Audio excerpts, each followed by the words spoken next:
Yo, Remy, how's it going, man? Thank you so much for the T1 sub. Holy shit. You've saved me from Quinn bad takes. Yo, Yanni, what up, boys?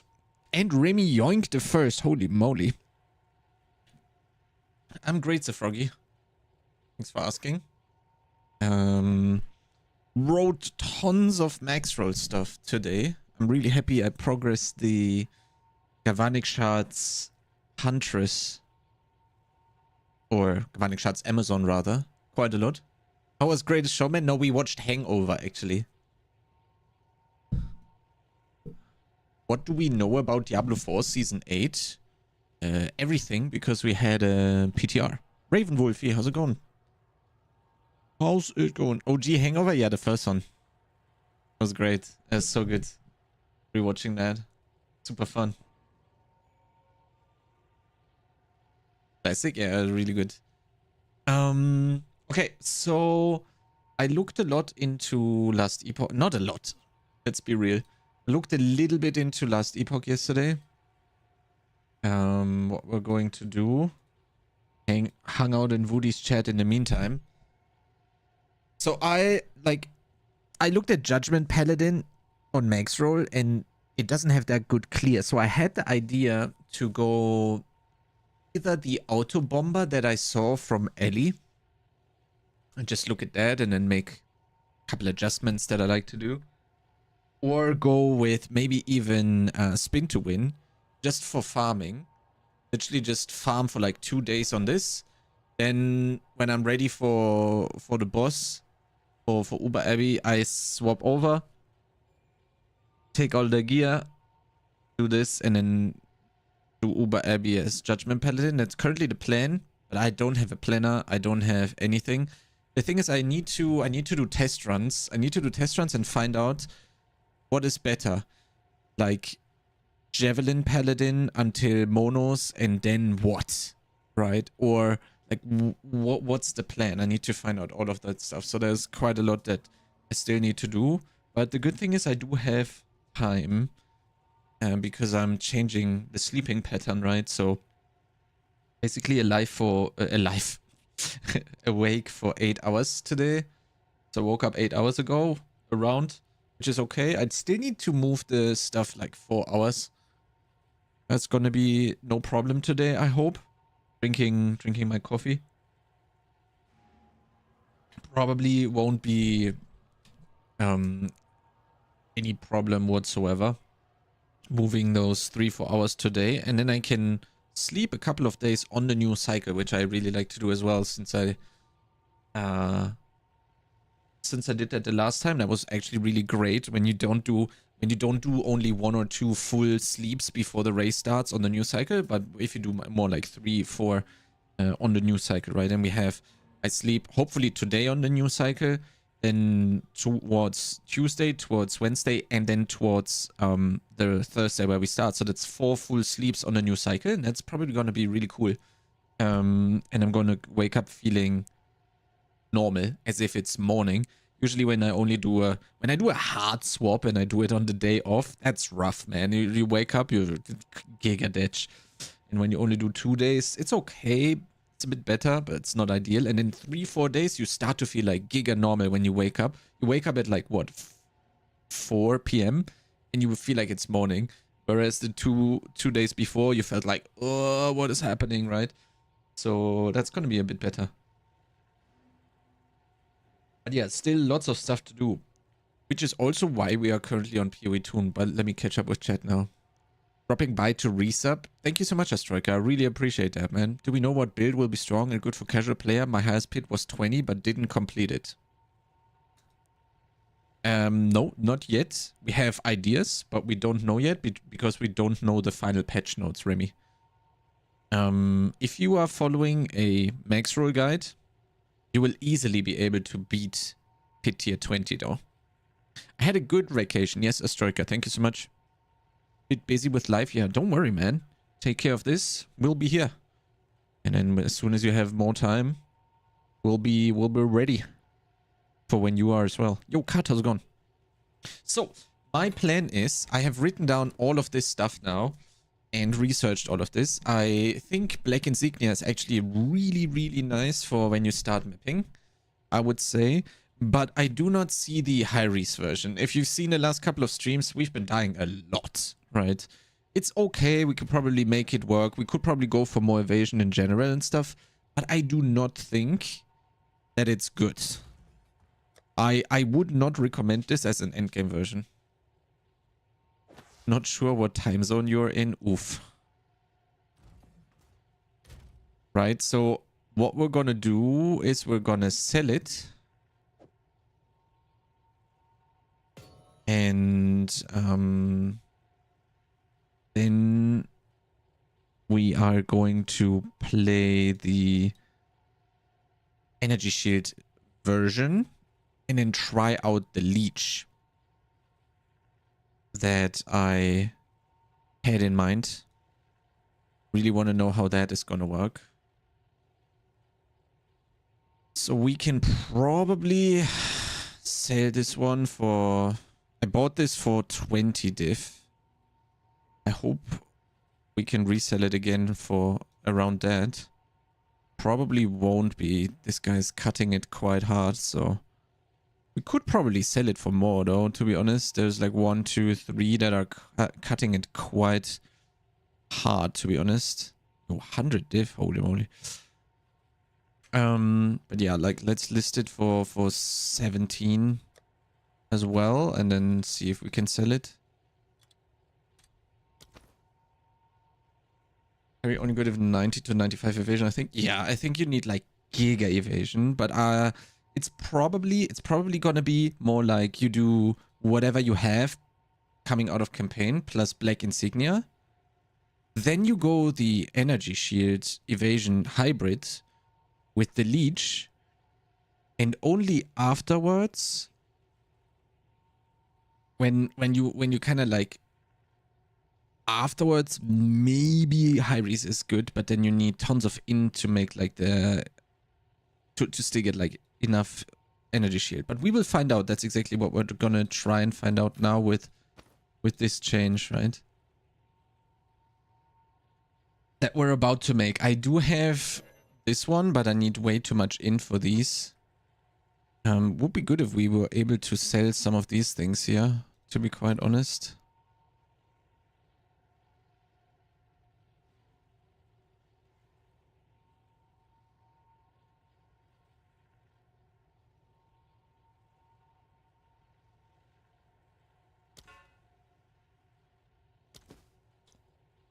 Kinda just wanna sell stuff, to be honest. Because when we return after last epoch and after D4, we're just gonna play hardcore anyway, and also SSF, so. So Eric, how's it going? Bye, and give you a like. Work's busy. Have a great day. Thank you so much, Eric. I appreciate that. Have a great day. Bye-bye.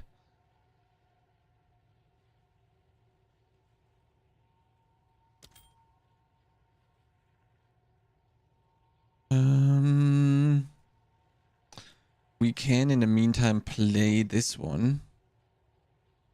But we're gonna be quite a lot more squishy, to be honest. Thank you, Ostroika. See you then. Need to do the little swapperoo again. Ah, and I POB'd a little bit. Actually, we need to change more. We don't need this at all. What we're instead gonna do is we're gonna go here. Because here we're getting strength as well. And this is 50 attack damage. Basically permanently, because we're always gonna be on full life. And that way we saved a point and still got the same attributes, right? So that was quite nice. And then we can take this out, and we have 2 points basically that we can move, and we can move these 2 points out. So we have 4. So we could do something with those. Get the decks, for example. Cook it up a second time. How can I help? So we could do that in theory. And we could just run run around with tons of decks, with tons of evasion rating, which is obviously going to be way less good than with the HYRRI'S, but I need to sell the HYRRI'S so we can get the energy shield variant going, basically. I have the leech gloves already, as I bought them when I had the idea. Oh, wait. Yeah. But we'll have to see how we're gonna do it. So 152, we need to swap one of these. This one. Then we're good. And we can swap a couple of them back again. Actually, way more. So we could do this. How much do we need for this again? 151. Ah, yeah, we swapped the stuff around, right? So our only problem might actually end up being 112 strength here, which is not really a problem. Right. And also, I just saw this. We can GCP the... Where is it? Emergency reload. As well. Okay. So then our reses should be looking great, actually. We can swap cold. Is there cold anywhere? Not really. So we could swap one of these for... I mean... Could swap...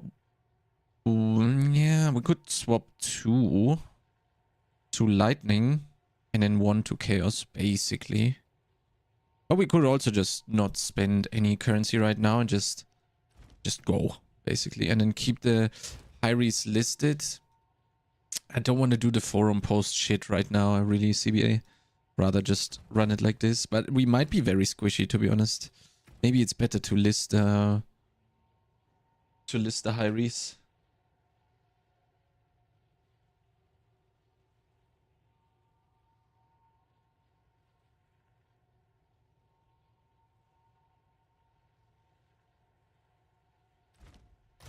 Okay, so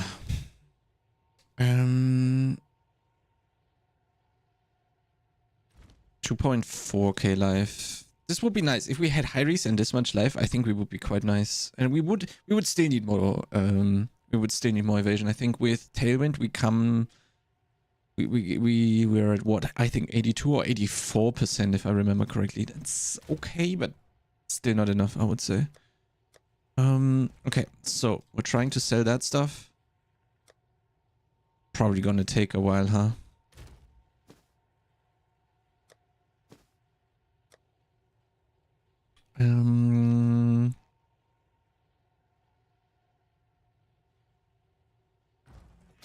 Yeah, I guess we're good. We can go. We can start blasting like this. Do I have quality here? Yes. Okay, maps are fine. Let's go. So, let me also quickly... Oh, wait. Oh, this is all good. Yeah, this is fine. Let me just add these 2 points because I forgot to change that stuff. There we go. Save this. Then attributes is also much less of a problem. We also take this one. And then we're good. This is 10 levels down. It's okay. We can definitely add some stuff to the planner. There is some crit damage bonus here. There is that we can take. We can also take the, where is it, crit damage bonus here as well for later. I don't know if the accuracy is going to be needed ever. We should be quite good on the crit chance with the accuracy. Yeah, we're at 100% anyway. So we can take these nodes out like this, and then we have 2 more, and then we can put them here, going the crit multi basically as kind of like an intermediate replacement for now. And what we could do, maybe even take these 3 points out, put 1 here, and then we have 2 more if necessary. If we find a cluster that is worth moving towards. For the evasion rating version, for the energy shield version, we need to change a lot anyway. So what we could do is go here, We authorize. We verify we're a human. At least I hope so. Authorize. We're good. Importing. Yo, virus. How's it going? And then we're gonna shockburst rounds pulse 3. So this is the try. Change this since that hasn't been updated yet. And then what we are going to do is we really want to move here.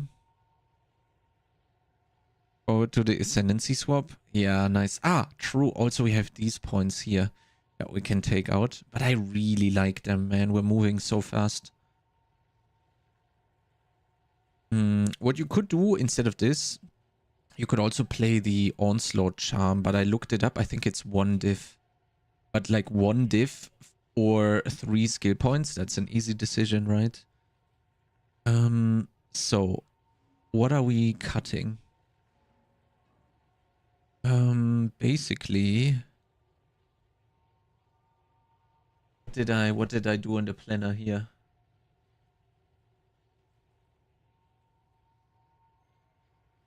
Let me open up my current build so that I can do 1 and 1 and compare them. Huntress. There you go.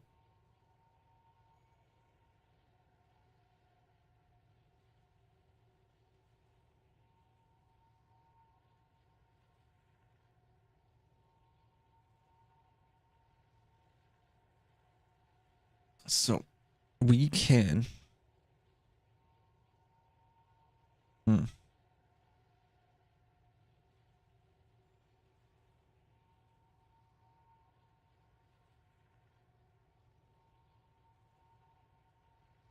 Is there ascendancy swap in the game already or not, Virus? I'm currently out of the loop on that one. Please help me out. Is that in the game now or not? Are we still waiting on that?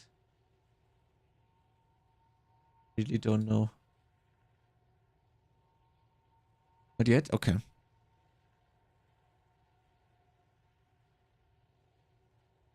Skillish. I don't know, Zonling. I have not tested the new campaign yet. Is it really that fast? Coming next week? Okay. I mean, yeah, pretty soon that is, right? I would say that's pretty soon.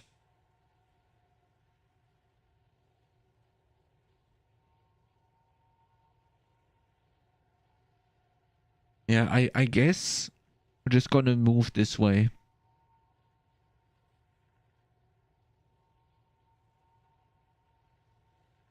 Because what we need to do is need to move into here. Oh wait, no, it's moving from this side, right?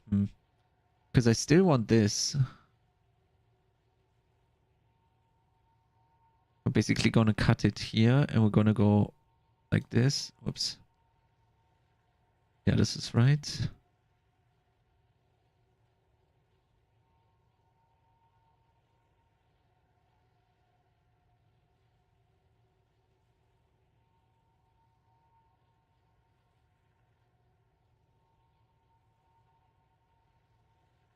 Or are we taking the accuracy?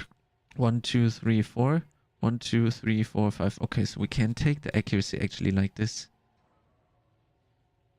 This is tons of points. Maybe we need to go this way. 1, 2, 3, 4, 5, 6, 7. 1, 2, 3, 4, 5, 6, 7, 8, 9, 10, 11, 12. So we would save 5 points, but we would lose the accuracy. But we might actually not need the accuracy anymore at all. Right. 1, 2, 3, 4. 1, 2, 3, 4, 5, 6. So we could actually let me path this way. Oh god, it's always gonna take this one, huh? Isn't it? We're gonna go here, here, here, here, here, here. Maybe this, but we'll see.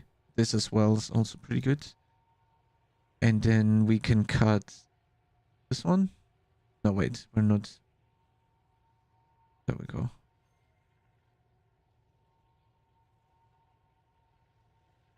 kind of forgot my second ascendancy. Holy moly. Oops. Still haven't done the fourth one. I was giga sad that I wasn't able to first try the thing because I fucked up Zarok. And I mean, I also got unlucky with not having movement speed. I guess we also really want this. No. Which one is the good one? Subterfuge, right? Which one was that again?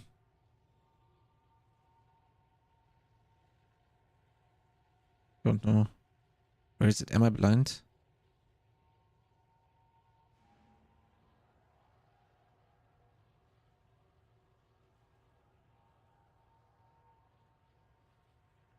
Ah.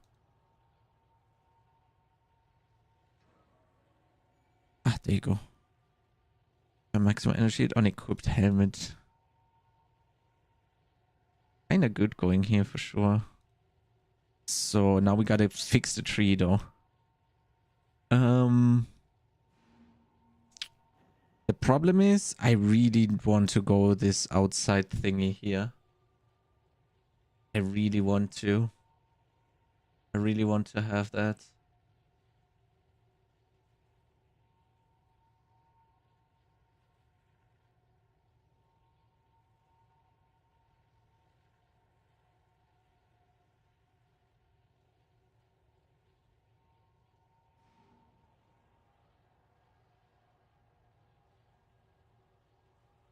Maybe save points. Yo, Minmay. Thank you so much for the 3 stream streak. I really appreciate it. Thank you. HYRRI'S is a boss drop.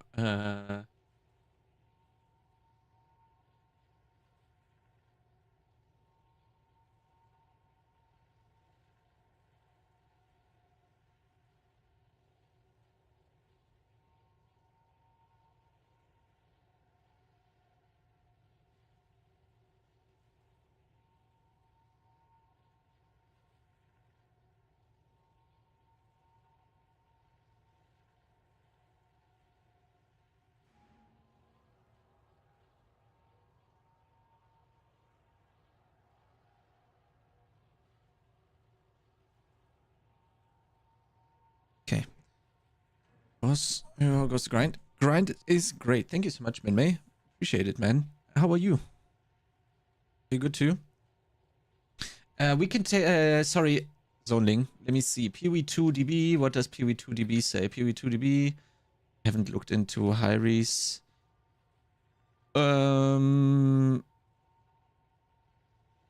Looks like it's a random drop.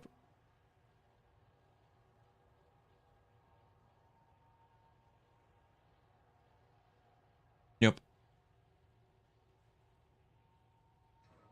Just a random drop somewhere. Okay.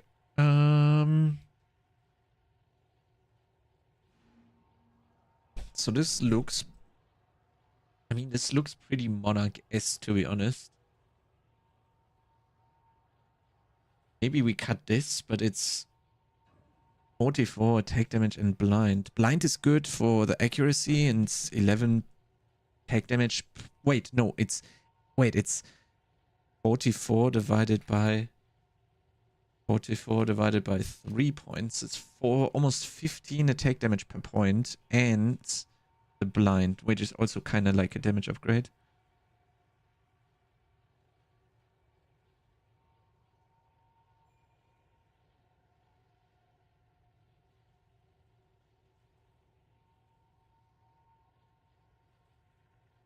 We could do Essence of Storm on the second crossbow, right? That's actually pretty good.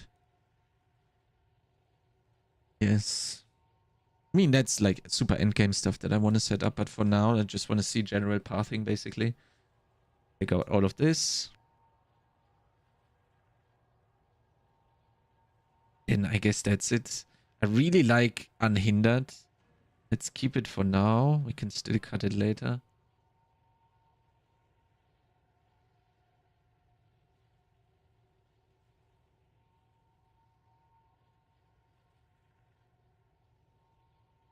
Take Eternal Youth for sure.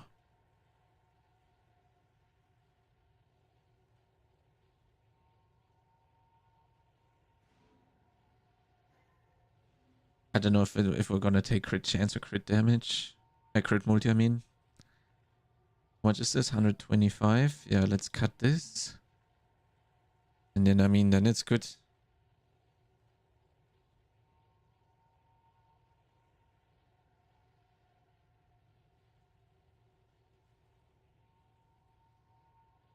This is gonna be second crossbow.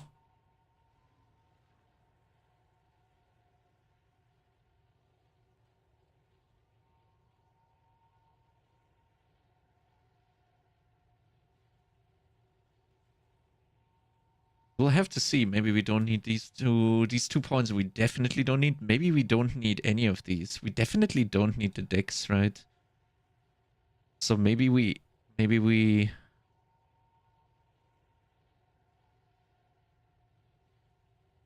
I don't know if we need these 4 points or not, but I mean, for now it's fine. This is level 95. It's okay. Oh wait, it's actually 94. Sorry.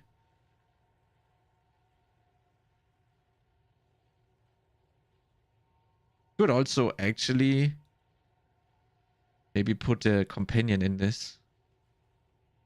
Imagine you have a energy shield companion with this as well.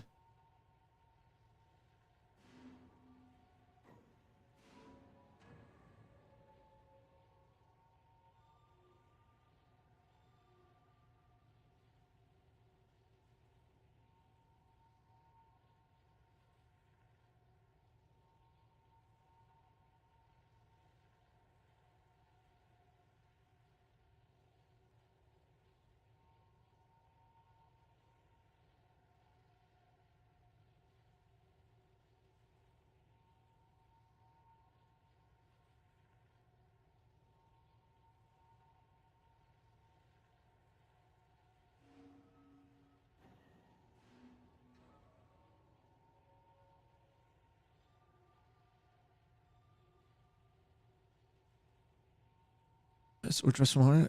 I had one before my monkey. Yeah, but there is a range here somewhere. Right. There is.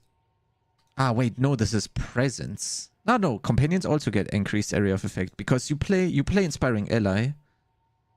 You get all these nodes. These are 20 ink damage, 20 additive damage per point, right? So they are giga worth. And then this is also 20. This is kind of not really worth, but I mean, this affects. Ah, wait, no, this affects the pet only once, right? You don't share. Also apply to you, but not the other way, right? So this is a 10% area of effect, and this is a 20% area of effect to your pet, like 30% increase. A 30% of nothing is. But yeah, I mean, you could still play it, right? Like, this is test. Like, we can definitely test it. Because the more energy shield you have, the better, right? Why not? I mean, let's leave it like this. Then we still have 6 points that we can put somewhere. I really would like to take these. That would be amazing. And then we still have one, right? Because this one helps with strength as well. So why not? And then we have to see if we need this. And then we could maybe take this stuff here, although I'm not a huge fan. Let me see here. Crit. Am I missing any crit stuff?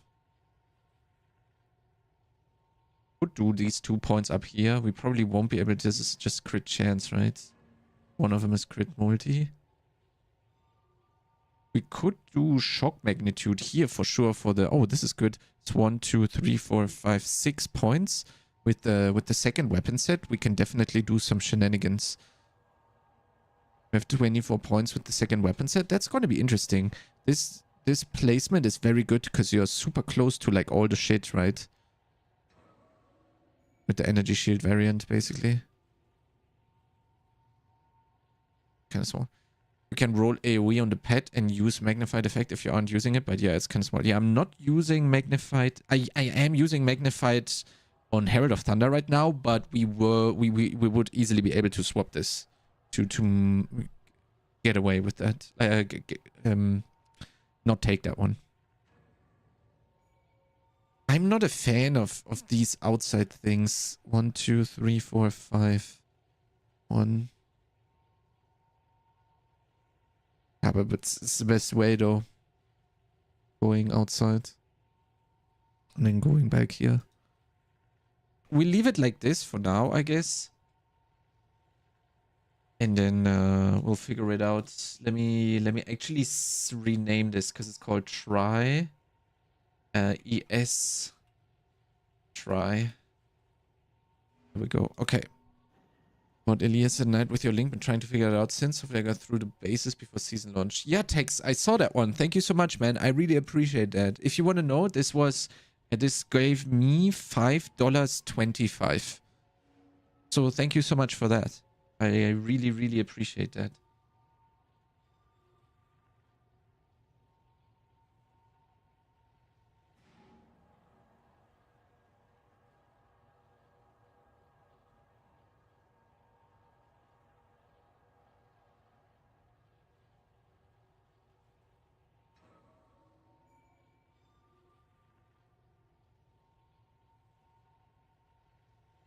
Yeah, if you have any question about Last Epoch, Tex, let me know.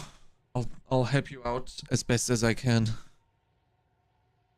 Okay, so I guess we're ready to blast. How did this work again? That you set up the shop by forum post and then you can still wear the item, but it's still listed. I think I bookmarked that, right? There you go. Listing items for sale. Oh god, I really bookmarked it.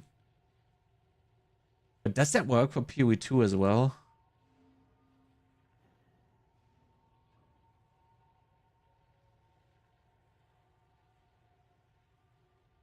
Is there like PoE 2 trade on the forums?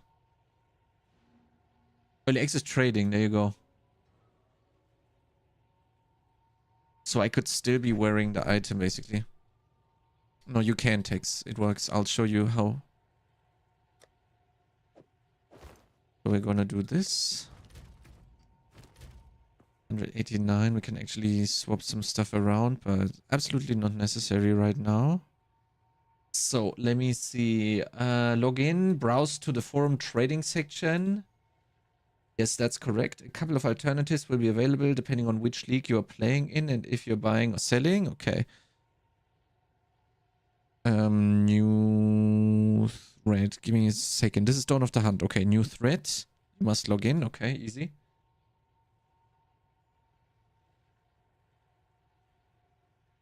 I'm logged in. So can we go back? Used to use sushis and Beltons way back. Okay, so now we do create a thread. The title of the post does not matter. Want to say HYRRI'S. Create a thread. The title of the post does not matter. Okay, so now in the original post, link the items you want to sell on the top left part of Path of Exile. You should see your account. One of your characters should be displayed. If you click on the picture of your character, you see your inventory and you'll have access to your stash. Okay. Problem is this is PoE 1 though. Can I get this for PoE 2? Probably, right? Hopefully. Doesn't look like it. Doesn't look like I can.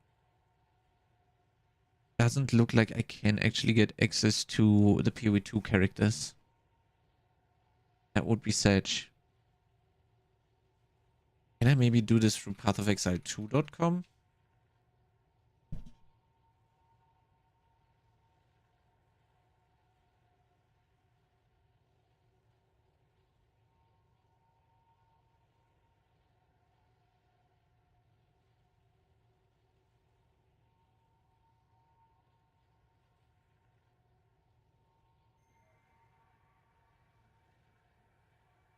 It gets me to the characters here. But it does not... Ah, there you go, here. Ah, okay, this is PC. Yeah, this won't let me show the PoE 2 characters, so it doesn't work then. But it does work for PoE 1. Unless I'm missing something. Maybe it's a private league? No, it's not. F. Okay, so we can't do it. In PoE1 you can though. So we're not going to be wearing it then. If only I were quicker on my feet. Selling this one for 15 div. There we go. 157 dex. Need to swap 2 strengthies to dex. Let me swap these back. Adapt or die. There we go. And then it's time to blast. We basically are only waiting for sales. Wait, I can sell. Can't I sell my things? Check. Yes. Oops. Was I not really interested in running those right now? I would, but we just don't have the time, unfortunately. I want divine. 2.3. Okay, let's sell him for exalts then.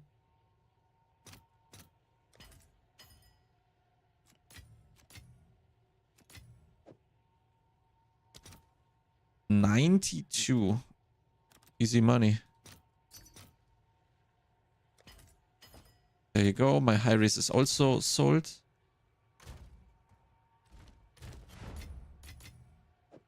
Ah, so maybe we don't sell these then. Because with 15 div, we will be able to build the thing.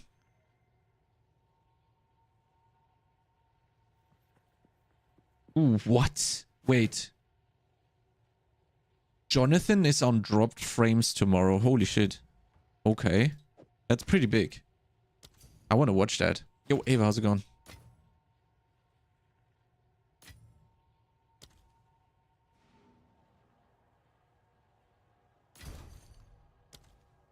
Okay, so we don't need to sell anything else. Yes. Hey. Hello there.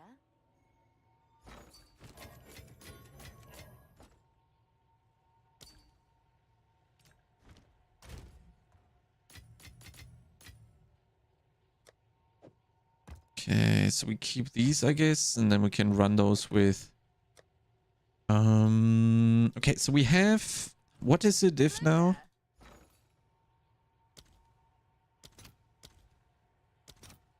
$80. So we have 17 diff. And then with the 17 diff, we can change easily to the energy shield leech version. So now I kind of have to determine if I want to try... I really want to try... I would really want to try it with the gloves. To be honest, let's not forget that we have these 46 int. That's what we need.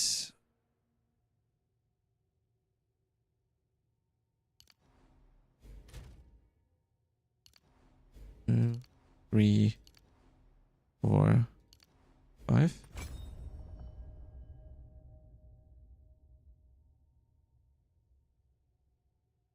Give me a second.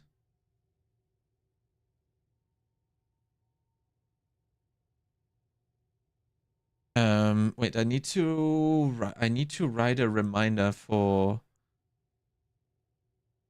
the Dropped Frames podcast for tomorrow. I want to listen to this.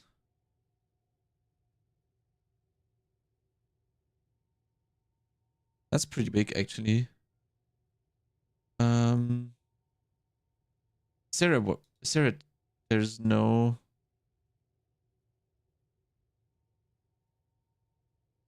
time for whatever reason.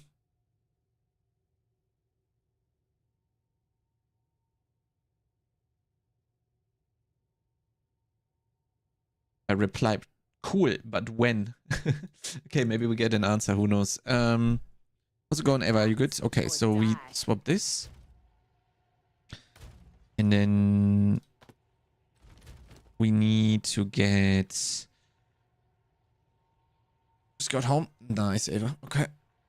What we could play, and we need to do, we definitely need to do the 4th Ascendancy then. We could play Stalking Panther. I always call it Black Panther. But it's Stalking Panther. For as long as we don't have accuracy on the weapon yet. But what we also can do is we can remove the Ink Fizz here and put flat accuracy in here and then put these 2 points here. And then we don't play Stalking Panther. They're live right now and it says PO2 interview is in the second half. Aha. Okay, nice. So it's today. Wait, what? It says tomorrow. Oh, wait, that was yesterday. Oh, okay, so it is today. That is cool. Okay, so we have a podcast today. That's sick. We're gonna listen.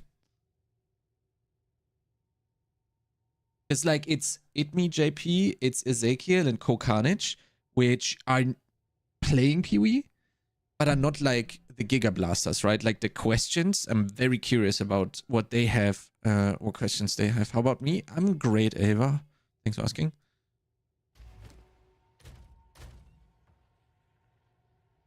Okay, can you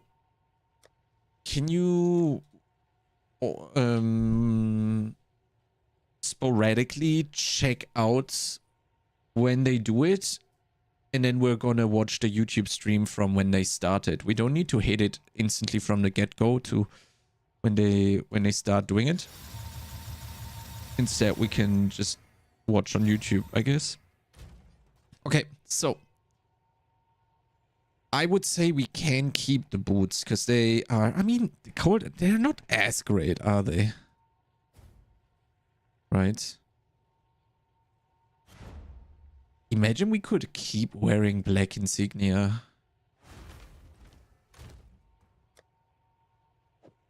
For the energy shield variant. That would be pretty good. I would like that a lot.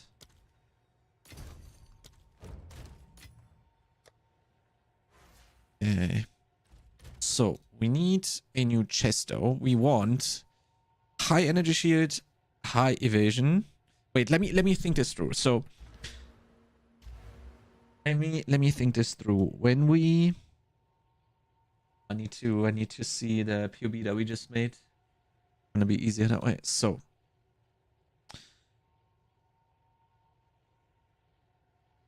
we need the leech. We need, this is, all of this is set in stone. And you obviously go penetrate. So you don't go stalking panther, which means, but this means we get a hybrid chest anyway, and then we can go hybrid everywhere else because we're not playing stalking panther, right? Okay. I just wanted to think through this one again one more time. Okay. So this means we go hybrid everywhere on helmets. But let's get the chest first, so...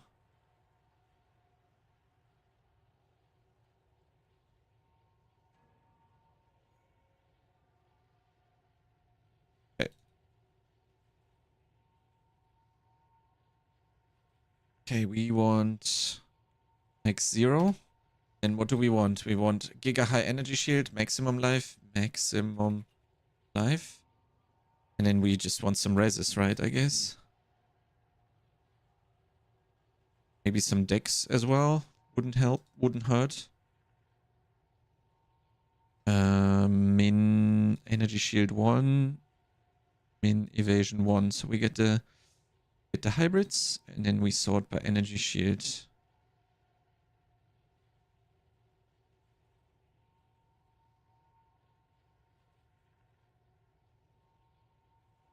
Curious how much energy shield we can muster this way. Do we care about the max life? Just asking the real questions here. Do we even care?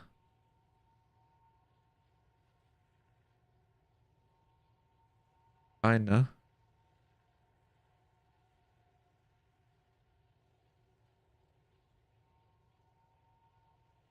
Holy shit, man. 60 diff for this. That's also a really good one, to be honest. It's 25. Ooh, triple socket. How much do we have? I said 17, right? Let's put that in. Max 17 diff. Okay, so let's see. What are we getting? We need double rest though, I would say.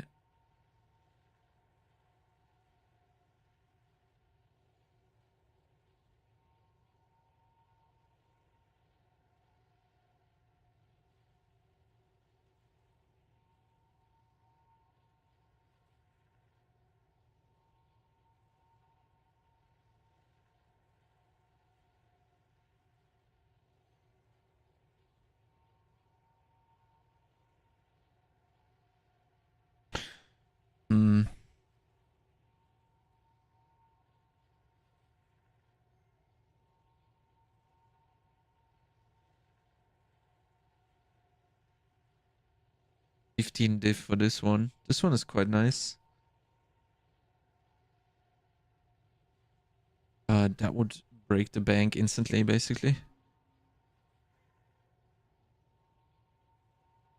6 diff for not a perfect base. 499, 542. That's not too bad, actually. And I like the base because it's movement speed. And who doesn't like some movement speed, huh? I'm not going to be able to resell it, but I guess that's totally fine with me because after this try, we're off to Last Epoch anyway. And when we return, we're going to go SSF. Now I can't find the other one again. Oof. This one is exactly 17. This one is fucking good though.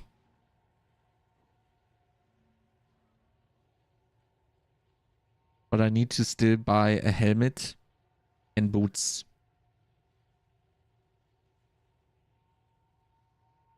I mean, I don't need to.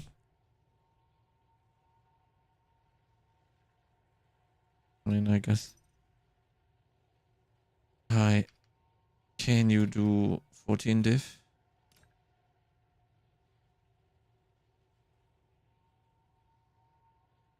And I can ask this person here as well. Hi, can you do 13 diff?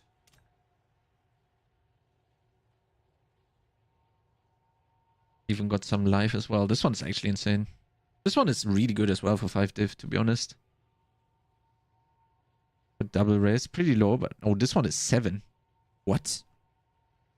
This one is giga cheap.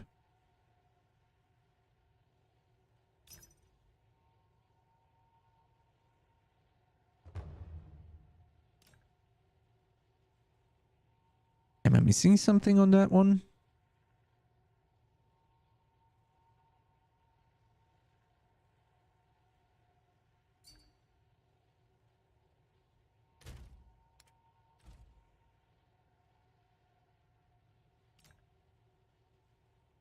Okay.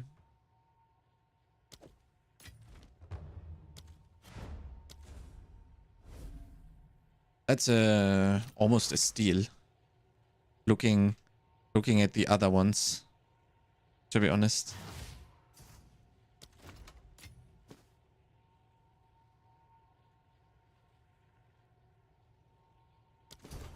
Nice.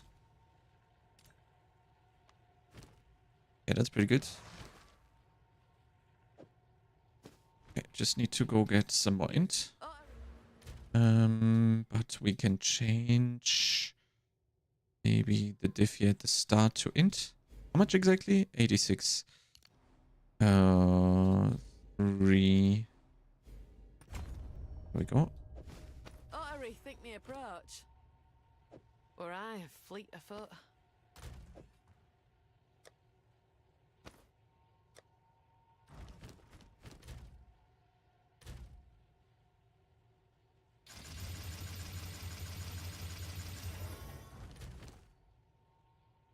Okay, so we got this.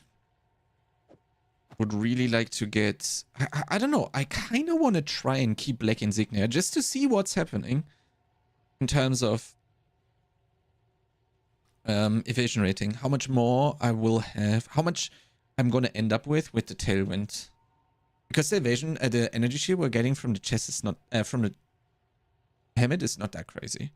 It's good, but it's not that crazy. Okay, so we don't need cold res. We will probably need cold res at some point. High lightning res would be good, and some fire. And some... I mean, let's see. Okay, so let's do boots. We want movement speed. Ideally 30, but I mean, since we're just trying stuff, I think 25 is going to be more than fine as well. Yo, look at this, man. 1 diff for double res and 30 ms. Pretty sick. So if you're just starting out, but I mean, then you don't have a diff, so I need like 130 life or so. It's probably a bit much, but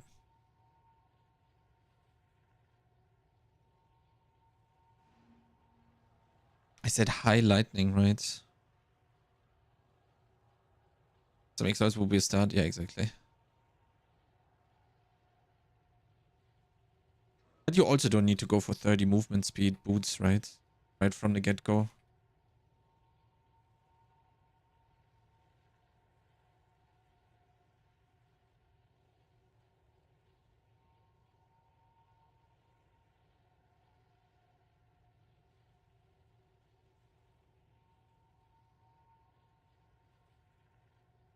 Yo, these are insane for 2 diff.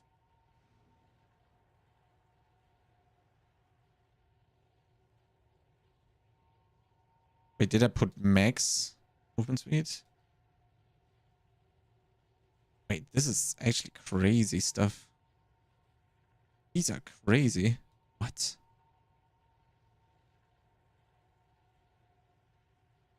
They don't have percent energy shield, but I guess that's for what we're trying to do right now. It's more than fine. Oh, this would be so nice, but I'm so unlucky.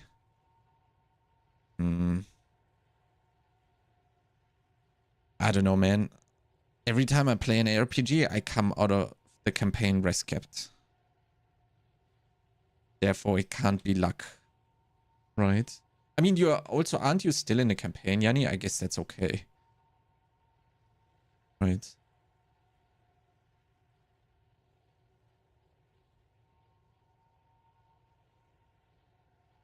Guess we're taking these.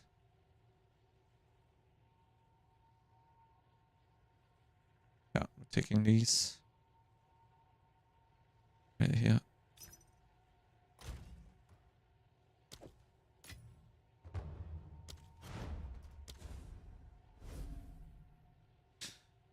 The crew 43, 37, 32.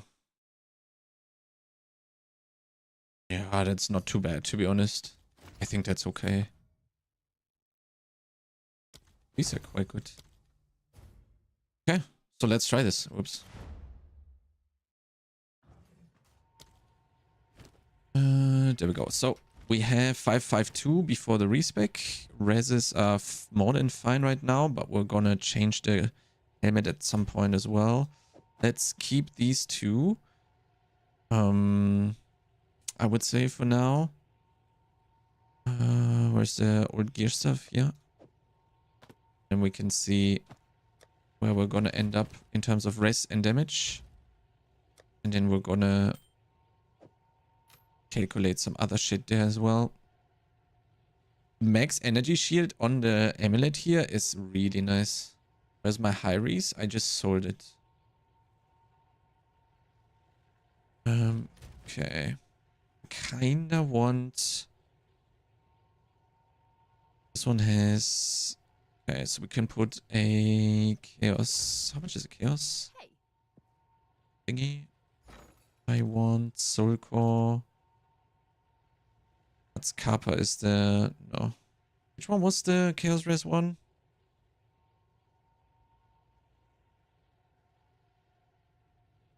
Akati. Do we? I think we have one, right? Put it here.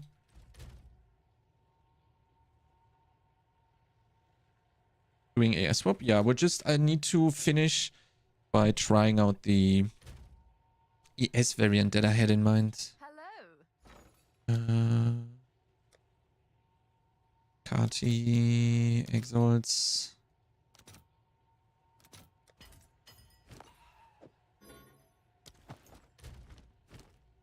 So.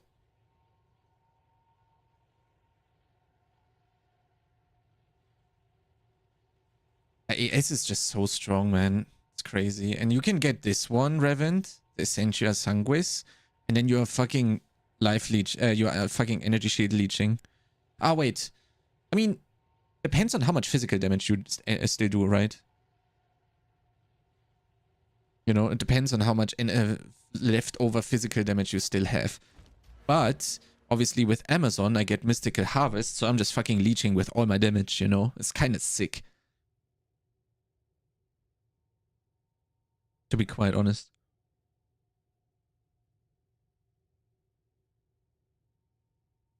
Okay. That's cool take. Yeah. I agree. Okay. And now now we need 104 strength. How much is galvanic shard? 112. Speak. Okay, this might be a little bit of a problem. I think we do have more decks than we need though, right? How much decks? What's our limiting factor on decks? 112. Probably that, I would say. 112. That would be good, because then we can get more than enough strength. Time to change. Speak. Or just barely, actually. Now that I just saw it. We do int, strength. Strength. And we need this to be strength. This to be strength. Or... yeah, it's actually close.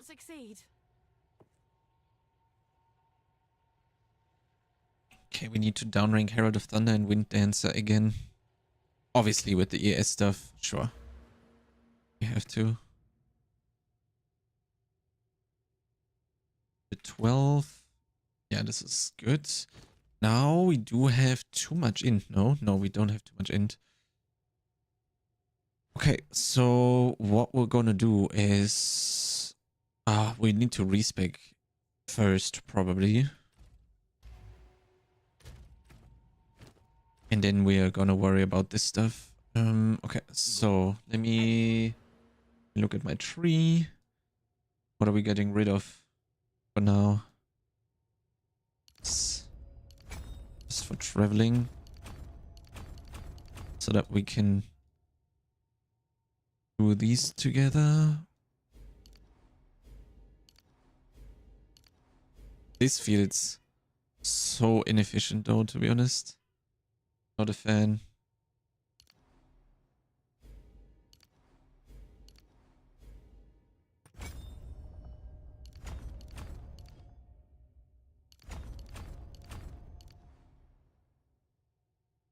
Adapt. Strength. X. So now we're here. Was Atlas Pass corrupt irradiated? That is because you did not read the last part right here. It says 2 points can also be earned for completing the Pinnacle of Flame quest. So you need to kill T0 Arbiter. We're at 6 out of 10.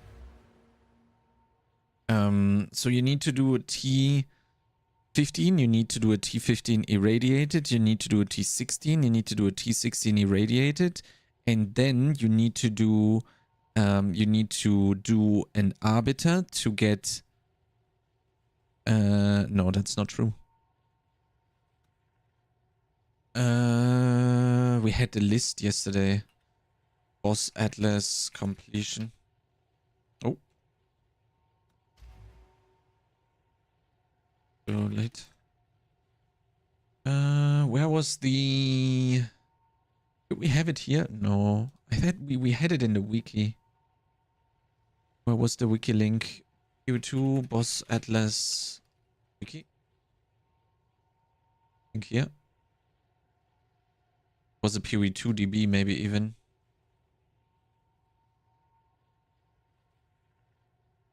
Ah, there you go.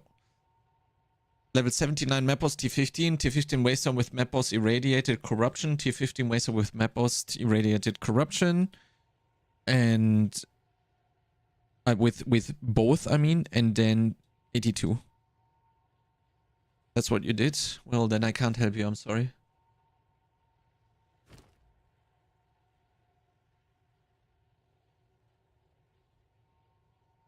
Okay, so then... respec. What did we get rid of? We get rid of the accuracy.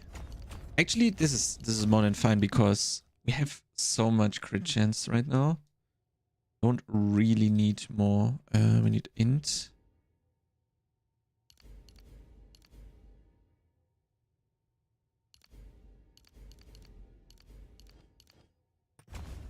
We need these 2 more points to get the int back. So we take these out. There we go. Int should be more than fine now. Got too much even. We got way more attributes now than we need. Because we're traveling more. How many points was this? 122. Okay, so I need to actually get rid of some. Let me see. Maybe we do remove...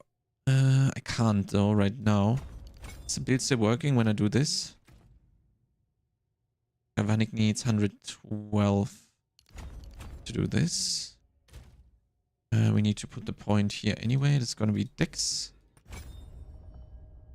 We do this.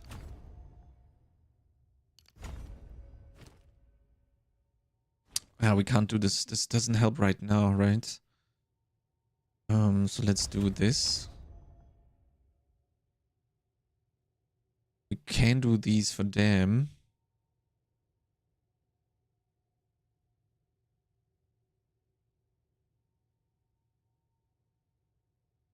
Wait, maybe we do 1, 2 and go from here. Then we don't get... that might be... Wait, that might be a good idea here. We do 1, 2 and go here. And then we save 1, 2, 3, 4, 5, 6, 7, 8, 9, 10, 11, 12 points. But the problem is Subterfuge Mask and Blinding Strike is okay this close. But let's leave it... Actually, let's leave it out right now. Like so. And then we can POB if it's good or not. Yeah, so there we go. And then we also have more than enough points right now to do it. But we might actually have a problem with attributes then. Oh, I think me. Speak.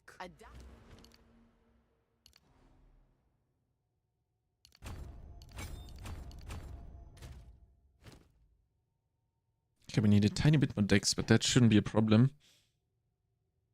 So... Could they get these 2 points as well? I really like those. Those are so fucking good, man.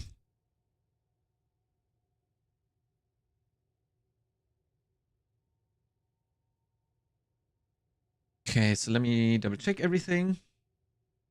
This is good. Ah, wait, we need Eternal Youth.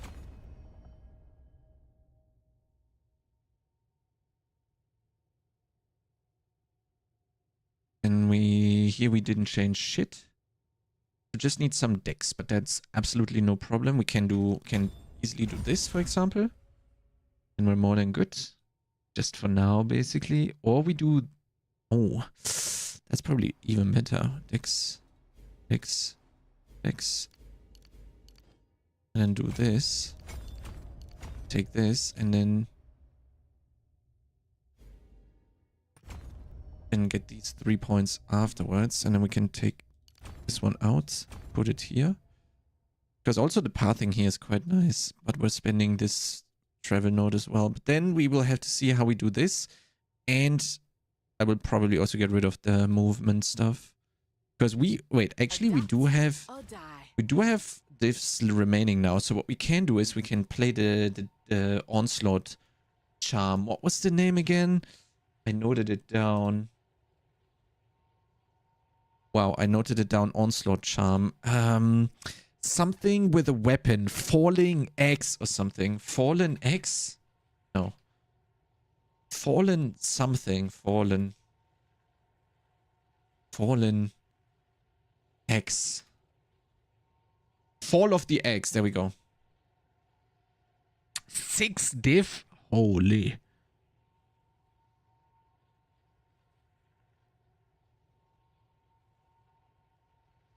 I'd definitely buy it. But maybe when we're done with swapping the gear and stuff. So we keep this for now. Let me see. How's the tree looking now? I would love to zoom out a little bit more on the tree, to be honest. How much evasion? 5.7k. We might actually be able to get rid of this stuff after all. We'll see. That's what we're gonna test.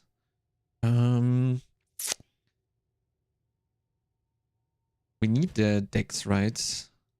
1, 2, 3, 4. Yes, we can't. Else I would go here first, but we need the dex from here.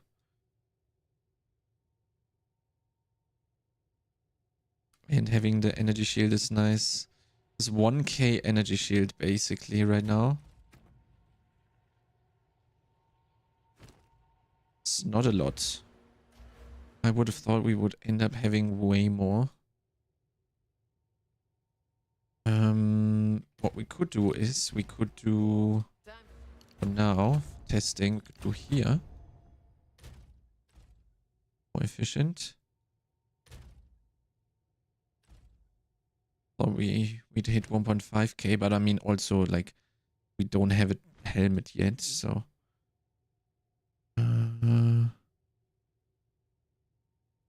Evasion equipped body armor. How much do we have? This would be 100, right? Actually, we do have still a lot of evasion rating on the chest, even though it's hybrid. So 1, 2, 3, 4 points would be really good. Definitely better than this.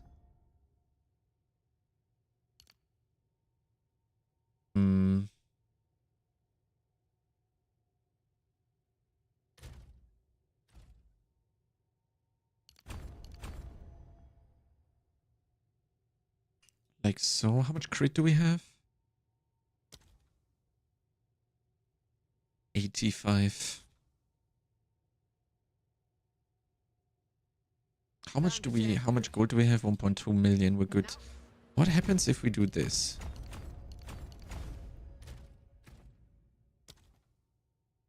It's 81. That's more than enough. Right. Shockburst, still okay, but we're on the boss. We're swapping the bullseye anyway. We lose a little bit crit multi, but it's okay. Put these 2 points and put them here. Not wrong with a new approach. Yeah, that's crazy. 1.2k shield now. Oh, I love it. I love Eternal Youth, man. It's actually cool. But do I like this?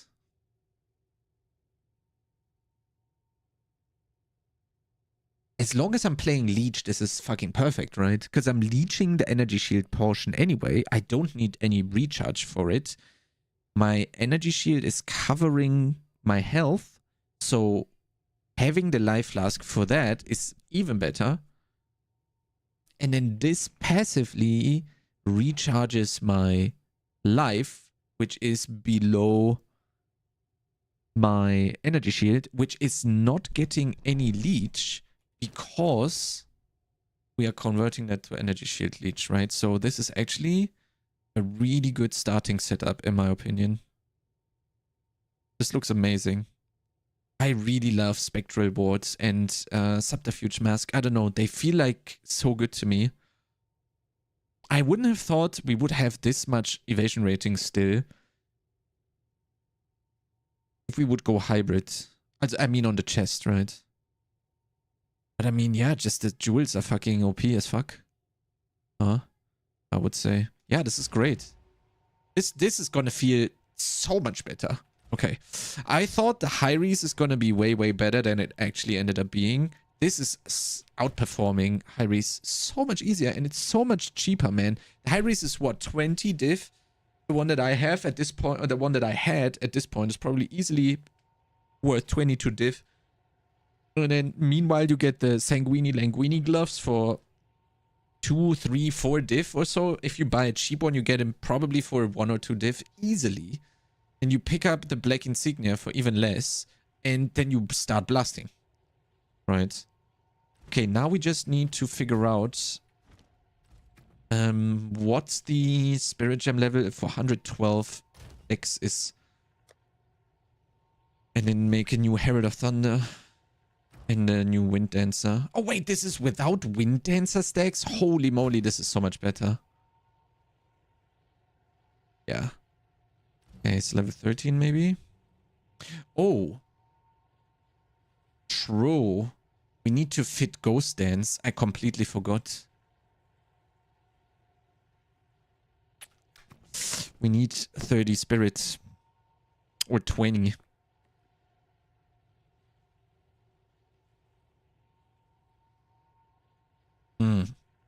Fuck. Or we don't play Overwhelming Presence for now and pray that we have enough damage to shock.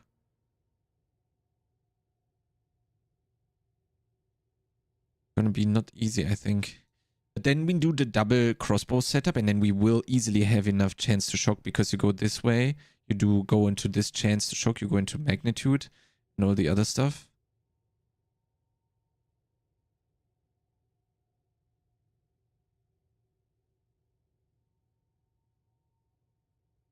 Yeah, we should be good, actually. You know what? For now, let's get rid of this. Get Ghost Dance. I need to buy Spirit Gems anyway, right? My lowest is 13. 119 dex.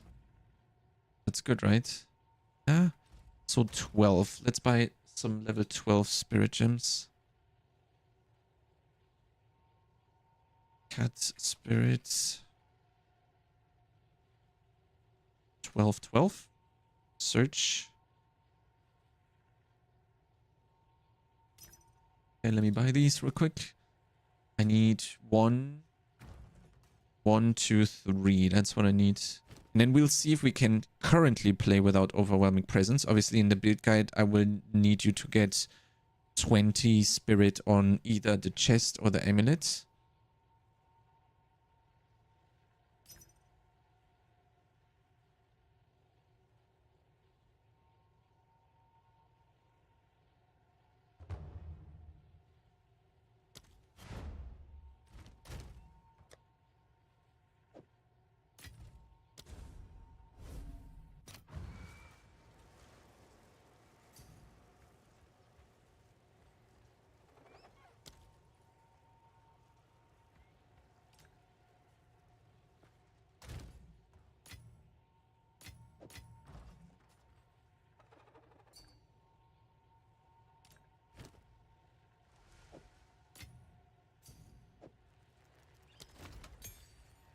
Jonathan, yeah, Jonathan is on the podcast. Did they start?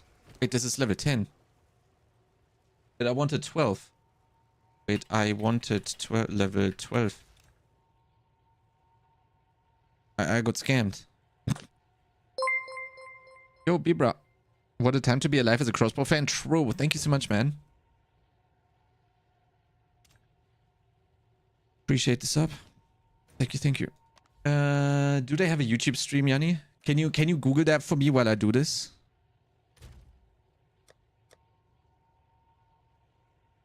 They don't. Wait, when did they start? Do we have a link?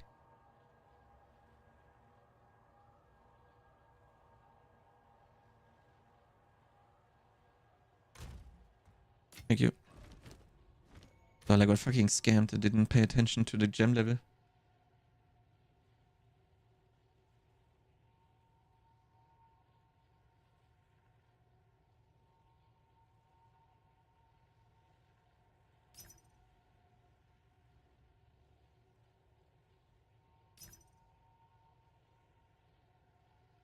They need to make spirit gems either buyable on the currency exchange or that you can downrank them, man. It's a Monka S name, man.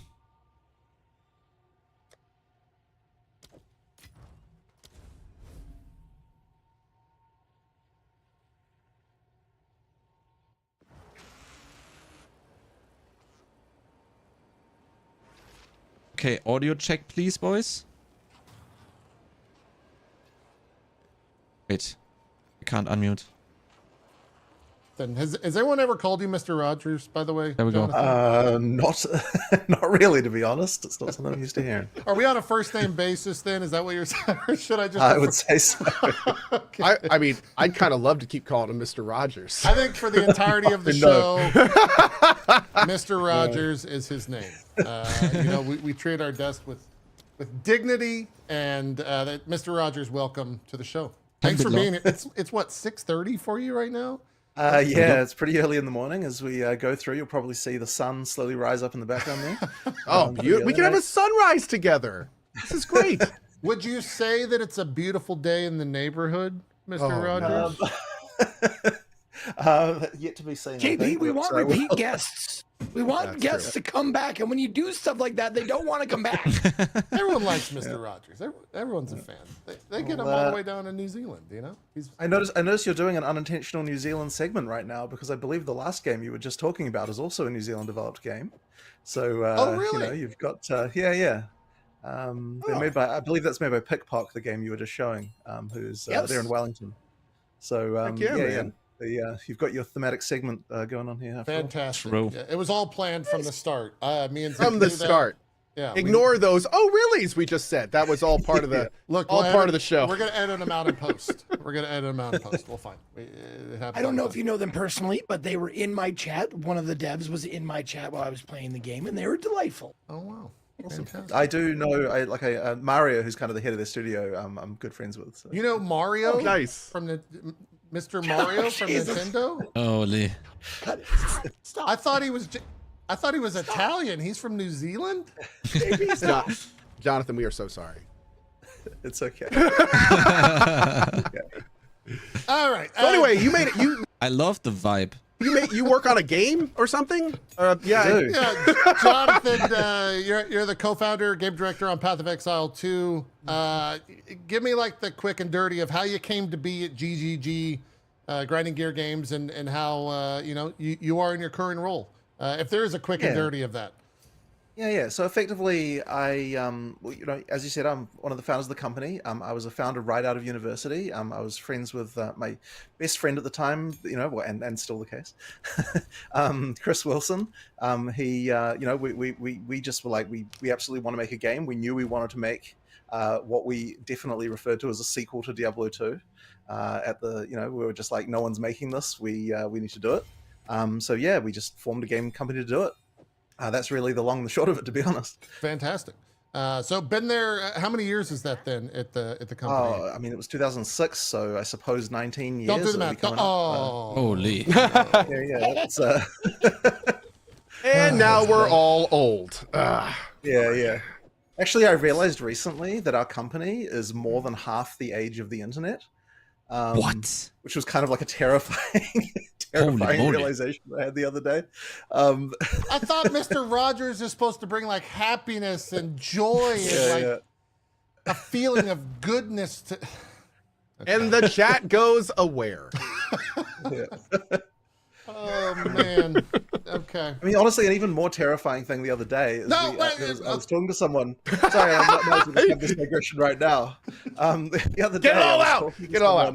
Yeah, I was talking to someone in the studio and I made a reference to Jurassic Park, and someone didn't understand it, and I was like, "How the hell do you not understand a Jurassic Park reference? Like, what's going on?" Oh no! You'll probably get a kick out of this, Jonathan. In so many games, including the most recent one, KCD2, on the savior schnapps, there's an icon of a floppy disk to represent saving. Yeah. The amount of people that have no idea what that reference is for, just zero. Yeah. Anytime they see the save icon, they're just like, "That's just some weird icon game devs use for saving. It doesn't mean anything." Oh, okay. Awful. Crazy. Right. Jonathan, what games did you grow up on? I guess is where we'll start. Like, and specifically, what games outside of ARPGs? Because obviously you had a strong influence from ARPGs, right? Just a little. Just a smidgen. I mean, it's honestly a variety. Like, people have often asked me, like, what are my favorite games of all time? And it's like a really hard question. I'm trying to think, like, the really standout ones might be like StarCraft and Warcraft, but also like Half-Life, like absolutely. Quake, definitely. Final Fantasy 7 and through 9, like these were games that I loved growing up, but also like Spyro and Crash Bandicoot and this kind of thing as well. Like, it's kind of like a huge variety of different kind of things that when I was growing up. I mean, a lot of shooters as well, like just first-person shooters. Like, I played a lot of those. I mentioned Half-Life specifically because it's like the real standout, of course. But I honestly, I wish there were more single-player shooters as a serious thing in this day and age, because like, that's something that it's a genre I honestly miss. Yeah. But like that. Just all kinds of things really. So I just heard GGG is going to make us a single-player shooter. Is that correct? That's I what don't I think heard. so. Honestly, that is probably not even You slightly play in as my Sin, wheelhouse as and far you're as going skills to are go concerned. and just blast everyone. It's going to be fantastic. Coming soon. Coming soon. Well, that's Path of fantastic. immersive shooting. Yeah, yeah, that's fantastic. You've had, let's say, a busy first week after the Point 2 launch. This is, I guess, the start of your Monday, right? The start of week 2 of the new patch. I hope you got some rest over the weekend. First off, and I feel like we should just start with.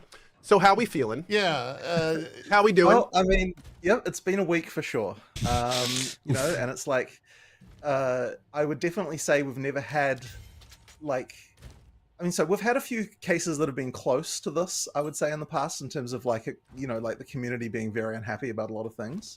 But this one was certainly taking the cake as far as that is concerned. Holy. But I mean, at the end of the day, the response is always the same thing, right? Like, we hear what people say, we try things out, we see if we, you know, like what we agree with, and then we try to find solutions that are going to fix, you know, any kind of problem that the community have, and we keep on doing that. We keep iterating.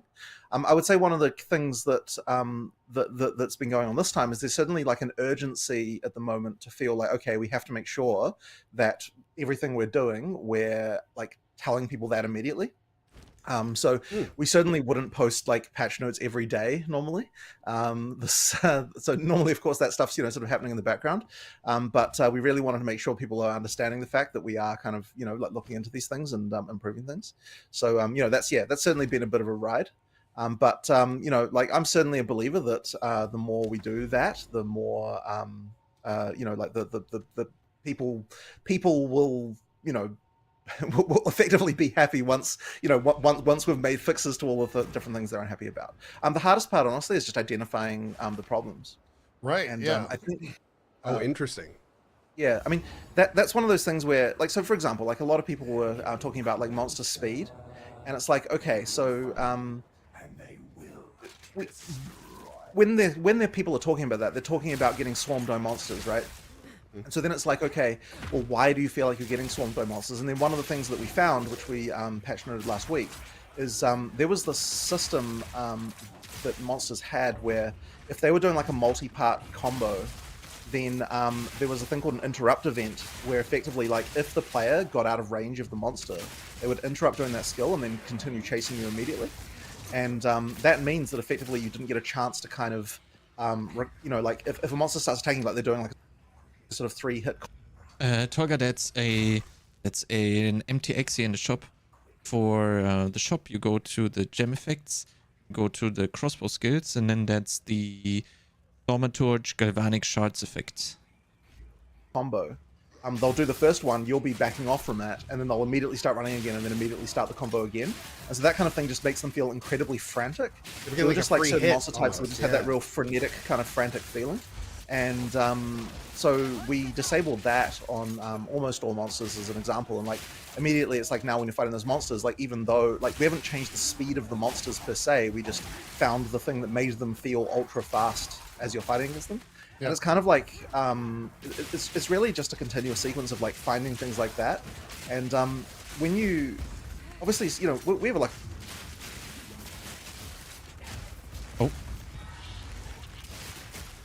Uh-oh.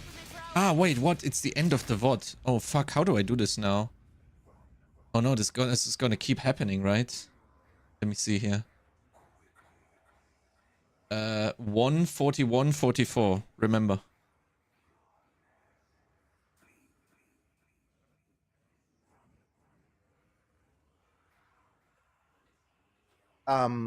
it's really just a continuous sequence of like finding things like that. And when you obviously, you know, we have like a lot of monsters in our game, like huge numbers of them. I think, I mean, the eventual count of monsters we will have once we exit early access will be over 700. But even now, I think we've got over around 400 or something like that. It's like a ridiculous number compared to what most games have. And so it's like, you go back to some of these monsters and it's like, I don't even remember what was going on with this monster When when they we put developed this it. You know, it's like this was a while ago. Like I didn't know what's going on. You know, so the monster guys kind of have to have a look at these things and sort of refresh their memories. And like, okay, what the heck is it? How's this thing even set up? Like, what's even going on with this thing?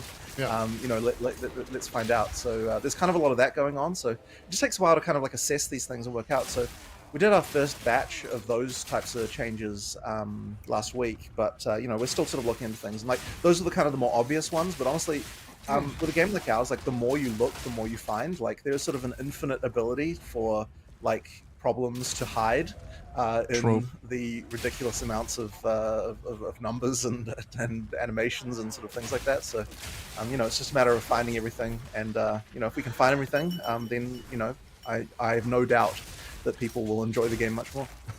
Is that Speaking just... of Go ahead, Zeke. just speaking of all those monsters, I'd be interested to learn is there like I wonder if there's like a shorthand, you know, like for the like certain groups of monsters like Bruce, Chad, Doug, like these are the monsters like that, like so you don't say like epic beast from the hell pit of blah blah blah blah. So you just say like that's Dan. Or that's They Chuck, do have you internal know? names. I don't know if Dan is one of them, but Damn it. they do have internal Sorry, names, Dan. and that'll just be whatever the artist happened to name the folder when they were creating the model in the first place. Like just whatever they happen to choose, that'll tend to be the name. And Okay. yeah, there's certainly some kind of random ones in there, but that's for the data miners to find, I suppose. Are any of them hilarious? Yeah, is there a Chad? I'm sure they are, but I can't think of any. Okay. I think at some point, so in PoE 1 actually, Dan the Harbinger of some Hell. of the like the boss of Act 3 is just called Pope. So like there are things like that because I think that's what they were looking at when they were designing it. But it's like I think in PoE 2 they actually started to get a little bit more rigorous and trying to make sure the names aren't super. Did he say Super out there? So yeah, most of the names are kind of What? you know. Not too out there, but yeah, generally speaking, I mean, look, almost everything's going to have a different name than what it's called in the game, just because the naming part is like the last part. And usually, and even on like streams and so on, I'll often refer to things by their internal names, like even just areas and stuff like that, because you know, that's what they're. I always forget that one. Yeah. Anything in the game you learned named Lipo. after you, Jonathan? Is there? No, not at all. I'm. All right. Nothing like that. I There's want to no go. noob Saybot in this. Yeah, no noob Cybot at all. I want to go back to what you said in terms of like the monsters and finding what's wrong. And is that just purely a numbers game? Like, are you constantly playing the game, reading comments? Like, how do you attack that when you're, you know, when the internet is screaming? How do you like cut the noise and figure out exactly what is actually at fault? Well, the key thing really is that I'm never going to make a change unless I can reproduce the suck for myself. Like, I'm not going to just believe someone when they say this is bad. I'm going to like say, okay, so you're telling me that's bad. Great. I'm going to play this. I'm going to try and get to a situation where I can understand why you're feeling this way. Because if I don't do that and we just make random from the hip changes, then you know, it's not going to result in a game that I'm happy with, and that's kind of important because, you know, like you know, in order to make the game good, it's really important that the people who are at the top level are playing that game every day. I didn't see that. The fucking pillar exploded, lol. So, you know, like I have to be making a game that I'm enjoying. So effectively, like I need to be finding the things that are going to like make the game more fun for me and the players without making it less fun for me effectively. So that's kind of the key for me, I suppose.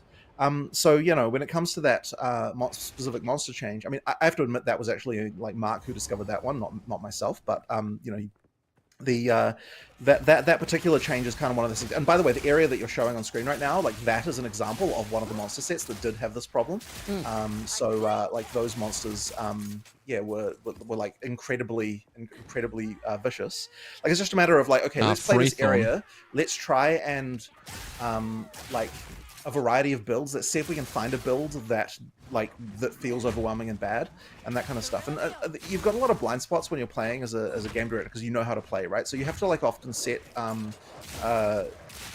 challenges for yourself. Like now I'm going to play without this. Now I'm going to play with this thing. Like one of the key things that's really important as well is I'd like to do run-throughs where I pick the thing that I would least want to pick.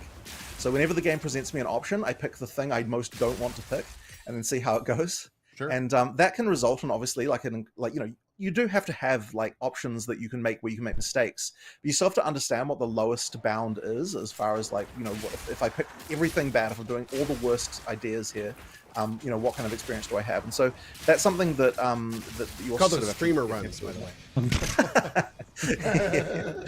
But it is definitely. I mean, okay, but it's interesting though, because I think that is one of the things with the Huntress. I think that's been really interesting is that, and this is maybe going to sound a bit bad, but it's like most of the time when I'm watching a streamer playing the Huntress, they're playing it not as I would play. Judge me, Jonathan. You can say tell me that I suck, Jonathan. You can say wrong. Hear.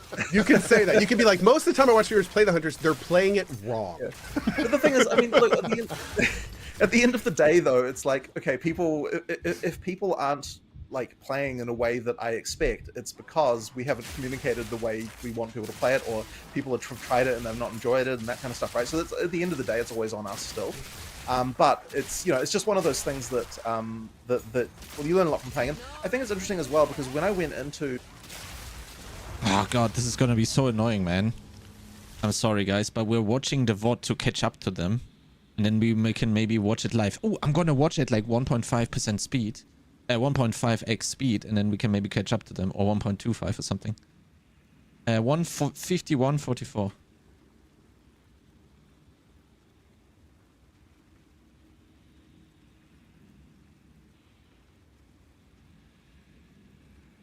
Do well. this thought crossed my mind actually in the last week, I must admit. Yeah. And I kind of realized, I think what I'll do next time when we play, like between the week where we announce, like do our live stream and announce the class, and the time when we actually, like have the release, I think I actually might do some development streams and just like sort of show people my gameplay.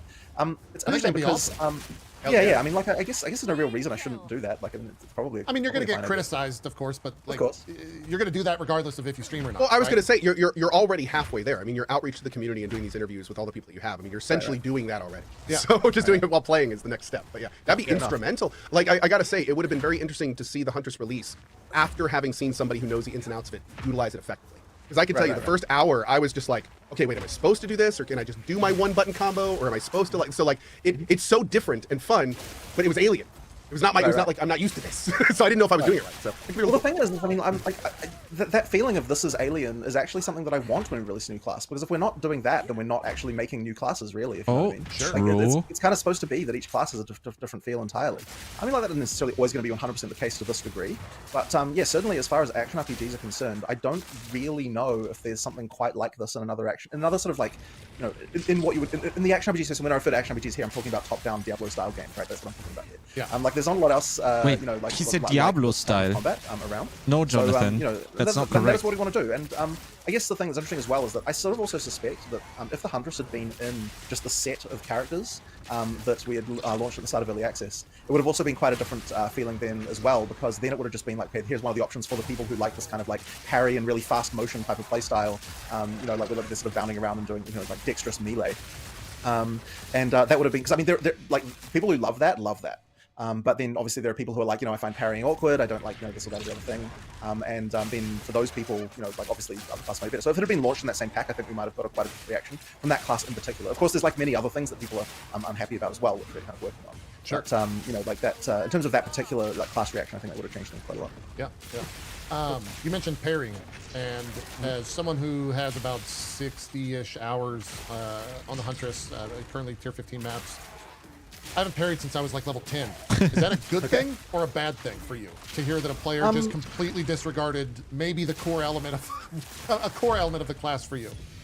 I mean, it's not necessarily a bad thing, I suppose, but it is something that I think that it was a blind spot for me, because when I was playing, like all the way through, I was using parry all the time, because that sort of parry disengage into using a spear combo is something that I was using right from the beginning till the end.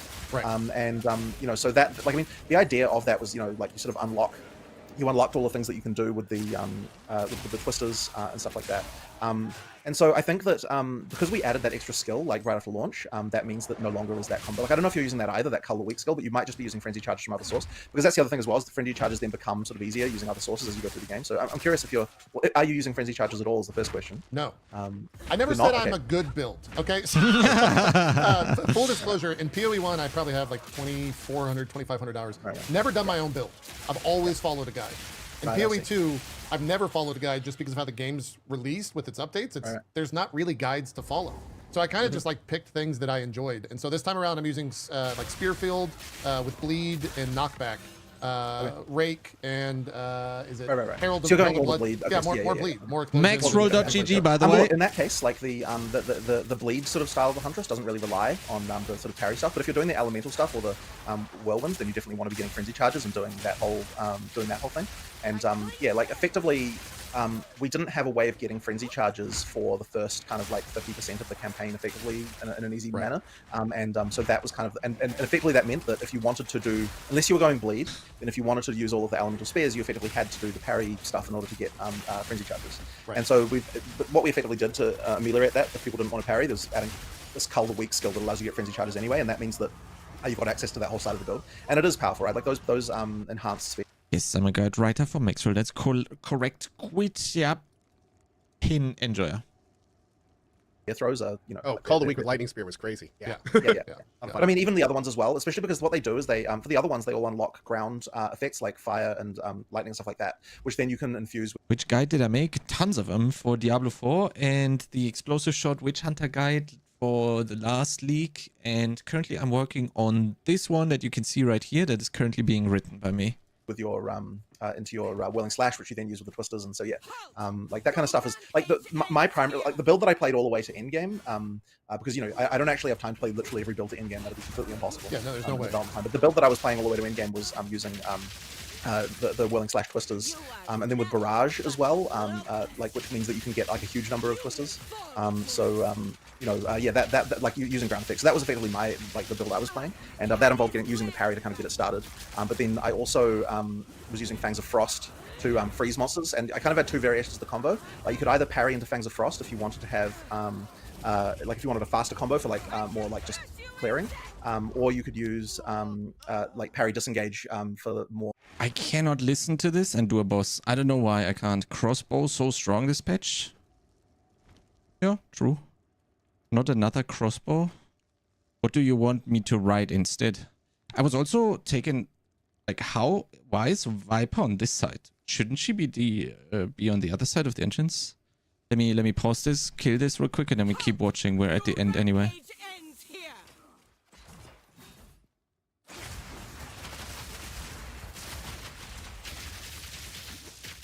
You are nothing but a locust. You will fall before us. Feel Arakali's sting.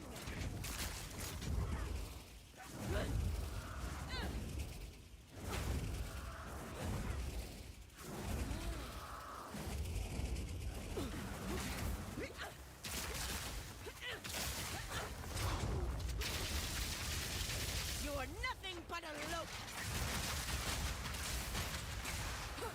The Kelly's back.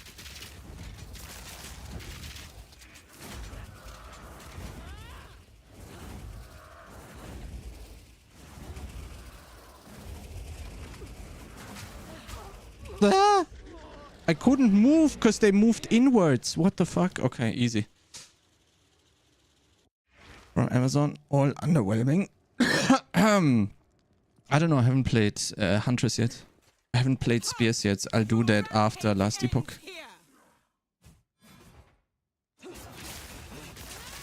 And Viper is not easy on like what's that? 18 or something?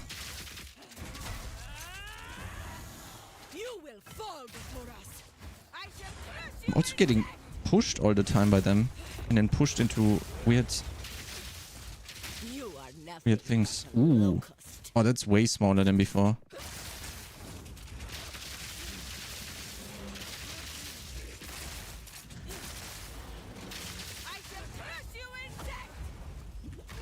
Where is that slam coming from? Huh? only play crossbow builds? No, but I only played crossbow builds this league, and basically the whole game changed for everything else. Okay, let me fix the podcast stuff here real quick. 158. Oh wait, we're not done. Or, for longer fights against rares or against like bosses or something like that. So Yeah. that was kind of like what I was doing for like through to end game. But I mean, you know, like obviously there's like, you know, we try other things, we, you know, have a lot of different experiments. But there's actually this phenomenon that's like kind of annoying, which is that unless you actually play a class from the beginning, there's something about it that just doesn't quite work in testing. Like it's, you never get the same feeling unless you actually play through on the character. Like if you just make a character and at end game and then 158.37.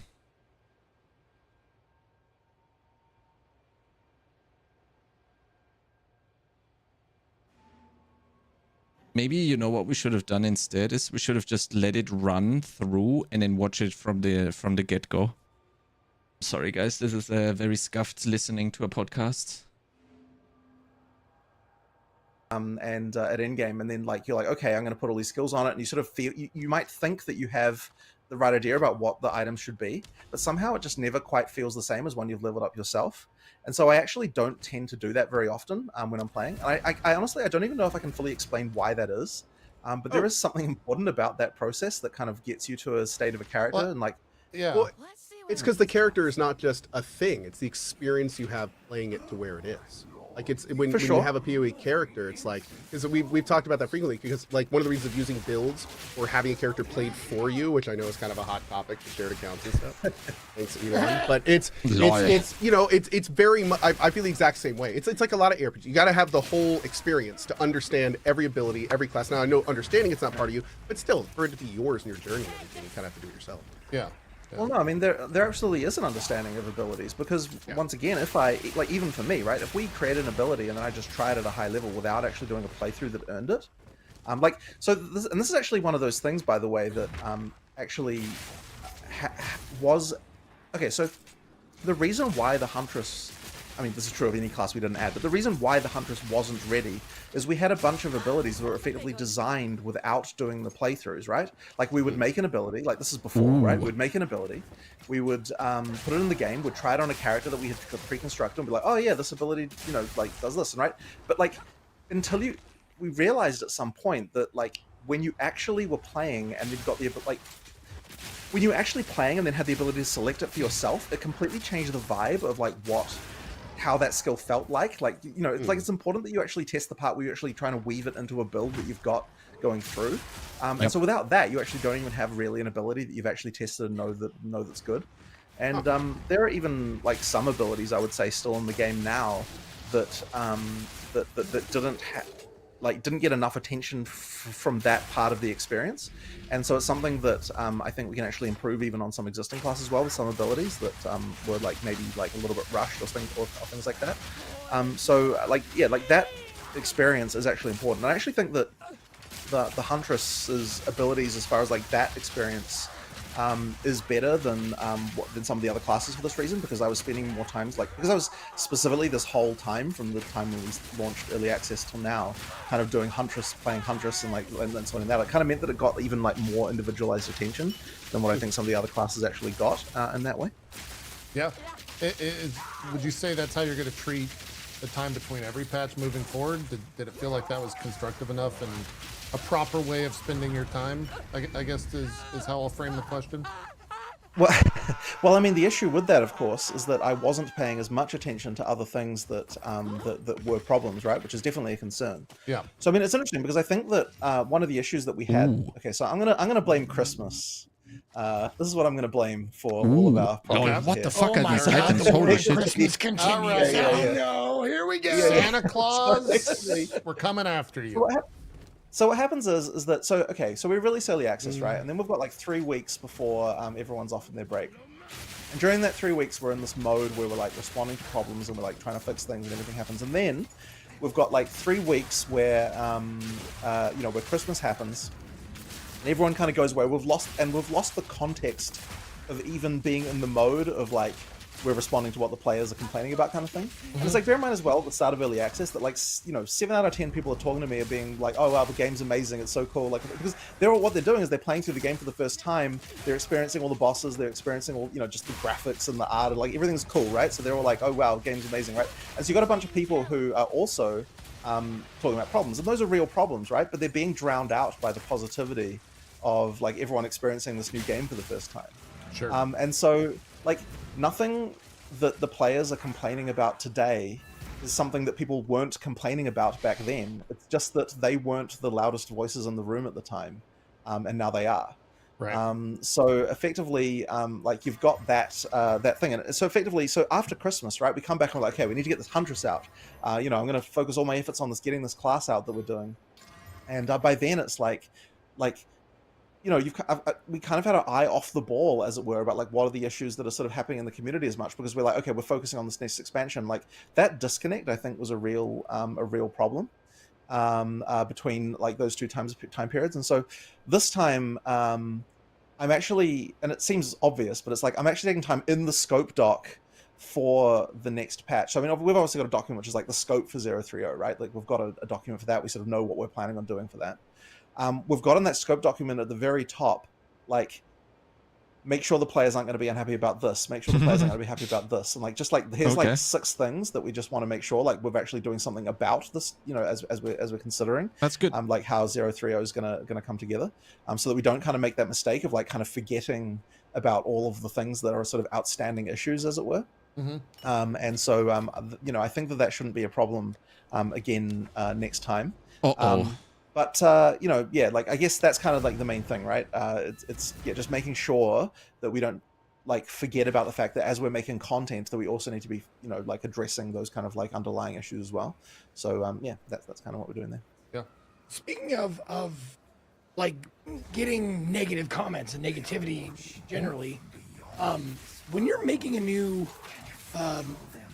addition, a patch, whatever you want to call it, to the game, like, do you have like a meeting with your crew that's like, okay, this is going to make some people mad, so we're going to batten down the hatches and we're going to weather this storm, but we'll come out the other side of it because in the long run, we all believe that it's a good change. Like, is there a lot of that shit happening?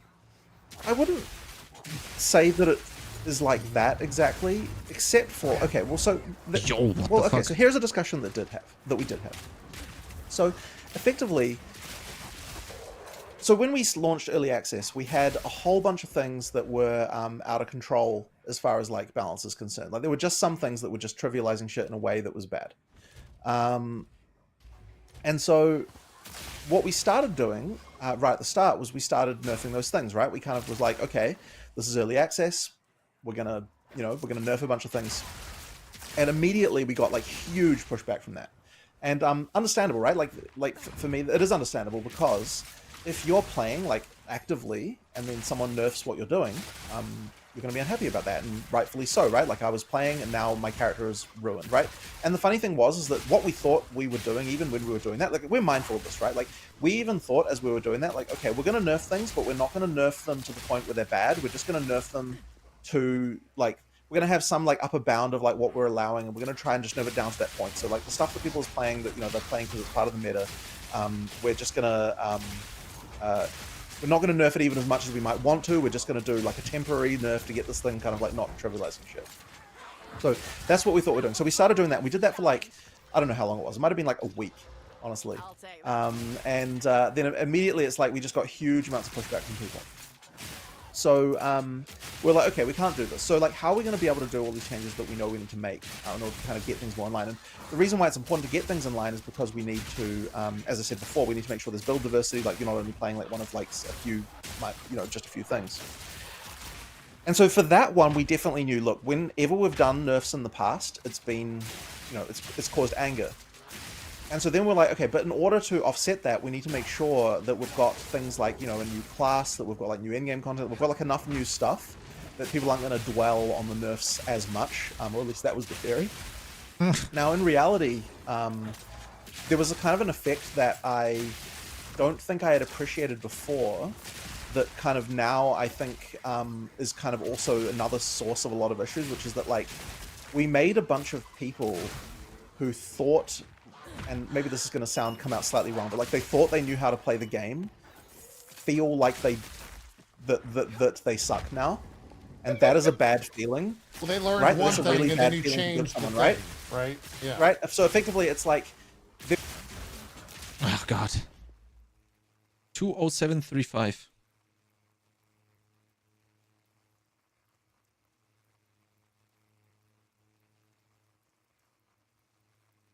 made a bunch of people who thought, and maybe this is going to come out slightly wrong, but like they thought they knew how to play the game, feel like that they suck now, and that is a bad feeling. Well, they learned right? one That's a thing really and then bad you feeling to give changed the someone, thing, right?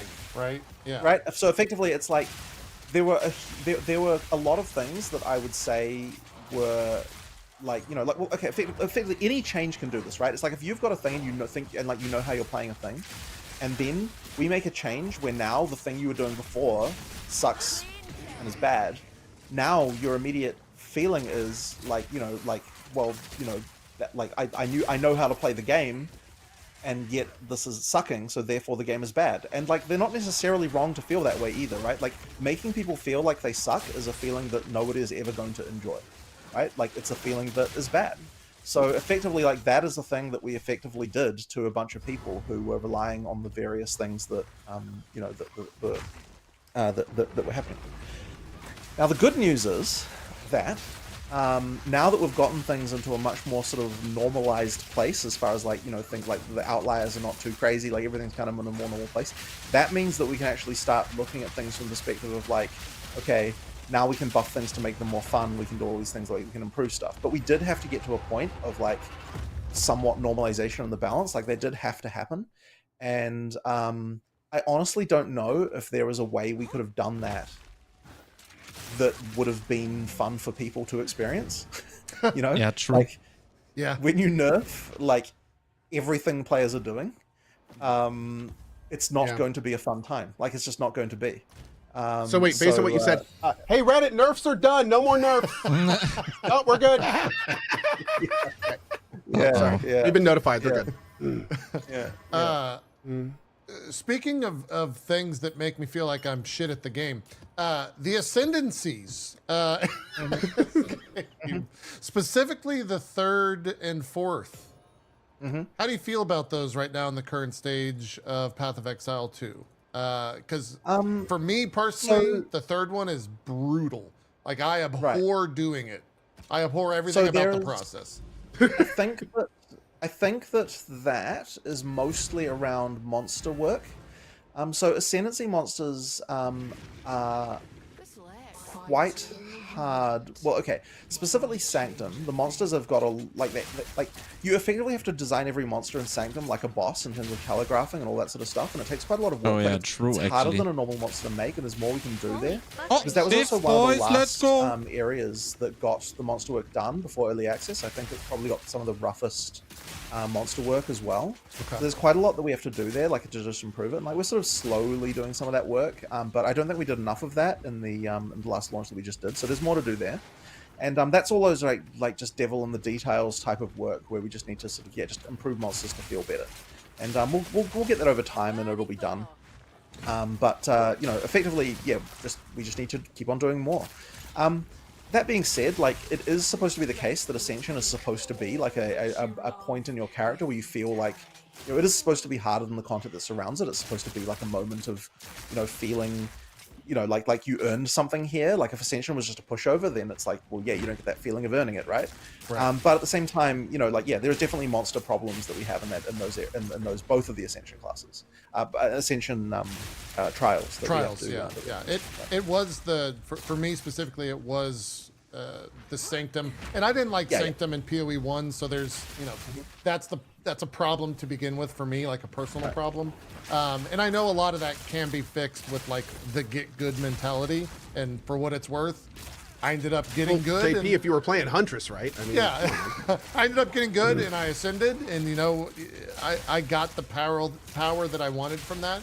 The process was to just experience that it wasn't to like go in there on the first try and get the ascendancy point like it was in PoE1 with labs. It was to go in there, get some honor resistance, kind of build up the actual relics and things like that, and really get involved in the process. And then I ascend. Is that always going to be that process to where you, how many runs, have to build up to how many it? runs did it take? Is the question I have for you. 4, with one of them being under leveled because I was just farming relics. Right. I would say that like I would say 2 or 3 is more than what I would want for the 3rd ascension. Well, to be honest, probably for the first few, like that sort of 2 or 3 kind of zone is kind of more what I would expect. Is right, but it obviously it sort of is dependent, right? Like a good player should be able to do it in one once they know how to, once they know how to do that stuff, or they know what the build is like. And that You sort of mentioned it. Some of those mobs just are brutal, like the sandworm mobs. Those things destroyed my honor, especially if I'm fighting like a rare summoning portal or something, and you know, having issues killing them in the first place. Blah blah blah blah blah. Yeah, some of the monsters are just brutal. Yeah, I mean, it just comes down to like individual cases and that sort of stuff. Like we just have to make sure that they're all good. And as I said, we've got so many monsters that it's like hard to even, you know, like it takes a long time to go through this stuff. Yeah. Okay, that makes sense. That makes sense. Something that really like sunk home to me just now, like just recently, during this conversation, was like the fact that it's still in early access. And True. Yeah. it's weird to think that. You know, because it seems like such a polished, finished product. Like, even though there's obviously it's not done yet, but like even my 50 hours in it was like, oh, this feels like it didn't feel like an incomplete game at all. It didn't feel like early access. So I think we tend to forget that it's still in early access, and we forget that like that we agreed to buy it in early access, so we should be. I mean, I'm not trying to like kiss your ass or anything, but like we should be more forgiving. Right? I actually don't fully know if I even agree that because a player, like, we don't have any right to a player's forgiveness, really. Like, at the end of the day, like, people have the experiences they have, and we just have to live with that. And it's like,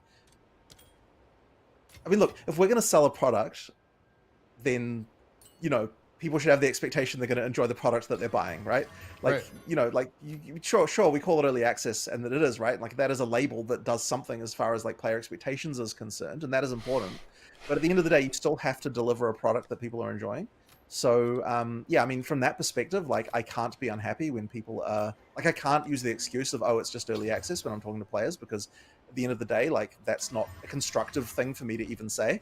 Like, it's, like, I need to be like, okay, well, what's the issue? Let's try and find out what you don't like, right? I guess one of the things that being in early access does mean, though, is that, you know, like, there are a lot of people who won't play something that's in early access until we're saying it's fully finished. And so that's kind of part of what you do get from being in early access, is you get to kind of, you know, like, you get to effectively limit the number of people who are playing until you're sort of ready for that big, you know, for that big surge of players that you'll get at full release. Sure. So, you know, and that's the thing. And so it's like, from that perspective, it's a very unusual early access, right? Because we had so many players. Like, I actually wonder, like, how many like pay to play early access games have even had this many sales. Like, it might be kind of quite up there as far as that's concerned. So it's quite unusual. A rare few. Yeah. It's quite unusual in that regard. Well, is that so? Using the current 0.2 patch, specifically like the Wisp mechanic.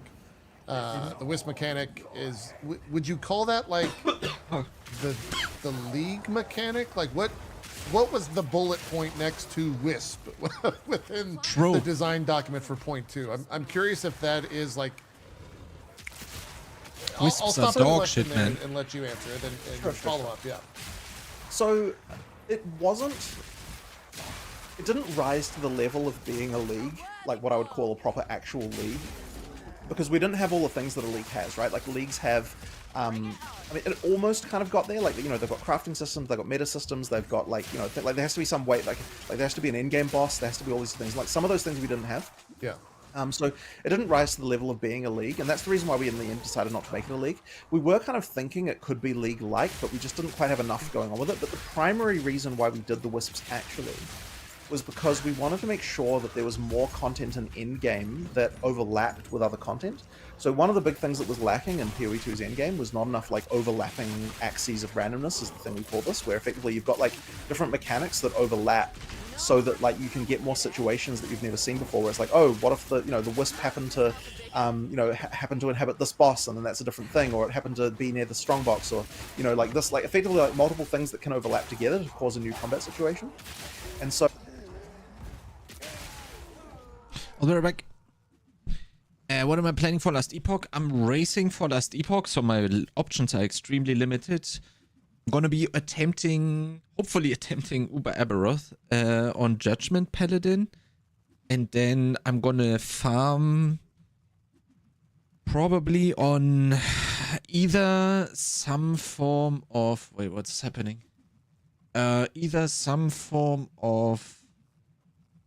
Yeah, some form of Paladin, like a Hammerdin, maybe, or Erasing Strike, or Spin to Win.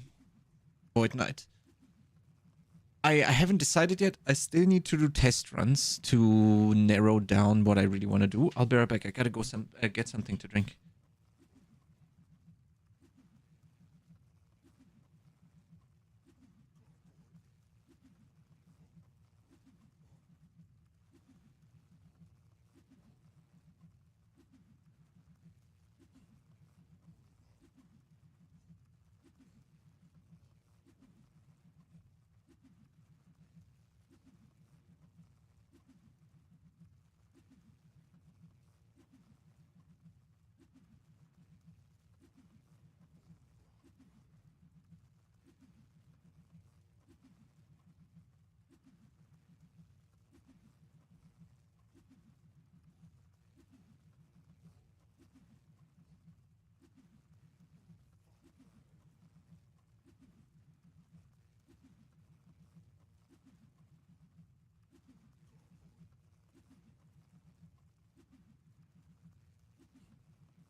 Yo.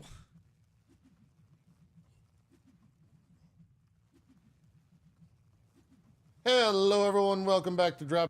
Where were we? Fucking hell. Frames. I didn't, due to it switching to the next VOD.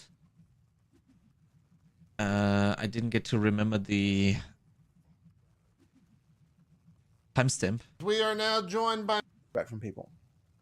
So we're like, okay, we can't do this. So like, how are we going to be able to do all these changes? And I honestly don't know if there was a way we could have done. Really get Right. involved in the process, and then I ascend. Yeah. Probably be doing more of that over time. Like when we're concentrating on that kind of more league-like mechanic, that's the stuff we'll be looking at. Yeah. So is it? Do you find that to be a hurdle, given the history of your PoE1 updates, the leagues, the expansions, all of that being brought into PoE2 while the game is still in early access, to where there's like these two, progress paths of like, we got to make 0.3, we got to introduce another class, we have to set, PoE2 is not a finished game, but also we've set expectations because of people being brought over from PoE1 with these like expansions and these leagues. Is that is that a hurdle? Like, do you kick yourself at night for like, fuck, we set this up and now we've delivered on it before, we got to do it again, however many times until the game's out of early access, until those things align? It is a concern, but I think that it's actually important, even regardless of whether or not we were in early access, because the end game needs to have enough content at launch to make sure that people are really engaged. And like, end games are one of those things where like every action RPG that comes out, people complain that there's not enough end game content. Like, it just happens every single time. Happens with any game, yeah. So, yeah. So effectively, what it ensures that we will have when we come to the actual full release is that we will have a lot of end game content. And so I think that like, and so okay, so like when the next release we have, like for 030, we'll probably like turn down the wisps in the campaign, and there'll be some other thing. And like when we get to eventual release, like there might only be a few wisps in the campaign, and like it's one of the many different random things that you can find that just effectively serve as just like interesting things that you find during the campaign. That's what it'll feel like there. But then during the end game is like an actual mechanic that you can engage with and have more stuff going on with. And so effectively, it's expanding that universe of stuff that that can exist in end game, and without I think that it would have been very hard if we didn't have early access to have been able to create the amount of content that an in-game needs just kind of off the cuff like that. We need like so many different overlapping systems. Yeah, I think that's sort of important. Sure. To have a situation like that. To be blunt, how long did like the wisp mechanic take for development process? I don't. It's hard for me to even quantify because you've kind of got like a whole team, and it's like I don't like. There's no like without answering like man hours, I guess. Dude, it reminds me so much of Abyss. I actually wanted to ask if it was related. It's actually a little bit of a. I mean, it's more like the Tormented Spirits in PoE1. But it does work more like Abyss in the way that the spirits track and go along a path. So it fixes some of the issues that the Tormented Spirits have. But I mean, I wouldn't say it took like that long, really. Like, we actually like decided to do them like not even really that early in 2.0's development. Like, it didn't really take that long. I mean, consider what we needed to actually make that happen, right? And this is one of the things is that I think we are very good at as a company, is like being able to leverage what we have. So what does it take to make wisps? So the actual effect for the wisps themselves is obviously like made of particles, so there's no like modeling involved in that. The animals are all animals that we had that we could do like a few animations for to make abilities. Like like we had a bear model, we had a deer model, we had like all these different things. So like those are the things that we sort of had. So we can utilize those in a completely different context that you would never see as being the same. In terms of the actual ability stuff, I mean, you've got VFX work, but not necessarily more than like a boss would take. Like, it probably took about a similar amount of VFX time as a single boss might take to make that stuff. And then you've got the various mechanics around, like, the programming time. I mean, it wasn't really that hard. It's kind of, yeah, like, I mean, I wouldn't say it really took that long. Okay. So yeah, like it's a relatively easy feature to make, and I feel like you get a reasonable amount out of it. And so it's just a question of, yeah, making more things like that, just having interesting stuff to play. So is it safe to say that alongside, you know, new classes and all the other like early access updates, that's the type of stuff we can expect moving forward for 0.3, 0.4, and so on and so forth? Yeah, we'll definitely be adding more content like that, absolutely. Yeah, okay, cool. That makes a lot of sense. I want to go back to when you said, you know, obviously PoE 2 super successful in sales and player base. I think at launch you guys averaged like almost double at least Steam count players I was on gonna that. ask about PoE 1. How hard is it for you to like take all of those new players, and I'm going to use Zeke as an example, and I'll give you a backstory there. Zeke bounced off of PoE 1 pretty hard. He even had Ziggy running him through it as kind of a Sherpa and bounced off of it pretty hard. But with PoE 2, and I think he told you this prior to us starting the interview, he put like, what, 60 hours in it, Zeke, or something like that? Yeah, 55. How do you make a game for the Zekes, but also keep the Zizerins involved? Oh. Like, there's a huge disparity in the type of players that those two are. How do you satiate and succeed in making a game like that? Or do you feel you've already done that? Or is that the forever problem? Well, I personally... Okay, so if you imagine the sort of Venn diagram of this, as it were. Okay, yeah, Zeke and Ziz, the Yeah, circles. you know, where you've got like things. So the question you're effectively asking is there any overlap there? Yeah. Right? Like, is there a place where the game can be that both of those players are happy with it? And I am a believer that yes, there is. Now, I think there are a lot of players who would say that there isn't, but I still believe that there is, personally. And that is the thing, the target we're attempting to hit. Now, the difficulty of that is that we're attempting to hit a smaller target, right? Because like if we have to nail the dart right into the intersection of those 2 points, then that is a smaller target to hit, which means our job is more difficult. And I would say that balancing PoE 2 is actually much harder than balancing PoE 1 has been. But I think that a lot of the reasons why Path of Exile 1 had people like you bounce off them is not necessarily the same kind of reasons that people, the PoE 1 players are unhappy with PoE 2 right now. I think that those reasons are just incidental complexity that never actually mattered. Like, I don't think that anyone is like crying out for PoE 2 to use PoE 1's like gem socketing system. Like, that is not the criticism that PoE 1 players have. True. And yet it was like a huge thing that caused PoE 1 to be hard for new players. So it's like there are changes that are just straight up wins for one group that don't affect the other group, and that's the kind of changes we're trying to make to kind of make it so that, you know, like you're just like things are less complicated, like a nicer to play, like those kinds of things. And so like my hope, like I really don't think that the sacrifices, I don't think there's many sacrifices a PoE 1 player should be having to make to play PoE 2, and I really don't think that that should even be how the PoE 1 player should look at it. Like, you know, like I believe that there really is an intersection there where we can make both groups of those players like happy about the game.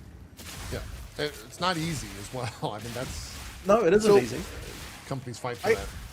I have kind of a follow-up that I know you guys have talked about this extensively in different formats. I know you've been on all sorts of podcasts, but just to kind of get it all in one place, kind of building on the question JTP just asked between like the strongest, most educated players and new players, and that kind of then overlap.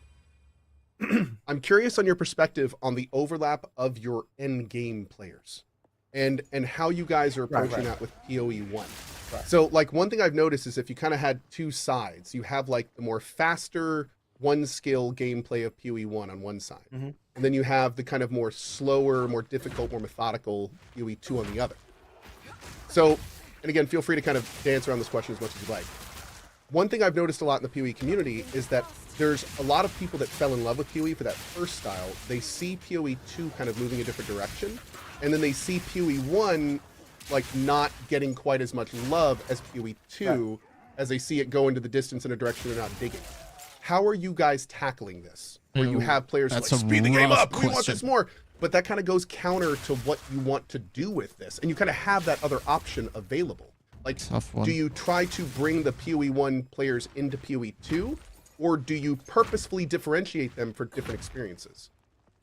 Well, first of all, I guess the main thing is that it's incredibly unfortunate that the slowdown in PoE 1 development happened, because it wasn't our intention to do that. And so, like, my my belief is that shouldn't be a problem after the next expansion happens. Like, we're trying. I mean, look, we might fail, but you know, the goal is not to fail, of course. You know, our intention. That's a great goal. The intention is still to update PoE 1, and it's like there were certainly sacrifices that that happened that affected, you know, the PoE 1 audience as far as that development is concerned, and that's definitely bad. And like, it's bad that happened. Like, it wasn't our intention to do that, and we did. You know, so like if you're a person who likes PoE 1 and you're not interested in PoE 2, we still want to have PoE 1 there and getting support like it always had. You know, like for that, like, that is a thing we want to do. But that said, I still don't want to give up on the idea that a PoE 1 player can enjoy PoE 2 as well. Like, I really do believe that can be the case. Like, I really do believe. Like, I like both games. Like, I do. Like, I like PoE 2 better, but I still like PoE 1, and I think that shouldn't be something. I think that can be something that can be true for a lot of players. So oh, I'm sorry. Yeah, no, you go.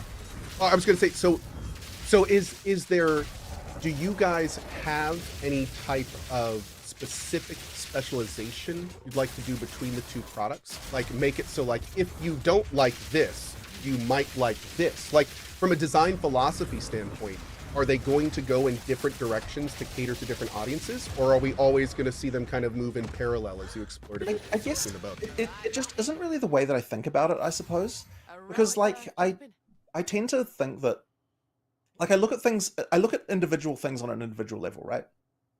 Like, and I think this is the thing that has frustrated a lot of people in the community when I talk about this stuff, is that, like, because I tend to be like, okay, it's not that I've got some design philosophy where, like, this is the amount of speed that the game has to have and this many, you know, kilometers an hour or anything like that, right? It's entirely like, they get hung up on that. I mean, I do it as yeah, well, yeah. Like, right? is this fun or isn't it fun? And like, do you feel the power is progressing or do I not feel like that, and so on? And it's like, I guess the only thing I can point to that's like completely certain to me is that it shouldn't be that when you watch a stream of a player as someone who's never played the game before, that it looks like something that is completely incomprehensible ridiculousness. Like, you have that thing where it's like I don't want it to be like, if a person looks at someone playing the game even at a high level, it should look like, oh wow, that character is ridiculous, but it shouldn't be like, I can't even visually understand what is entering my eyeballs. I can see here. that. You know, like, that's the... And I also agree with that. I think it's very important for everyone to just tune in and be like, oh, okay, this guy's blasting, but people shouldn't be like, wait, I don't even see the character, or I don't even see the attack that is being made, right? I fully agree. I really like the analogy that he had back then, where you start at 0% ridiculousness in PoE 1 and you go up to 10,000, right? And he wasn't using ridiculousness, but some other form of describing it, right? And then that's obviously crazy. But if in PoE 2 you go from 0% ridiculousness to, instead of to 10,000, you go to 1,000, that's still super fine, probably, right? And it's making for a game that is more approachable for everyone. It's also like more fun, because in PoE 1 I don't like just randomly getting one shot, even though I have a pretty okay build, right? But in PoE 2 I always feel like, well, I didn't do this, or I didn't see that, or that does not necessarily happen in PoE 1. In PoE 1 I'm just like, boom, and I'm like, well,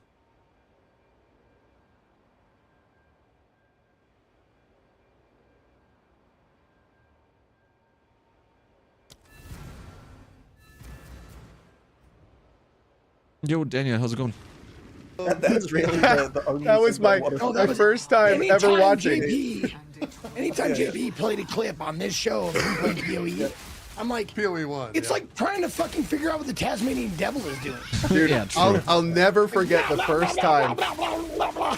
First time I saw it, 2 times. First time I saw an endgame mapper in PoE 1 that actually knew what they were doing, and the first time I saw a flicker strike build. Were 2 of the most memorable PE things I've ever seen. But no, that makes perfect sense. To be honest, you still kind of understand what's going on with the flicker strike build. Like, at least you kind of have an understand. Sometimes. Depends on how many mobs are on the screen.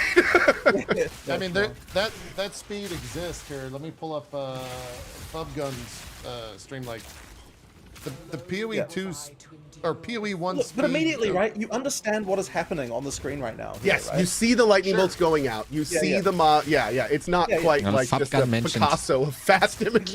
Exactly, right? Yeah.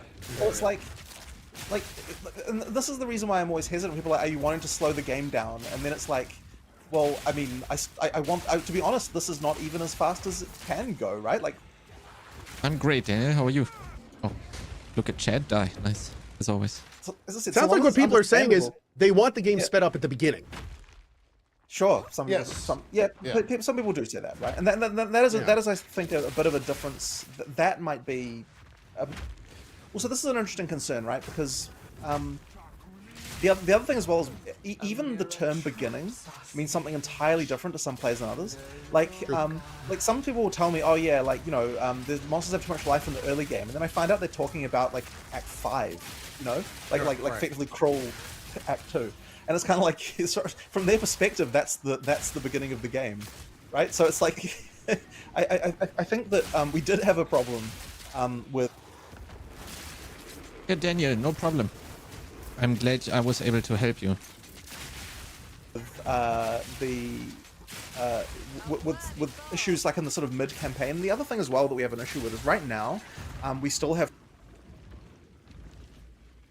232.10.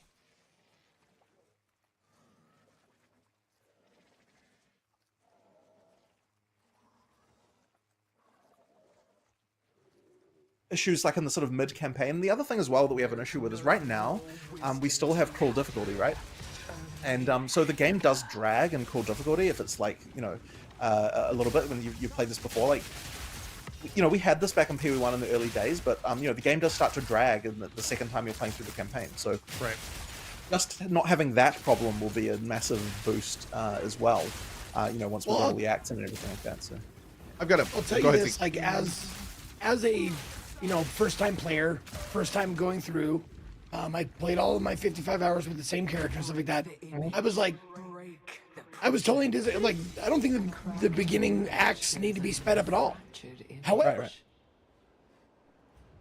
if I wanted to go through it again, which is kind of the game's designed to do that, go through it again with different characters or, you know, different builds in mind, whatever, then it would feel slow because I've done this and like. That's like for a brand new player like me, the speed was fine at the beginning. Right. But like I could totally see myself going through the same act again with a different character and going, wow, this feels like I'm trudging through a swamp. Right. I think, yeah, that's like a PoE 1 issue as well. That's been, I mean, have you guys thought about changing that at all from PoE 1? Like, what's the thinking with that? Changing well, what exactly? Well, the biggest comment that we all get is like, do I still have to do the campaign? Like just to completely cut, like, do I still got to do the campaign? Like, is there going to ever be shortcuts, skips, alternate routes? Like one big thing is respecting time. Like that's that. Like a lot of people feel that in PoE 2, it doesn't respect necessarily the time, especially compared to PoE 1 because of how much slower it is. So are we going to have like a cumulative effect of not only having this much larger, much girthier, slower campaign, but then also having to repeat that multiple? Well, okay, so I guess the part that I sort of would say about that is that at the end of the day, and this is kind of the way that I tend to think about things, is like if you're saying that you're not enjoying the campaign, then that just means the campaign needs to be better, right? Like it's just like even if it's like the like I understand like time they played it. Well, I understand, but on an intellectual level, it's easy to say, okay, I'm not going to enjoy playing through this again, and that might even be true with the campaign in its current state, but I am a believer in the idea that you can make something like this compelling enough that it is fun to play again. And part of the reason why it is because when we have leagues, there's a different thing going on with the campaign to kind of mean that, you know. I mean, you're going to be playing through the thing with a different class, with a different build the next time. It's going to be less boring for sure, but I can see people that don't have as much time as me being annoyed about having to do the campaign every time. I think maybe Last Epoch's system is the best thing that I've seen for this exact problem, because if you go down the D4 route and just don't require anything and you just blast, I think that's fine, but it also loses a little bit of the charm that a game has, the charm a game could have, right? At least a little bit, you know? I think in Last Epoch is so nice you can get to endgame and blast the monolith so fucking early. If you can do it, if you have a good build, if you're a good player, you can do it, right? There is an option to do it. But it's still kind of like, well, you gotta interact with the campaign a little bit, right? And then you can choose, am I skipping, am I not skipping? You can choose every time different. And I don't know, I think what Last Epoch did with the campaign is absolutely amazing. I think it's the best of both worlds mixed together. You still have to kind of like spend a little bit of time in the campaign to get to where you want to go at the start of a new league. I think there's something cool with like, hey, yo, we're blasting the campaign. Oh, league launched. Oh, we're blasting the campaign all together, you know, like, oh, how far are you? Or are you here? Or are you here? You know, I don't know. I think it's kind of like a community feel as well. We're like, oh, we're going through the campaign again. Okay, let's go. Okay, now we're in maps. Let's go. You know, I think it's kind of cool. But 20 hours for the campaign is too much, in my opinion. 2-3 hours is maybe okay for me, but might be not good. I mean, for me, it's 20 hours also okay. Nah, borderline. But for other people, it might not be okay, right? And then I have another thing that just came into my mind.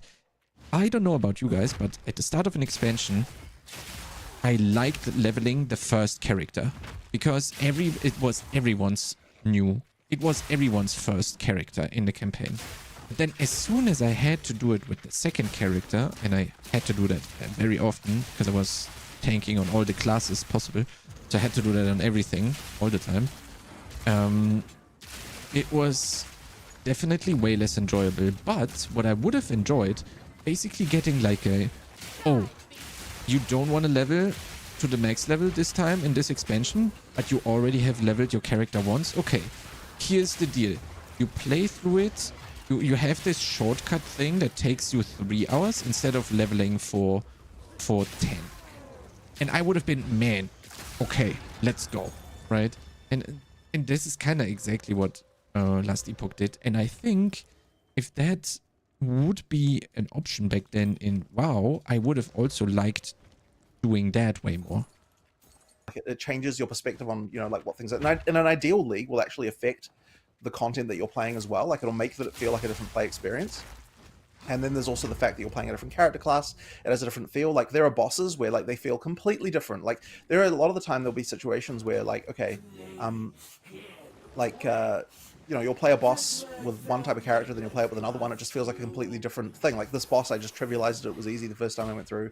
This time I'm having, like, you know, it's like just due to the way that my character is, you know, feels very different. So I guess what I'm saying is that like, it's certainly not helped by the fact that we've got 2 copies of the campaign in the game right now, because it means you played through it twice, you know, like first time you played through it.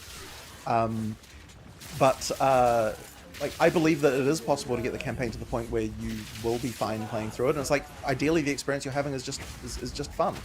And I mean, like the PoE 1 campaign, I mean, you know, like it does get stale over time eventually, but like it's still something that people play through again and again and again. And, like the reason why is it's there to host the other content that we also add every time, right? Like it's there to be the place where you do all these things. And I don't know that if like, okay, if you just started level 1 in endgame, like I'm not really sure that would be like that.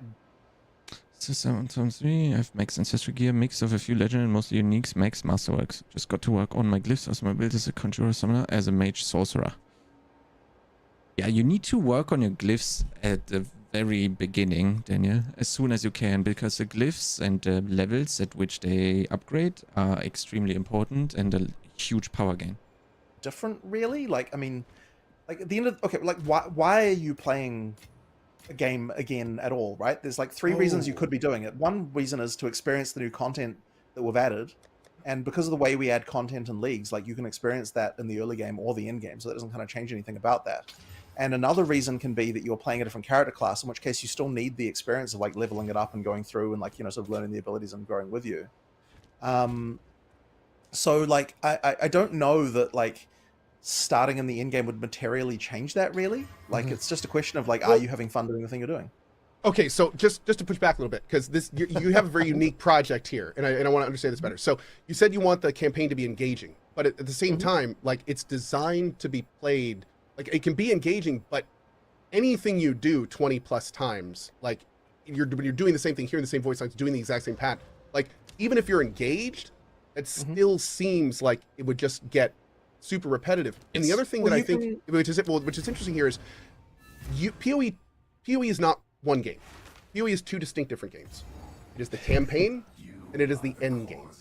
And a lot of people don't want to play this first one a bunch of times, but they really want to play the second one a bunch of times, which means they have to slog through the first one a bunch of times to get to the part they like, which immediately changes what this one is.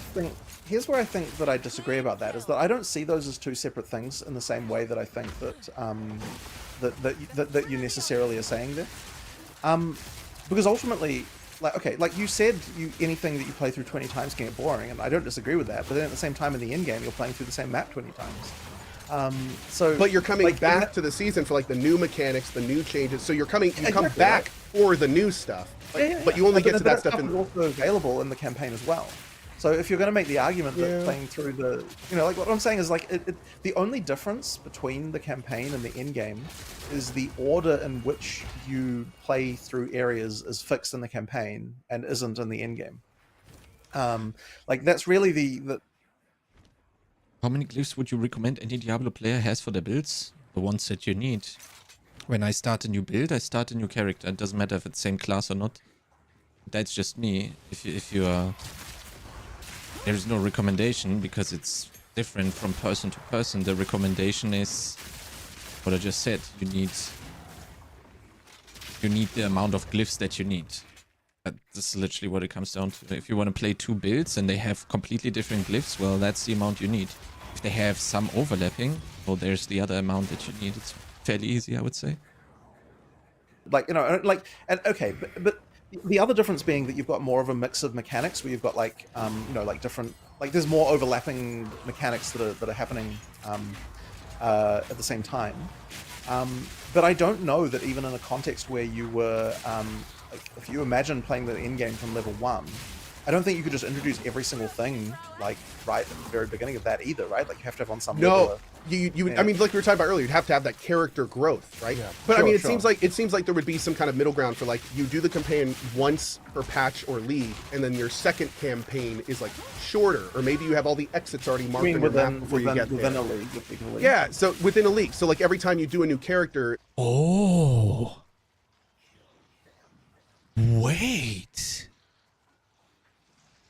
Your second character in a league has all the maps and all the locations uncovered.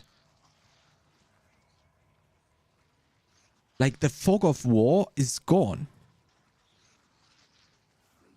Then we are much faster. We know exactly where we need to go, but they still get us going through the campaign. Nah. I might like it, but I would need to play it to see if I really like it. I don't know. Like the campaign vicariously gets like shorter and shorter and shorter. But I also gotta be honest. I think they will never ever get rid of the campaign, and I also think it's a good thing. Again, I think the last Epoch version is absolutely freaking insane. So maybe we can get closer to that version somehow. Yeah, that's true, Zafrogi. That's also true, yes. We're not necessarily due to content, but the player's ability to get through it. But like one thing, for instance, is like, you know, players have contests in how fast they can get through the campaign to get to where they get. It's like that World of Warcraft episode in South Park where they spend, you know, 40 weeks leveling up to get to the real game, which is the end game. So it just seems like for players that are in that perspective, it seems like there should be an option. I don't know if that makes sense. Well, one of the things as far as like multiple playthroughs of within a single league is that I think that players are maybe not happy enough with the level of like of like power leveling items that they're getting, because like the theory is that you play through the campaign. Once you go to end game, you've got you get a bunch of items, and now your second playthrough is way easier because you've got a bunch of items that you got from before, and so I mean that should more than double the speed that you're going through the campaign, like very easily. If so you're like, good enough of a player to know to save that stuff. But yes, right, yes, absolutely, absolutely. Yeah. But even just having currency in your stash, like, and just buying things on trade, true. As you level up is also going to get you a crazily different experience than what you'd have the first time through. Just because you've got all that currency that you've got, like, you're definitely saving the currency at the very least. So it's like that should theoretically. Daniel, you can play the campaign every Diablo season. Every season you can choose to do the campaign instead of doing what Diablo does. They wouldn't, it's not only once, you can play it as much as you like. You can play it on League Start, and with Vessel of Hatred it's actually quite a competitive leveling method compared to all the other things.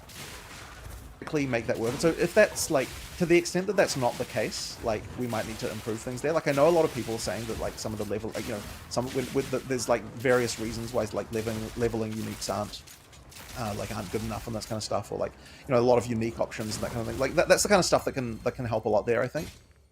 So and that also can be another type of experience that's also fun to have, like, because that is your experience of just completely obliterating everything as you go through, like using these ultra powerful items. True. That is also an experience we want players to have too.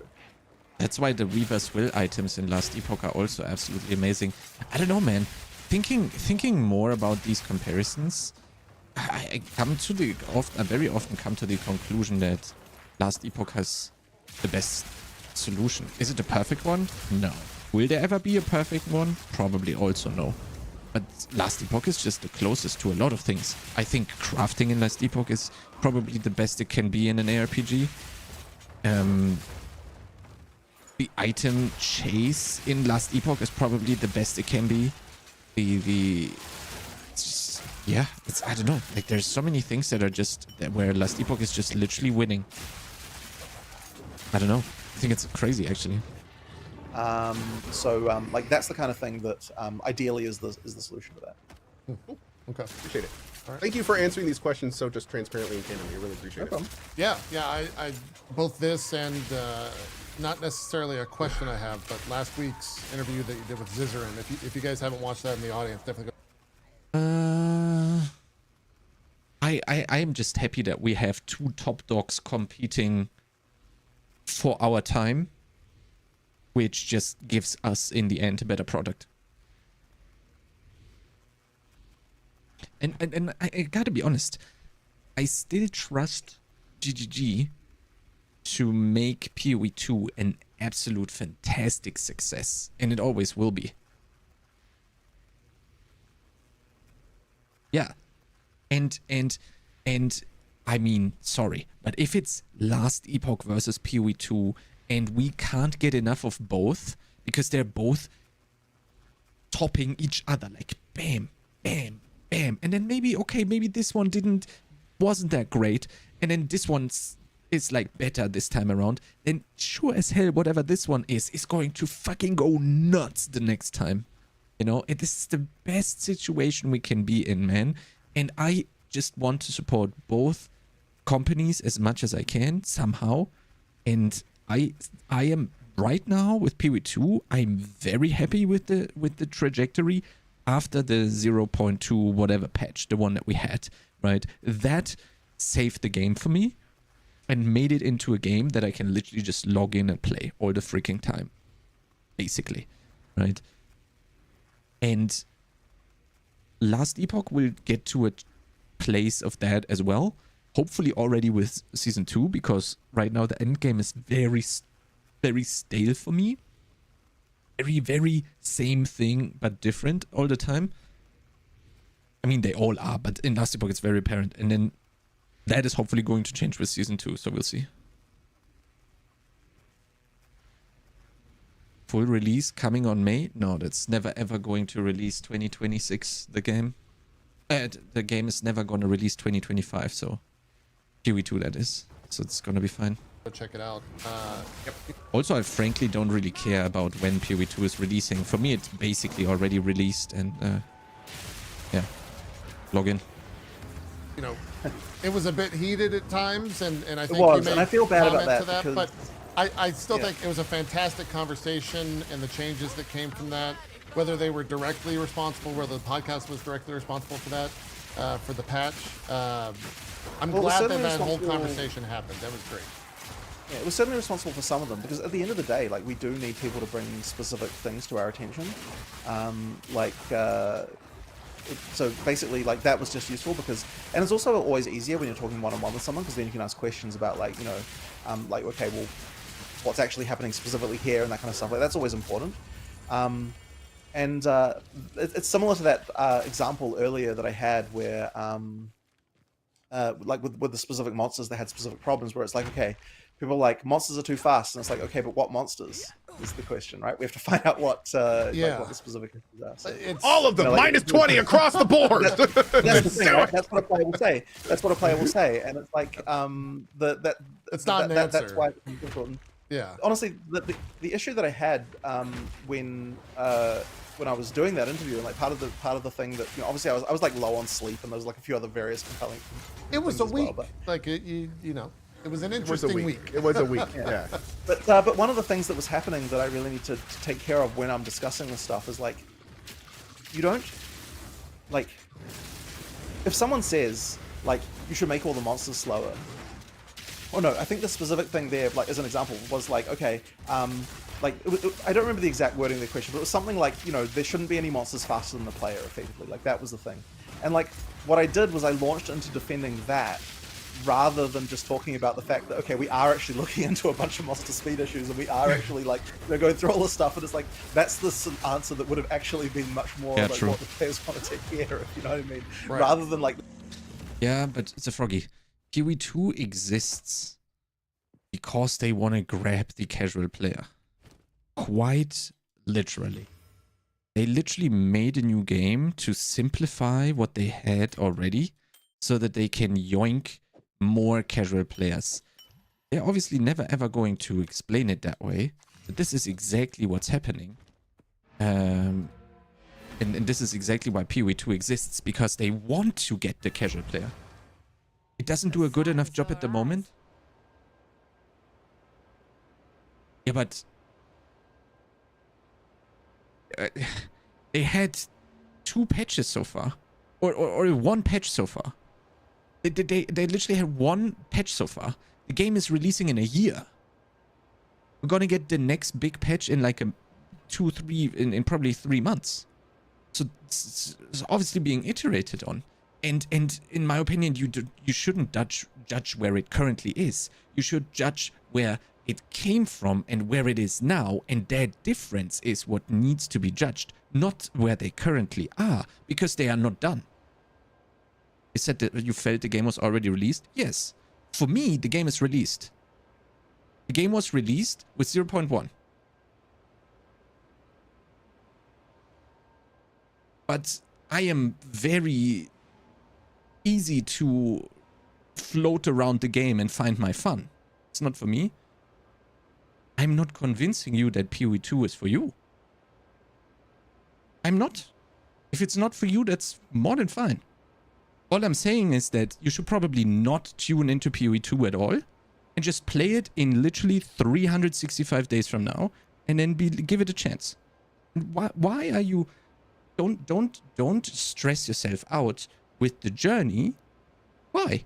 Just say it's not for me right now. I'm gonna revisit it in a year, and if it's good for me, then wow, then I'm just gonna play it. And if it's not good, then you're not gonna play it. That's totally okay.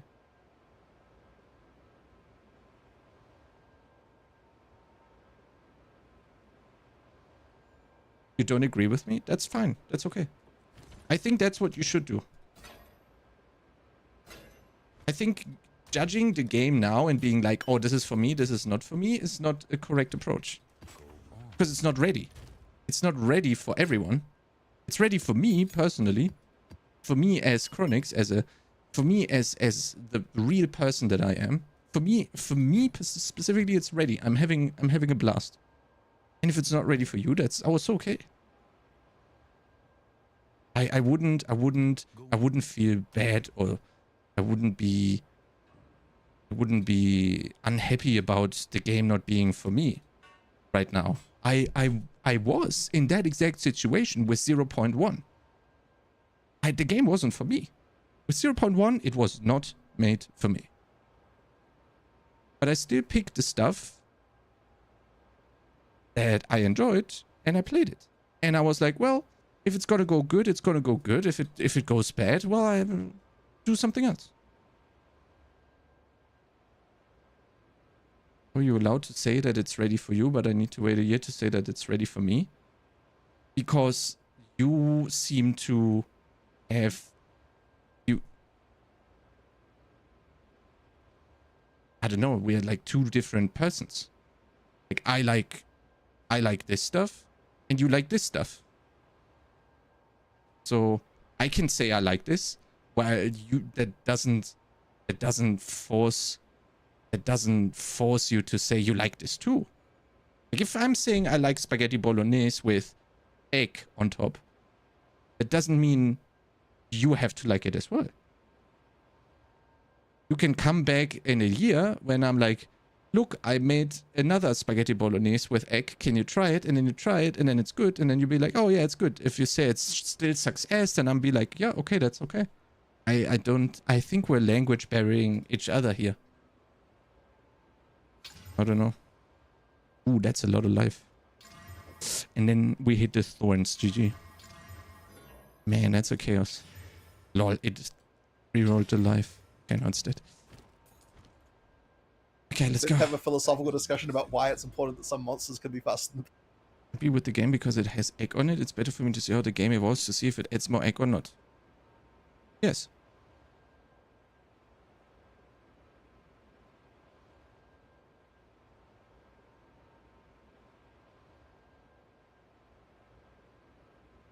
Exactly, that's what I'm saying, the froggy. That's what I'm saying. If you don't like it because it has egg on it,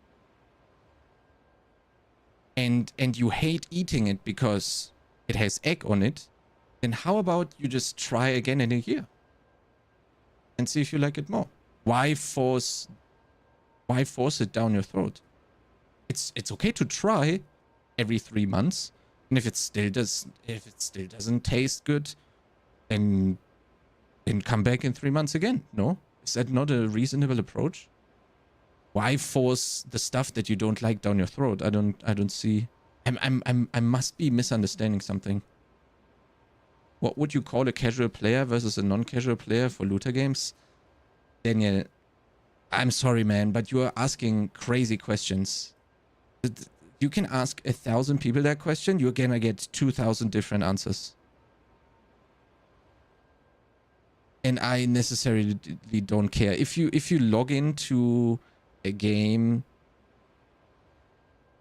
once a day, then you're not a casual player, I guess. It's also when you log in every second day to the game, maybe that's the cutoff for me, but that's completely different for everyone. Everyone defines a casual player completely different. Player sometimes. There's also player that log into a game once a month but know everything about the game. Are they casual? I don't know. So like that's the kind of thing that different answers for different audiences. Exactly. Sure. It's like a very different situation. I mean, you mentioned. I think that goes both ways, right? Because you mentioned like players screaming X needs to be fixed, but not the specifics of what X is. I think as someone who's talked to a lot of developers over a myriad of different games, it's one thing that we have to get better at is just like actually honing in on what the problem is or what we think the problem is to be able to identify that. I don't know. I mean, your job is not to be a game developer, right? That's our Right, job. So, that's like, very true. But we could, you know, we could like- try to like, be better at it because I suck. It's at it. our job to yell at you for your poor decisions. I suck at it. That's what my job is. Yeah. The thing is, but what I will say is that, like, but on the other hand, if you're in our QA department, now it is your job to actually get Right. specific about individual things, right? Yeah. So like that's one of those things that I think it goes both that is ways. also one of those things that when people enter QA, they have to learn about like that kind of stuff. It's like it's not enough to just say like monsters are too fast. You actually have to say, well, like, what monster were you fighting? Like, what was the exact situation? You know what I mean? Yeah. Basically, everyone just needs to stream, and then when anyone dies, you need to take the last 10 seconds, and we can just submit them. Just have a little submit button next to, instead of a Boom. death recap, we'll submit a video. There you go. So you guys have all the information. Closing in on. Yes, the Froggy. I thought the same thing with 0.1, and now I'm happy with where we're going. So I really hope that you have a chance of having the same success with it, right? I was very far away of PoE2. You heard me say this. Like, if this patch is not gonna catch me, I probably won't play the game. 0.2 launched. I played it when I came back home. I was at the I was very sad about the state of the game. I was very sad. Endgame though looked promising, and while I was moving there, they fixed kinda the part that I wanted to have fixed. I have not tested the campaign yet, but the endgame is so appealing now to me compared to 0.1 that this makes the game for me. If I have to go through the campaign in 20 hours, then okay, well, I can stream it. It's not too bad, right? I'm sitting here all day, every day. Anyway, might as well just go through the 20-hour campaign, right? It's okay then for me, right? Like, but I was also very, how do you say? Not curious, but I was very heavily negative on, can they make me enjoy the game? And they were able to. So I hope that you get the same success. Maybe with 0.3. Who knows? Maybe with 0.1. Right? At 0.1. 1.0.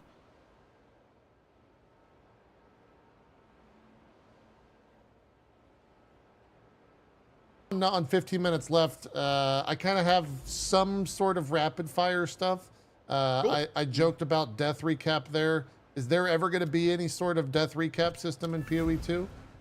I mean, I'm not against the idea fundamentally, but every time we've ever talked about this, you start to get into a bajillion corner cases Yeah, that I mean, make it it's a loaded kind of question. I hard. get it.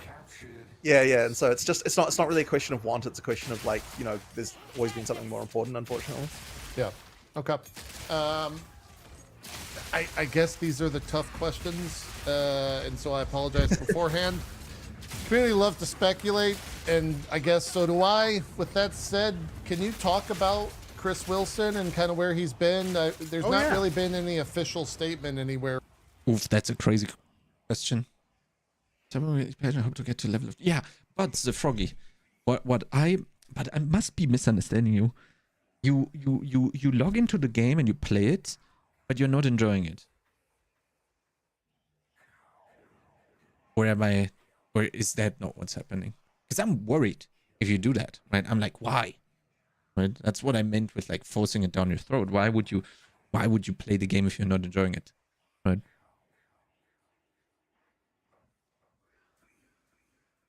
No, it's all good, Daniel. You can be very curious and ask all the stuff. I just don't understand what you get out of me answering such a very broad question. You know, I feel like I can't really define a casual or a non-casual player for everyone. I can answer how I feel about it, right? But I don't think you are interested in my opinion what a casual or a non-casual player is, right? Why would you? For me, when I read the question, it's like, hey, what is a casual and a non-casual player, right? And I'm just unable to answer this. And I think this is where this is going hiccups. I see. Okay. Yeah. Okay. But I'm glad, Zafruga, we got this. Yeah, easy. No, then I'm way more happy. What build are you playing right now? I don't even fucking know. So, Daniel, maybe my understanding was too bad of understanding the question correctly. I don't know if you were interested in my opinion what a casual or a non-casual is, because that I can answer. But I'm having trouble defining a casual or a non-casual for the whole world, you know? You get me? From GGG about that. I think we've had a couple things like third party and fourth party, but is there anything official you could say where Chris has been? I mean, he hasn't been working like day to day at our company. Wait, you're playing my build? Yay! I finally made someone in chat play my build. Usually everyone is playing something else. Finally, the froggy. Finally, someone is playing my build in my chat. Oh no, some of my regulars, some of the boys are playing my build. Usually we have like Cut brewing his own shit, Revan, Shorty, everyone's doing their own kind of shit. Itoka is doing crazy other stuff. Yanni do also something different, and now fucking hell, finally someone I convinced someone and lured someone into my build of you guys. Could shit myself, but that's it. Why do you mean shit yourself? No, I don't understand.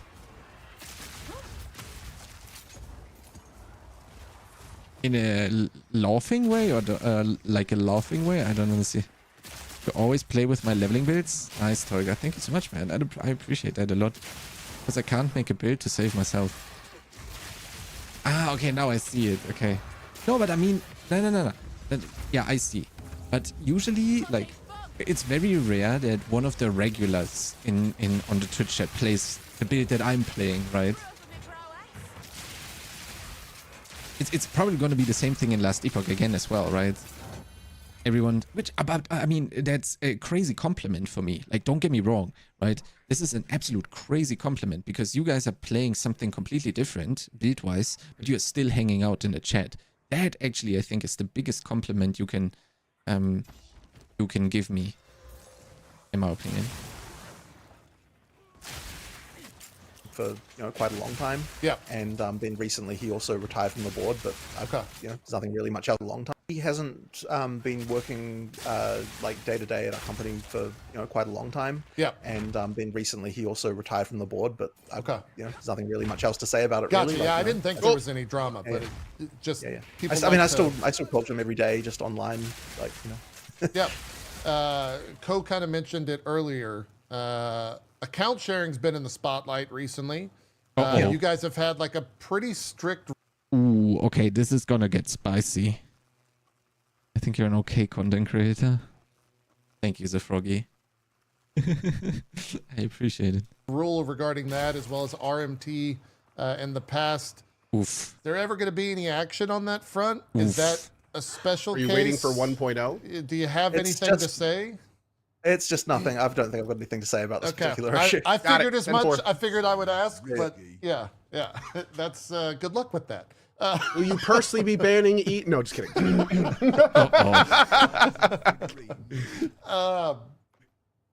In an age where people like to pit companies against each other, do you consider yourself competitors to Blizzard, Diablo 4, Last Epoch? Like, how do you view these other companies? Man, these questions are great. Holy moly.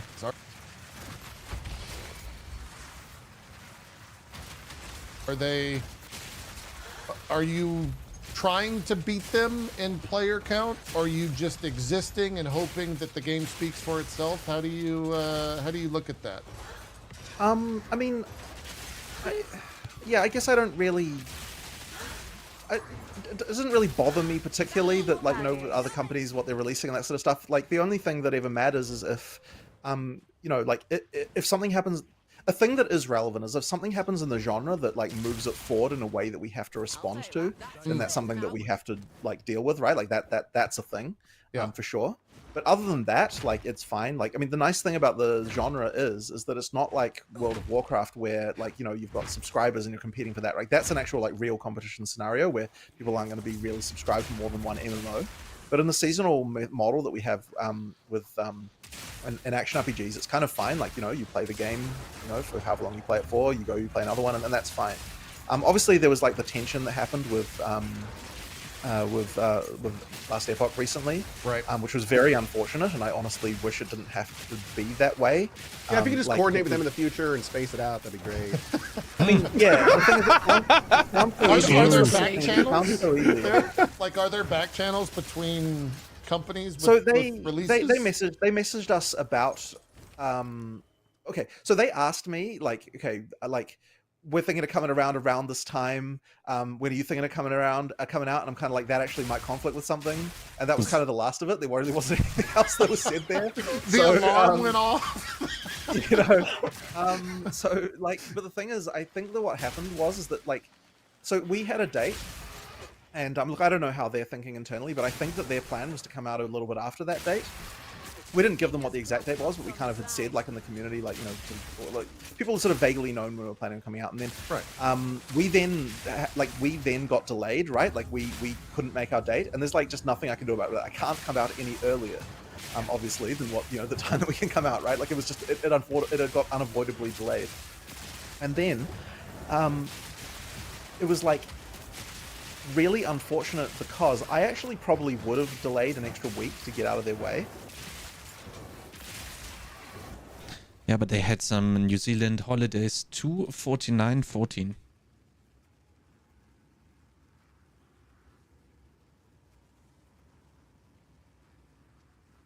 It was like really unfortunate because I actually probably would have delayed an extra week to get out of their way.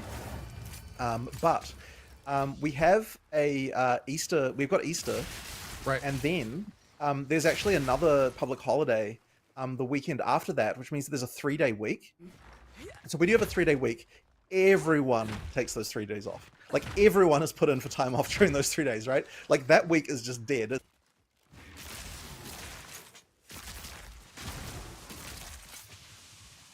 Yeah, thank you, Philip. Daniel, sorry. Daniel Phelps. Thank you, Daniel. See you next time. Have a great rest of your evening. Or day, rather. It's not happening. Yeah. And so what would have happened is if we delayed another week, then that week would have been right after our launch. Which obviously, if we'd just had the launch we just had and everyone was on holiday, it wouldn't have been... Just to make sure I heard this properly, just to be clear, if those holidays weren't there, you would have moved PoE 2 for Last Epoch? I would have moved it a week, right? Not in a way that the players would have seen, right? Hey, that's plenty of time. Yeah, yeah. No, I would have moved it a week. I wouldn't have moved it 2 weeks. I wouldn't have moved it 2 weeks because there's only like, so much that, you can, that is right? Yeah, absolutely. Players. But a week I would have moved. But yeah, we just couldn't move that week, unfortunately. And so then, and I felt real bad about it as well because I was like, I don't want to do that. What they should have done though, they should have released a video saying exactly this. Literally give Jonathan a script like they did in the past, let him sit in the room, read this out 2 minutes, post it on a YouTube, everyone would have been happy. Do them, right? Like, I don't want to do, like, it's not something I want to do. But at the same time, if we were delaying 2 weeks and then the players like knew that, like, that would just be awful, right? Like our players would have crucified us for that, and rightly so, right? That would have been terrible. So effectively, like, it just ended up that way. And like, I don't know whether or not it was a good idea for them to then move in response to that. Like, I honestly can't say whether or not that was right or wrong. But I certainly don't feel great about that happening, right? Not amazing. Like, I don't want to ruin their plans in any regard. Yeah. To be blunt though, it's very cool you're even thinking of that. I mean, we live in a day of kind of faceless corporations for a lot of games this size, so that's cool to know. Not only that you guys are talking, but even considering doing stuff like that. I think I speak for many of us when I say, just like you were saying earlier, we love Last Epoch and PoE 2.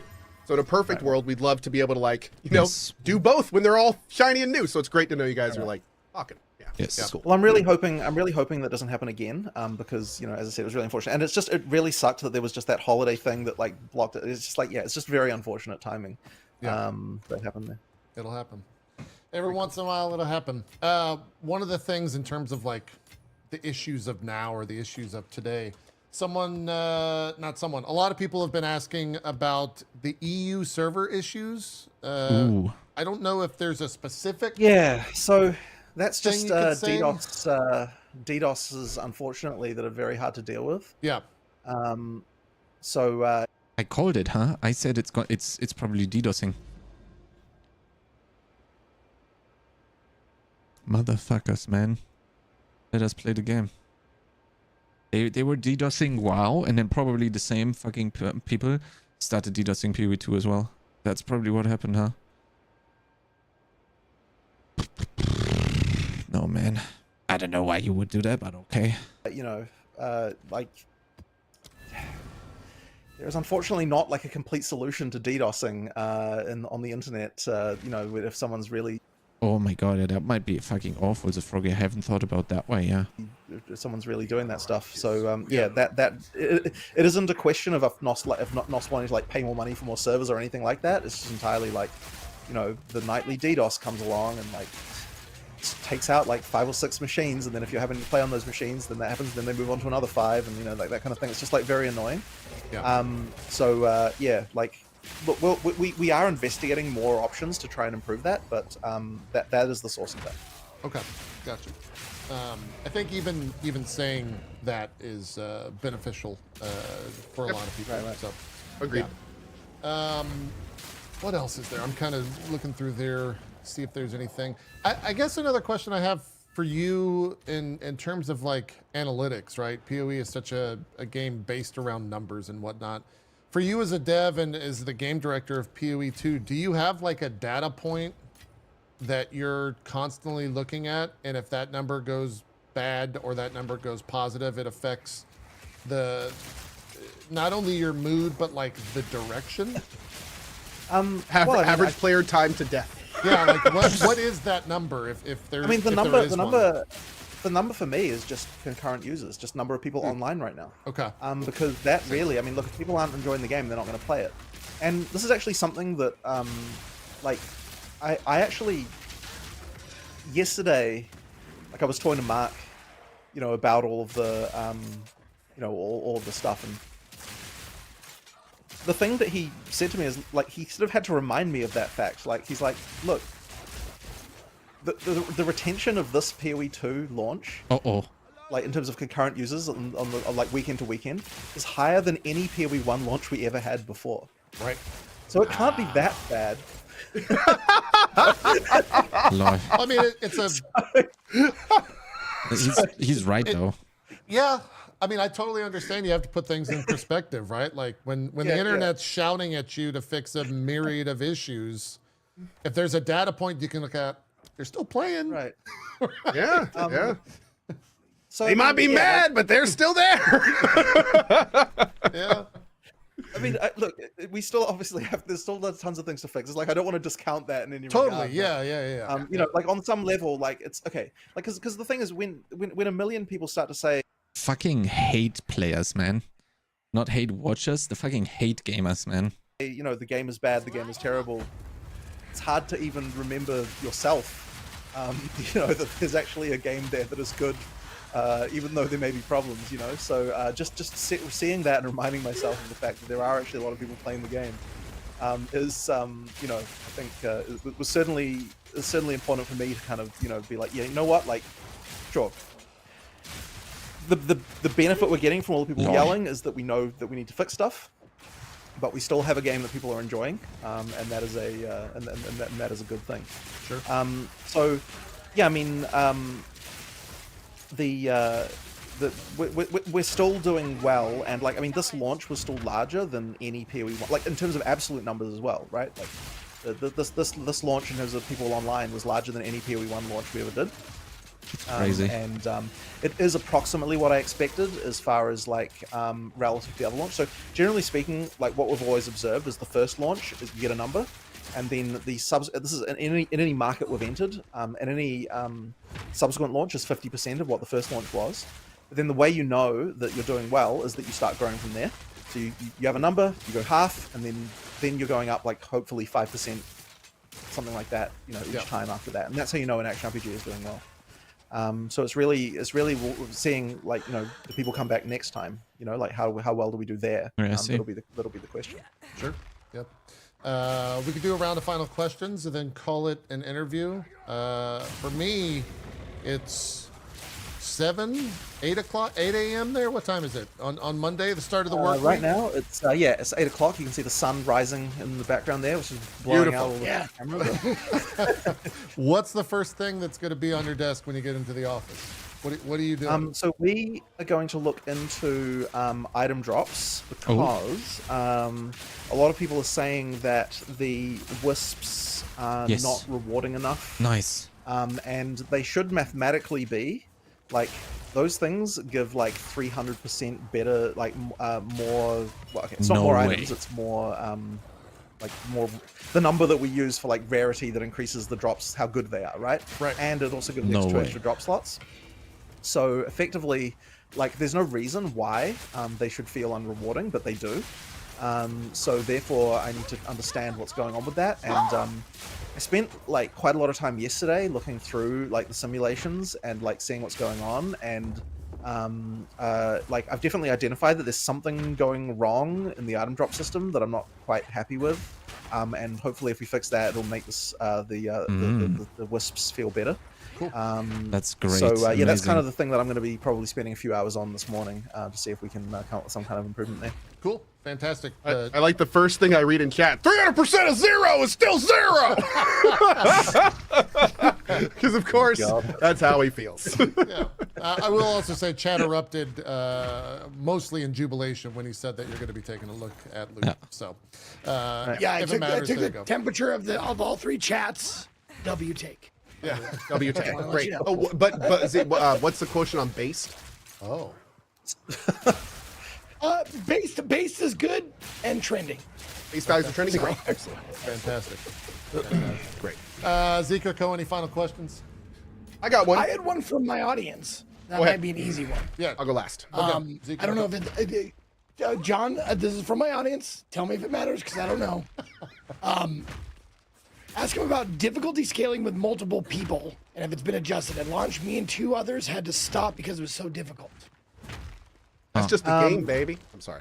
There wasn't any Saying, change. like, There wasn't any change from early access's launch, so yeah, it shouldn't be. But I mean, like, it can be that various nerfs like got hit. But I wonder, like, as well, whether that feedback was before or after the change to Monster Life we did. That was a few days in, because we did a pretty substantial change to Monster Life in the sort of mid game. So it's possible that they might have a better time now if they were playing before that point. So it should just be a question of that. Okay. Jonathan's like, are they both huntresses and were they period? Yeah, well, I mean, that's the thing, right? Hard for me to say without knowing more specifics about exactly what class and exactly what stuff, right? So, I got a this is just a quick yes or no, but it's a big question close to my heart, especially one that I think would be great for newer players. Any plans to ever have it so I can open up my passive tree and see like import builds or overlay classes over it? So as a newer player, I would have like a really good idea of where to go on this gigantic ass tree. So this is a thing, and I'm trying to remember. Okay, so we made this feature a while ago, and I can't even remember whether or not we enabled it. I like it here. Even I don't even know if it's live. We actually did make a feature where you could get a build file What? from. I think it's probably not live then. Probably if I've never heard of this. We've never heard of Yeah, that. yeah. Cool. So the idea was that you could Lilo download a Canopy. build file and then set that as your thing, and then it would highlight all the nodes of that build. What? They have this? Holy. Lock the fuck in, man. That's exactly what I'm talking about. Yeah, that'd be Yeah, amazing. And then you could make like some pre-default ones for new players that are just like super basic but get you. Well, through it here's the and, like, thing. That's the part that I don't want to do, because I don't want to. So the reason why I'm fine with the build thing where you where you go to a build guide and then you just download the file is that you're not telling the player how to play. Yeah, exactly, right? So effectively, like, at that point, they've already decided they want to follow someone's guide. So, like, therefore, it's fine, right? But at the point where, but if you're just, like, into the game and then the game's immediately like, why don't you pick from one of these build guides? Like, I'm kind of like, I'm not a fan of that, you know? Yeah, I can see that. Like, I feel like if you want to follow a build guide, that's great, but you have to seek it out, you know? Yeah.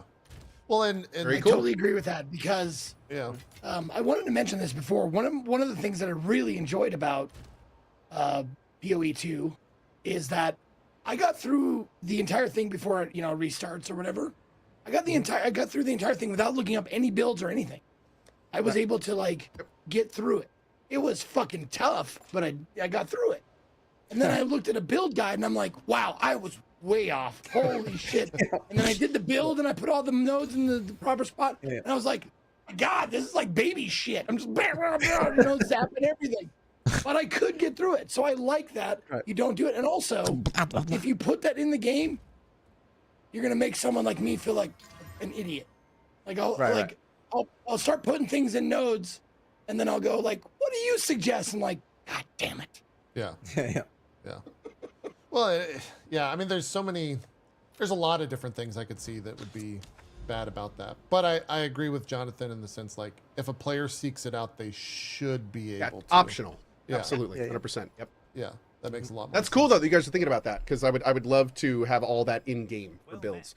Like, if we could just open up P and see a little text box in the bottom right that was like, path of building code, paste here. Like, that would be amazing. Now, Well, in PoE 2, I suppose, now that I'm thinking about it, you would also have potentially the capability of having the same file list recommended support gems, like overriding the recommendations that we have, which would allow a build designer to There's the boss. to set the gems that you should be using as well, like so that would appear when you open the recommended supports from that. very useful, yeah. So that would actually be another. I just thought about that just as you were talking there. So that's you actually could something that you have probably do. like Path of Exile guide masters make like purposefully like this is for new players suggestions, not necessarily like a roadmap, but like here's some suggested stuff for you kind of thing. And that opens up a lot of interesting doors. Yeah. I would. So, I, all right. Of course, I- all optional. Yeah. Yeah, I'm curious about how as someone who doesn't make like build guides or anything, but for PoE content, PoE 2 content creators, where that is their livelihood, right, is making build guides. That's how they take ad rev and whatnot. I wonder if they would be against that because you no longer need to seek out a video and watch an ad because it's all in game and there's no monetization, right? So I wonder if you get pushback for that from the creators. So they took our jobs. 150,000 people like it, but those 3 streamers. Yeah, no, So I we just probably shouldn't do it. I Yeah. just wonder if you get pushback from them and to what extent that goes. I don't know. It's an interesting conversation. And it is very much like Ko just said, 3 people versus the masses. It would be very Yeah. still a consideration for sure. Yeah, for sure. Well, cool. We're a little bit over, but Jonathan, thank you. Mr. Rogers, I'm sorry. Thank you so much for Jesus Christ. Coming to our neighborhood. coming thank to our you. neighborhood. Yeah. Anything you want to say here before we wrap it up so you can get on with your day. It's only 8 a.m. there. Jeez. So you can go to work. Just like it was really nice chatting to you guys. Like I had a fun time, and I'll go in, we'll start working on stuff, and hopefully people will like the changes we're making. I guess that's the main thing, right? Yeah. Fantastic. We're going to do shout-outs here for Zeke, Ko, and I. But Jonathan, feel free to go on about your day. We really appreciate it. We're going to shift over to this, and we'll see you next time. Thank you so much, Jonathan. Yeah, you're Thank you welcome very much on for the having show me. whenever. Thanks, Jonathan. We'd love to Awesome. have you on. Let's do some shout-outs and wrap. Yeah, that was great. Actually, really enjoyed the podcast interview, whatever you want to call it.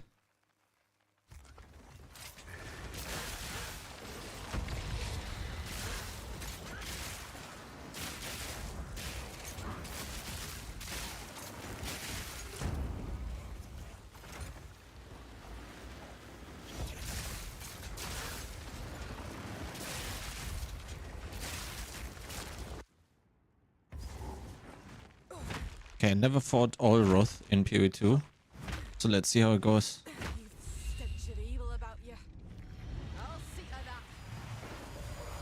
Oh, by the way, we don't have overwhelming presence, which I really kind of miss, to be honest. You definitely feel it not being there.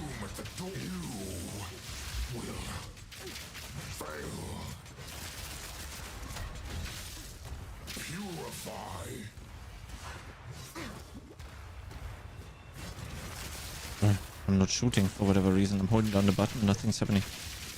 Yeah, okay, that was a bit overgeared, obviously. Oh. Okay, lol.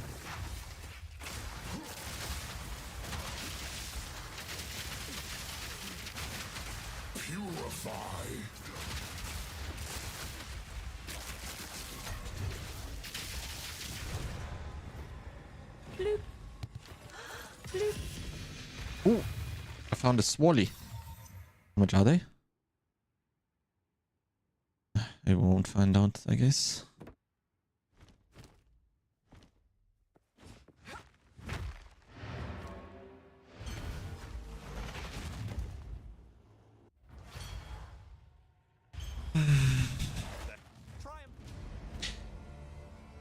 Can we do some cast on block?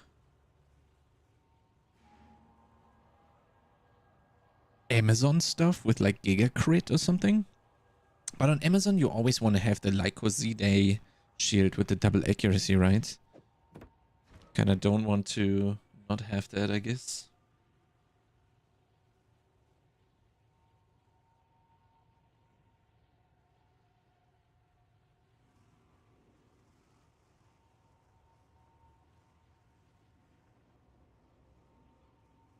I don't know what the real price is, man. There's like so many betas.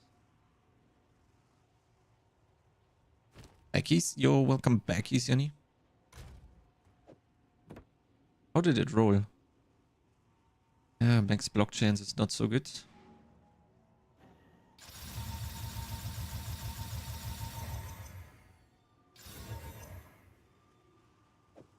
I don't know, let's blast it in here for 5, 6 or something.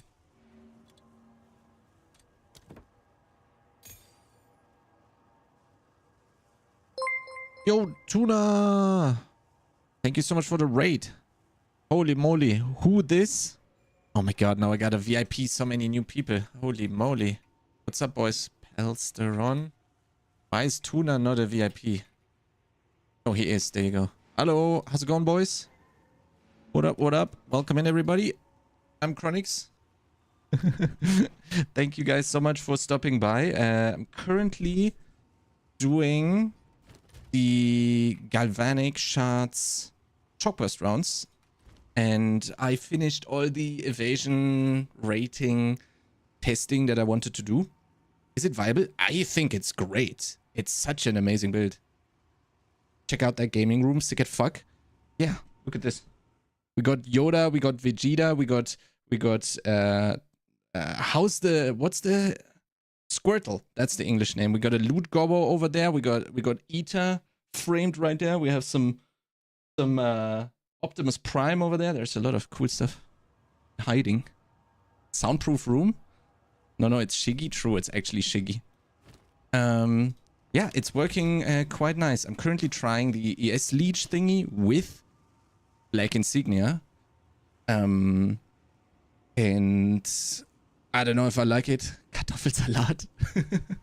Yeah, it's I don't know. I seem to be liking crossbows the most out of PoE2 stuff right now that I've tried.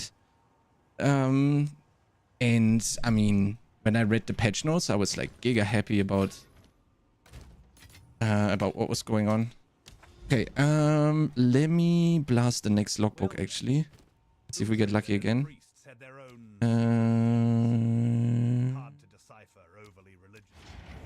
Did we put points in after this? Where's the big boom here? Yeah, Tuna, thank you so much for the raid. What are you guys up to? Everyone going to sleep? Is no one changing sleeping pattern or what's happening? Are you all going to bed? Oh, thank you, Tuna. Oh, we got another bossy boss. Playing spear, crossbow, Amazon. What skills are you doing? You go to bed at like 6 AM? I'm bricked. No, I mean, but that's good for the last epoch start though. No? Like you will go to sleep at 6 AM, you blast a nice 8.5 hours, you wake up at 2:30, and then it's like what, 2.5 hours until season? Yeah, that's why I'm doing it. Wait, are you trolling or is it for real? Because I'm doing it for real. I'm literally swapping sleep schedule completely right now for the race. You're just a degen? Well, I mean, you can at least hide it during game launches, right? Oh, nice. Oh, Tuna, by the way, did you see the fellowship update? Let me link it to you. I linked it to Ventura, but I didn't link it to you. They had like a dev updates public playtest thingy. Did you watch that? You didn't? I sent you the link right now. Actually really good topics. Yeah, wait.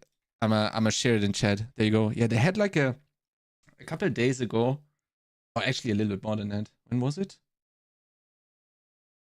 They released it. It's actually half an hour long almost.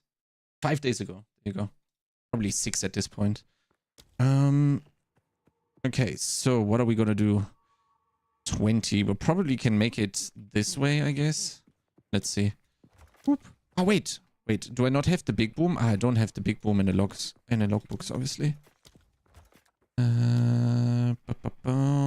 Always crits. I don't know. Cannot be crits. Monarch S. Chaos Res is fine. Not really, since we don't have overwhelming presence literally right now, because we don't have the spirits. I want to give them res. Put this here. Yeah, that's fine. Wait, what's this? First time expedition, by the way, boys. I have no fucking clue what this is. I know that's the boss. How many do we have left? 6. Oh, that's not going to be enough to go back, huh? No, do I have to redo all of this shit now? Ooh, maybe. Oh, poggies. Let's go. Let's see what shakes loose. Hell yeah. As I think a lot of Maxroll people are gonna be logging in to Fellowship when it releases. I really hope they're going to pick a release date, or at least the next playtest, so that we can actually log in and it doesn't clash with like all the ARPG stuff. That would be amazing. Let's log in. Yeah, I mean, Ventura and I 100% log in. We played a little bit with Tai Tai as well. It's gonna be fucking nuts. I'm already looking forward to it. What were you playing? Were you playing DPS? Because then we would actually have a group going. Because I'm tanking. You and Ventura would be DPSing. And Tai Tai was healing, actually. We were playing DPS. You see, there you go. We would actually have a group going. We would actually have a group going. I don't know, could literally... What? I have no clue what this thing is. Never seen it before. What game? Fellowship. Look at chat. Almost insta-die. Wait, isn't this a hideout as well? Man, that was amazing. Never gonna open that thing again. Whoops, we didn't go that way. Yo, am I lagging? What's happening? Oh, we should be good.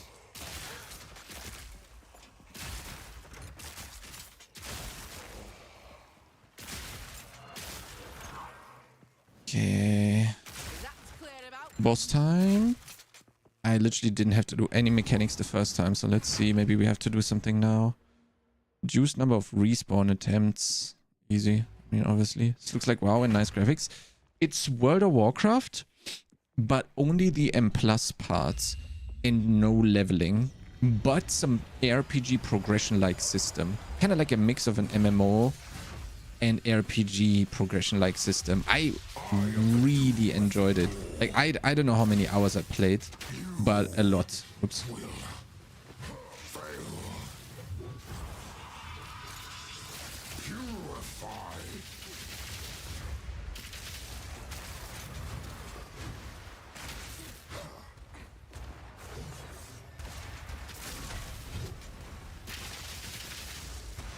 No, where's my ballista? Any colors? Hello?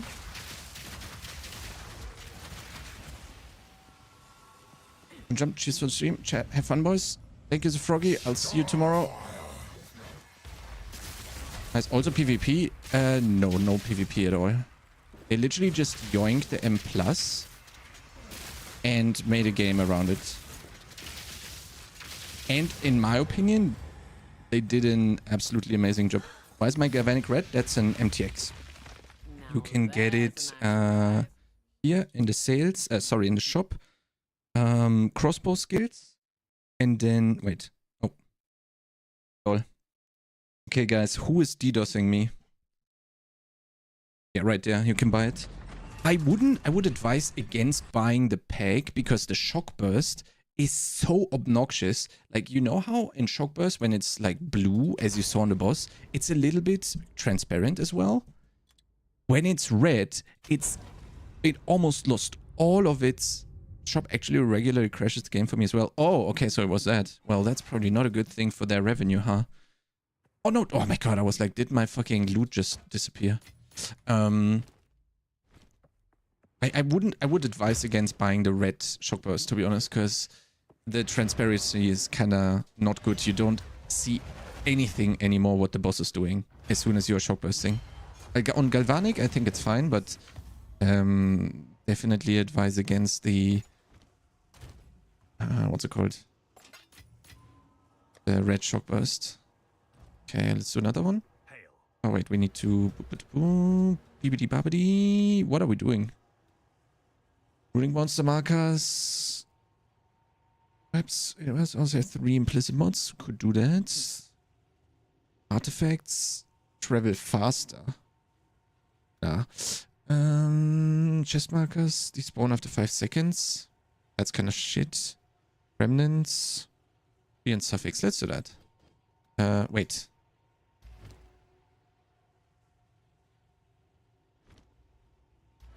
Why did I not get +2, huh? What happened? Did I not pick up the book?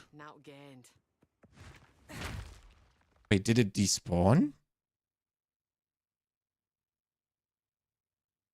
Did it despawn because I DC'd or what? Oh no. Like it's then on Doriani, right? Is it here maybe? No. When this happens in your map, he picks it up, right? Fuck me. There's nothing. Lol. Wait, how did I lose it? Oh, you know why? Because I spec'd the extreme archaeology while I was the +1 difficulty because when I was already in logbook. Whoops. Oh well, that's not a good thing. Okay, let's go again. Uhtred and his priests had their own secret agendas.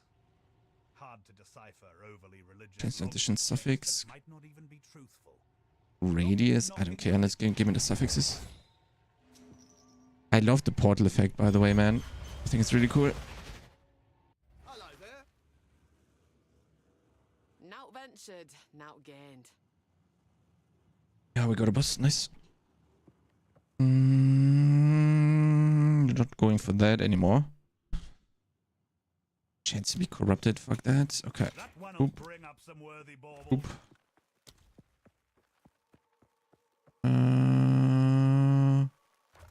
Oop. Oop. 75 as extra cases, maybe a little bit much. Can we get between them? Yes. Do this. Immune to fire damage. That's okay. Oop.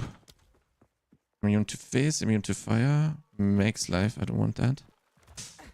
CBA doing this for half an hour. But we could probably do it easily. Then we're going... maybe one more round. Or are we going... Nah, I mean, we need to go this way for the boss anyway. Hexproof is fine. Take this one. Take this. Take that. Wait. Can save one here. No, we can't. And then we go and do this. I don't want any corrupted items. Fuck that. Okay, there we go. Where's the detonator here? Ooh, look, they had a indicator there. I didn't see that one before.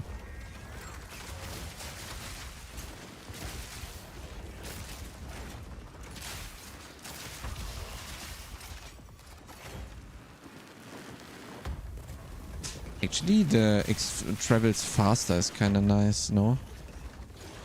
Would actually be kind of nice. Whoops.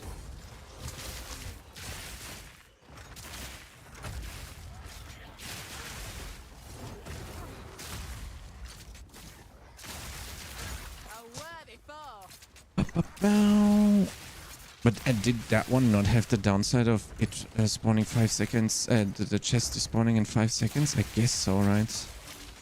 It would kind of need to be pretty fast there, which in a logbook is kind of shit, but like in general, I'd be fine with doing that in maps. Because we have the big boom anyway. Although the big boom actually makes it harder than before, right? So yeah, F. This one. Holy moly, man. That one has been catching dust for ages now.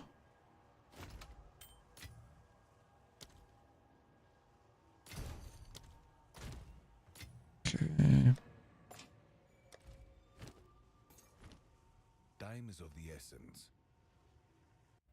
Time is of the essence. Now ventured, now gained. Wait. What happened to the boss? Do you not see it when it's open? Oh, let's get there for a second. Wait, did the explosion stop because I went out of the map, I guess?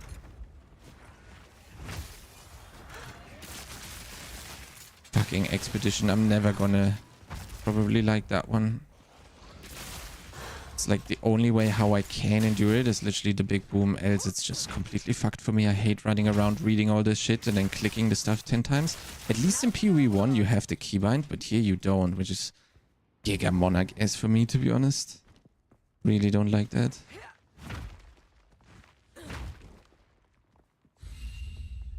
Yo, any double swirlies?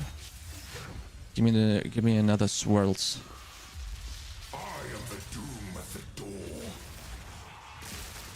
We need overwhelming presence. I need to get the better amulet, and then we just get this 20 spirit there, and then we're good. Use a keybind to place explosives. Really? I looked at the input options multiple times because I was looking for it, and I have not seen place explosives. Maybe because I was looking for expedition as a keyword. Let me see.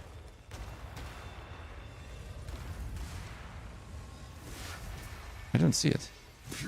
You sure we're not talking about PoE1?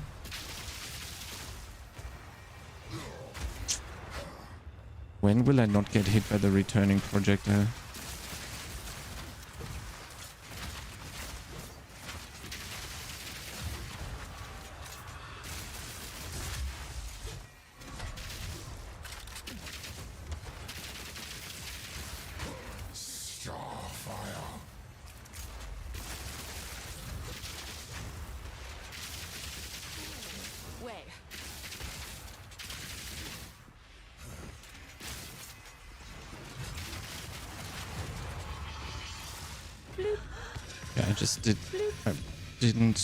I did not press the thing. Oh man, that's kind of sad, but kind of sad. We lost 2 points basically, but it's fine. God, this is the most chillest playlist that I've ever listened to. Holy moly. I'm gonna check. I remember not seeing it, but I've unbound V, so I would need to rebind it, but there is nothing to rebind it to. It should show detonate, or was it place expedition something, right? It's called in PoE1. Yeah, it's not here. I've tried the temp bound stuff as well. Doesn't work, but I mean, we're just gonna try on the next expedition. What's this one worth? I mean, why am I checking something like that with this? Lightning, the enemy's profits except to a total 500.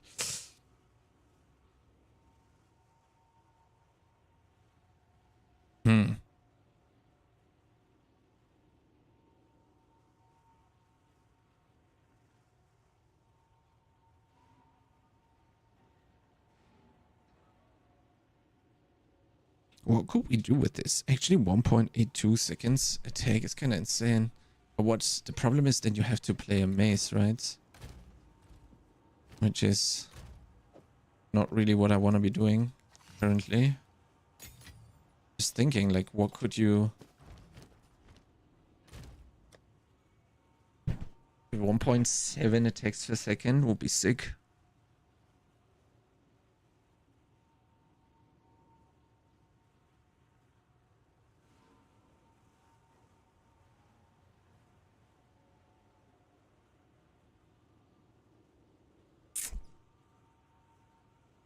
Why is this shit a maze, man?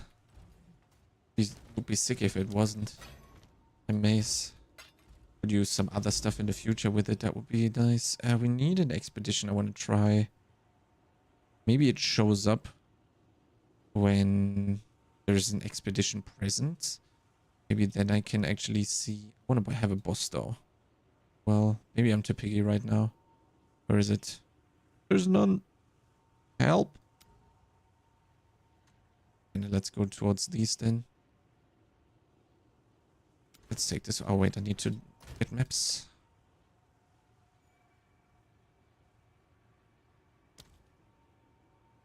But this is good. They're all fine. Wait, that's 14s.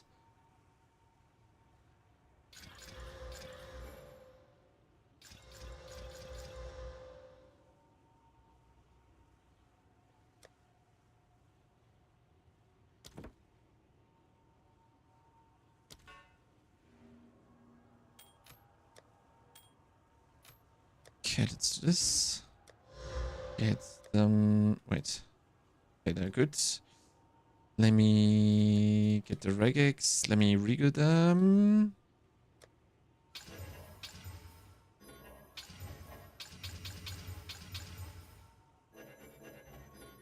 Okay, there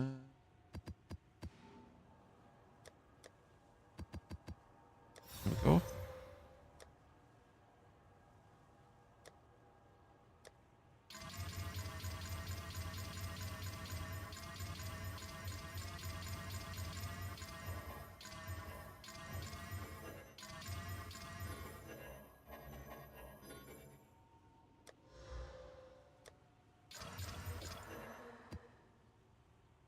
I hate that this happens when you freaking corrupt maps and they go up or down.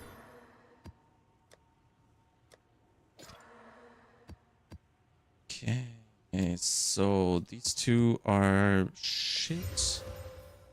The rest we take.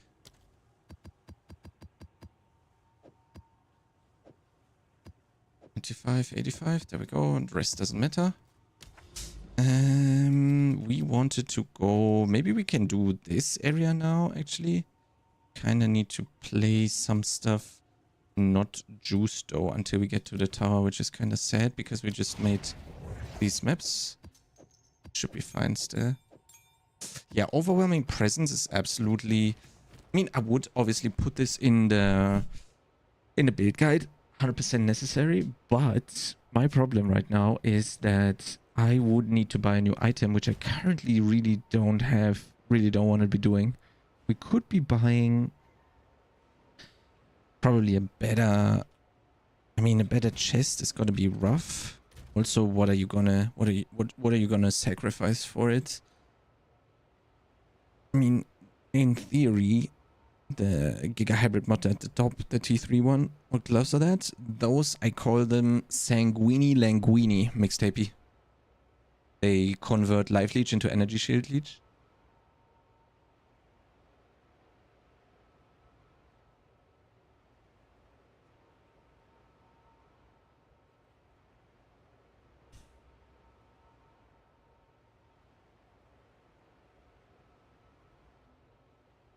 I call them Sanguini Languini. And I think we could actually solve Reses now after we're happy with how it performs, right? We could change this one to Chaos. Keep this. Probably do that regardless of if we keep the stuff as is or no, because it doesn't cost shit right now. I want Takati. I have Exalts. And let's get 2 is fine for me. Because we're gonna be trying this out a little bit more. Because as I'm disabled with subterfuge mask, yes, ideally 100% virus. I really want to. Currently, I'm just trying out all the other stuff. What we also still need to do is we also still need to do the optimization with the second crossbow and buy the onslaught charm, which we could actually do now, right? Like we have 8 diff left over. We have quite a ton of shit that sells for quite a lot actually. And then we can unspec the stuff here, freeing up 3 points. We can try out playing without enhanced reflexes, and then we can go into subterfuge mask and do the other stuff that I have in the pop. Also get the crit multi here. You know what? While we're at it, let's do it right now. Get the crit multi, and then probably won't have enough for subterfuge mask anymore. We need strength though, which is actually gonna be a problem then, because 1,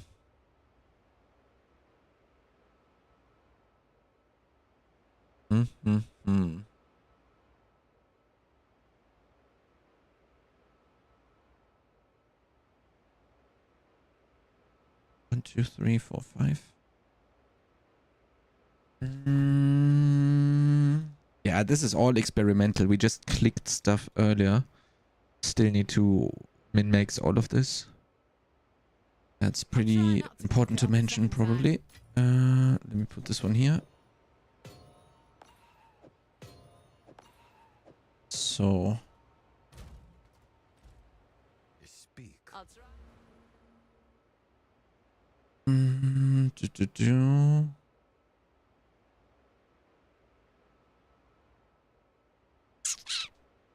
Do we go? Kinda due to losing the evasion rating here, we should do this. And then we are gonna, I mean, that's the thing. I'm not trying. I don't want to try an ES helmet right now.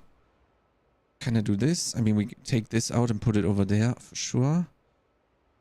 If I could get 1 more point, that would be sick, because then we could unspec this and get enhanced reflexes back with all the evasion rating on the way. But I don't see where we could get that point. We could, in theory, get rid of the attack damage here and just path this way. And take this point backwards, so to speak. Save that point that way.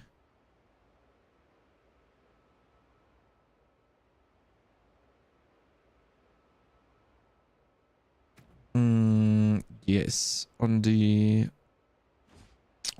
galvanic shards with I'll try not to cock it up a second time. let me sell this one real quick. On the galvanic shards with accuracy as a support gem, we're like, if we're giga close, it's 89% crit.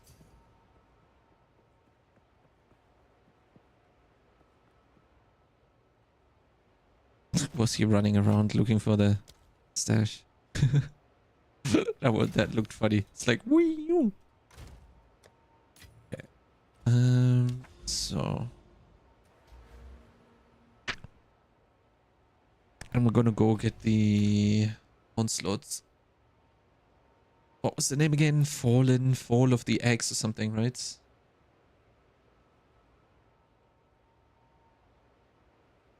There we go. 6 diff.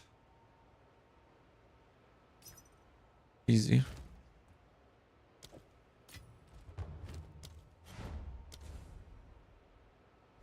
Curious how often we're gonna get stunned now. Should probably also upgrade belt at some point, but I mean, right now we're just trying shit, so it doesn't really matter to me. Because I would really be running both.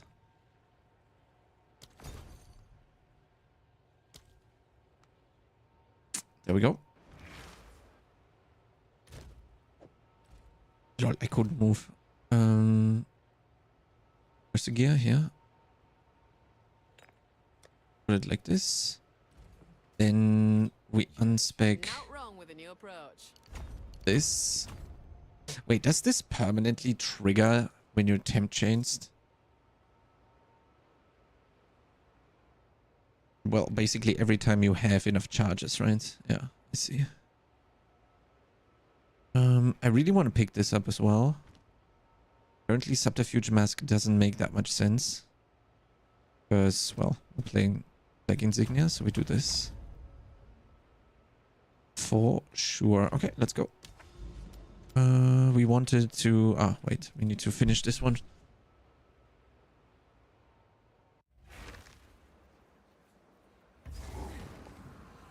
They will turn you into red milk.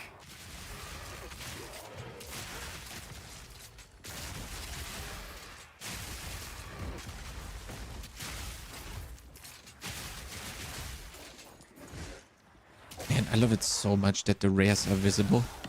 It's actually insane. Come on.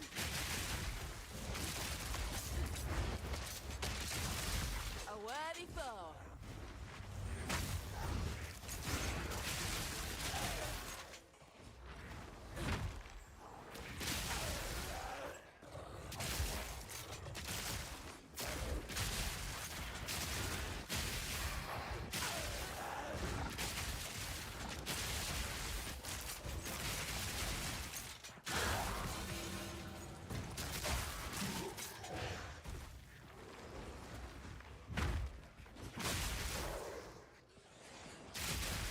Man, I don't know why, but I love fucking Galvanic Shards, man. It feels so fucking satisfying to play. Also with like Black Insignia, I'm having a blast. With the additional movement speed and stuff. I wish I would have a way of self-slowing somehow. Maybe we can figure something out where we can actually... Wait. We don't have this anymore. We're still playing with mobility, and it actually does not feel that much worse when I have all this stuff up. When I have full tailwind, we're good actually. Basically, shouldn't get hit and we're fine. Chilled ground, yeah, sure. But how can we get it ourselves? I'm not clicking that one for sure. Could get a pet, but then it's not chilling us.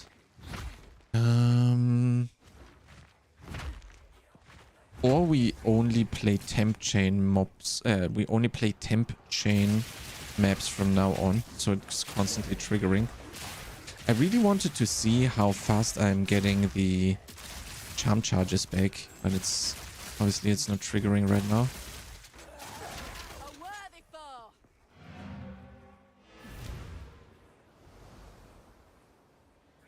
Be my delirium.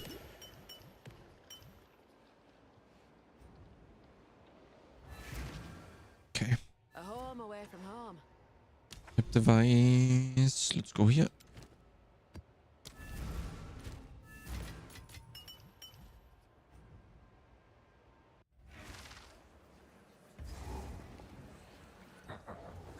More dillies is always good.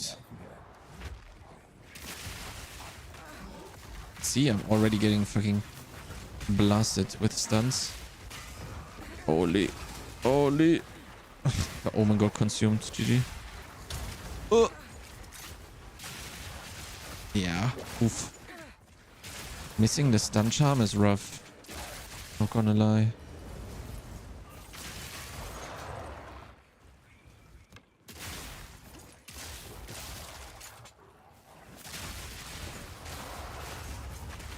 Yo. I definitely did not miss that. Yeah, we need a better belt. We need the same reses basically, but with a charm, with at least +1 charm slot. Did they ever say when the charm stuff for the belt is gonna change? Didn't they? They wanted to work on it, but are they gonna like do it this league or? Yeah, okay, like holy moly, man, this is rough playing without the stun charm. Literally gotta go back. Play this. Not wrong. And then I mean, I kinda don't need Unhindered, to be honest. Now that I played like this, it actually doesn't even feel that bad anymore, not having it. Being this slow. It's actually not that slow. Just maxing tailwinds or maintaining max tailwind is just super important then. But it always is anyway, so it's okay.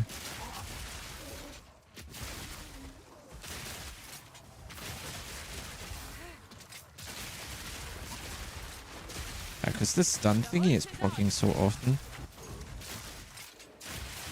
It's crazy. I haven't played... Wait, is that a T14? Oh wait, why am I running a T14? I haven't played without the charm in ages. Actually crazy how good it is. The stun charm. How important it is, especially.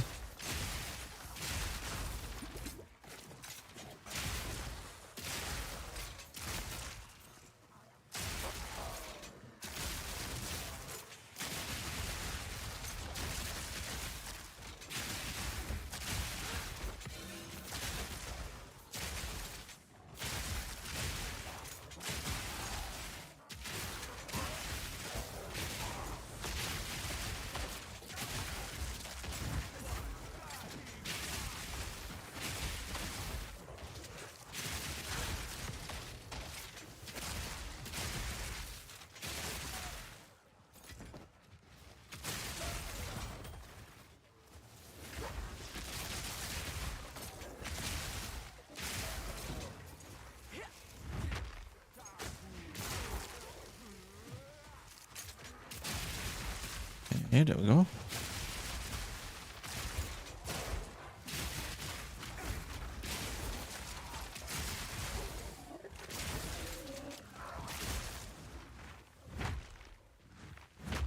Without charges, you want to stop in a few days. In a few days, we'll be logging into Last Epoch, man. We are gonna be blasting Last Epoch. But as soon as Last Epoch is over, and I guess eventually I also have to log into D4 for a little bit, for like 24 hours, maybe 36, who knows. And then we're gonna go back to PoE 2, because I have so many things I still want to try and do. Yeah, man, it's so shit. I also would have loved to play like Torchlight Infinite. It's rough, man. This April is very unfortunate. I gotta be honest. I would have loved if we could have spaced that out somehow. All of this.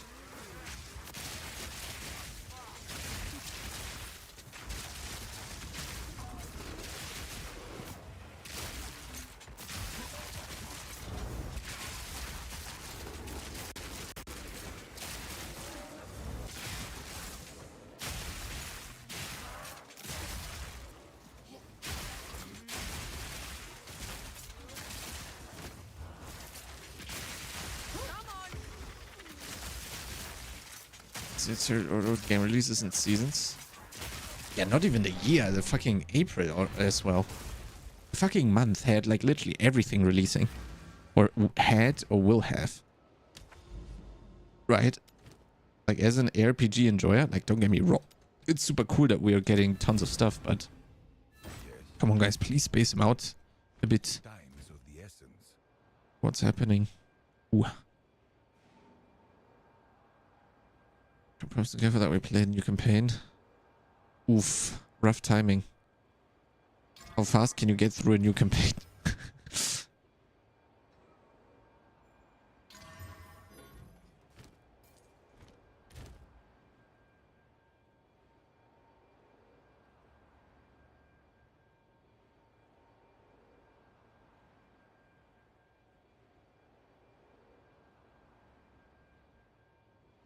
Div, but that one has max energy shields.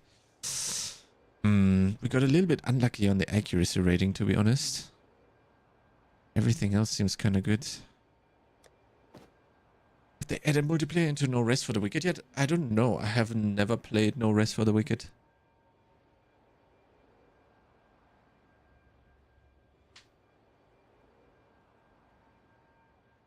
I'm going to, but I haven't yet.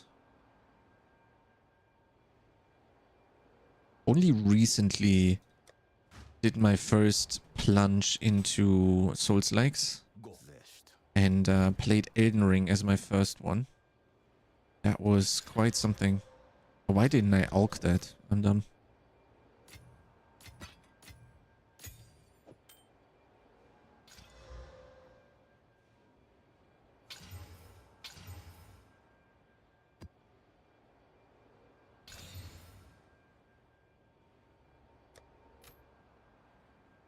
It's actually quite good.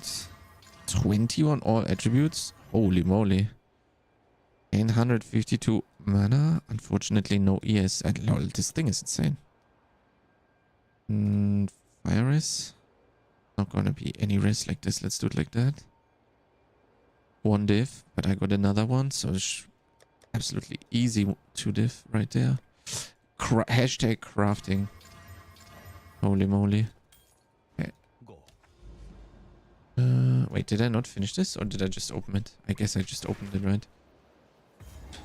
When isn't no rest for the wicked also April?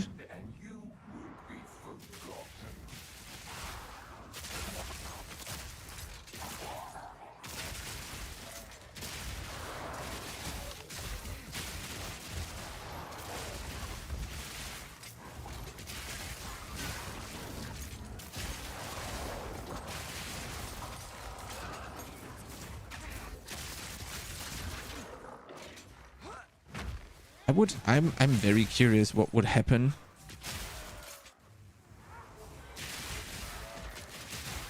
What would happen to me if I would be logging into TLI, man? Probably my dopamine receptors would go off the charts after playing PV2 for so long. Would probably go absolutely haywire. The fucking dopamine receptors would be fucking blasting.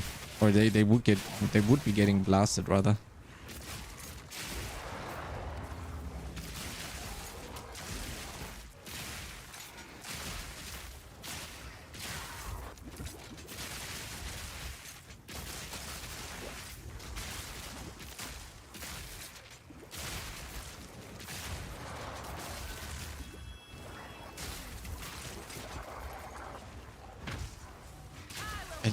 A regular PV2 patch. And when is TLI again? They just did the reveal, no?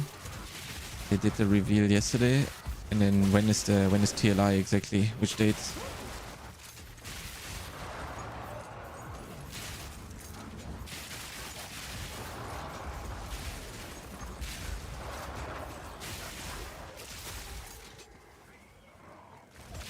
Really don't remember right now.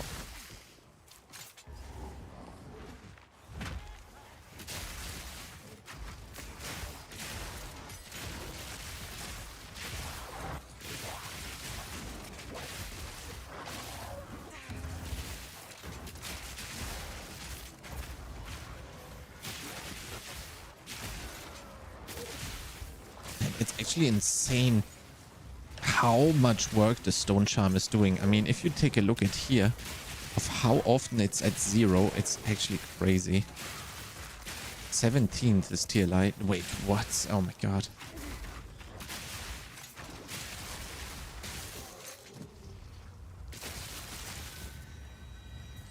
Why?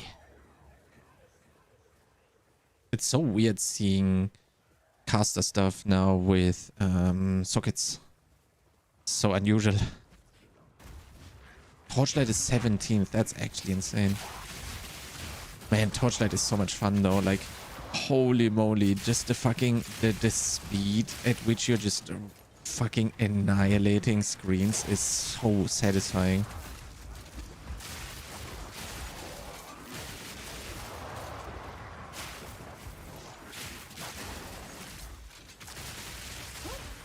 I wish they would have taken this up on that offer of working on improving the Western client to make it non-pay to win basically, but still lucrative and but also enjoyable for us in the West.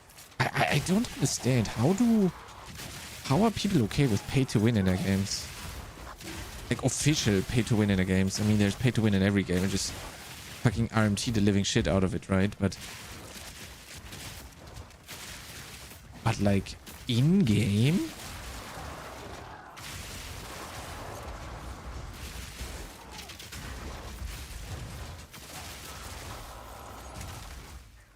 Is it probably more so from the perspective that the people that are playing like the heavy pay to win games are not like the Omega whales, but it's more like they go, it's not like the people that want to like Omega whale. It's probably more like, hell, you know what? I have this weekend free. I can pay $20 here to have like a cool weekend of like blasting, and then they go and pay to win it, right? Not so much in TLI. It's not really possible what I just said. Oh, kinda. I don't know. But more so like pay to win, like giga pay to win games, like Lost Ark or so, you know? I mean, Lost Ark is also different. But they probably kind of like offset the few hours they have by spending and then still being able to enjoy the game. I guess that's probably the main reason people would enjoy pay to win. But then they don't use it to like pay to win. They much rather use it as catching up or enabler instead of just fucking winning or playing the game only that way, right? But I have no clue on fucking RMT numbers and how and why you would do it. And not RMT, I mean pay to win stuff in games. I mean RMT even less, right? But yeah. I don't know, man. To me, that's always gonna be a fucking mystery. I always feel like I always like to make the example of it's like kind of you're paying someone to go to dinner with like your girlfriend. No, like you're kind of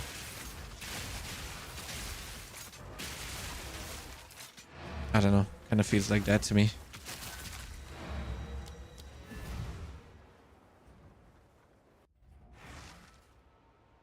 A sight for sore eyes. Pandemonium curtain. This for 2x. There we go. Put it in like that. Got it here. Do this. We can also reel this one. Wi-Fi. Of course.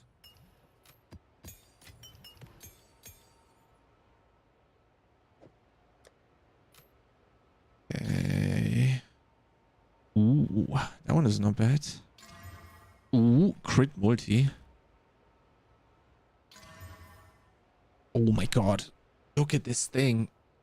Are you kidding me, man? Hashtag PoE2 crafting. What is going on?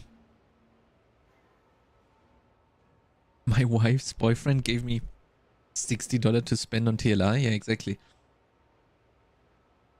And he's gonna take care of your wife, right? In the meantime. Holy. That's exactly how RMT feels to me, or like pay to win feels to me, exactly.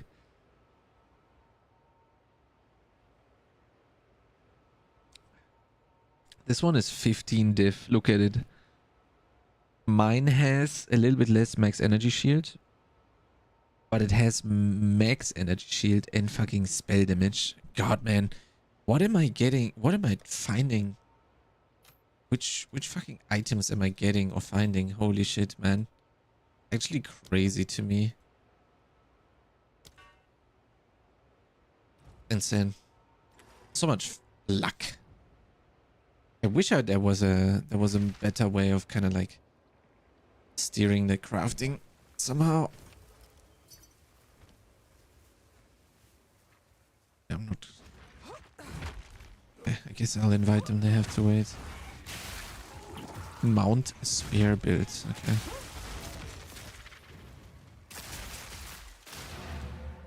I can't let them wait. I'm too nice.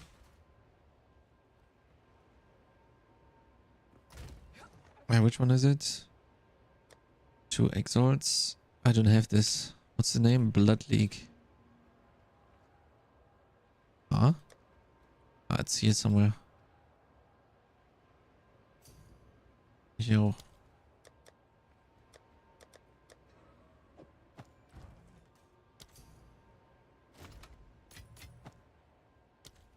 Lol.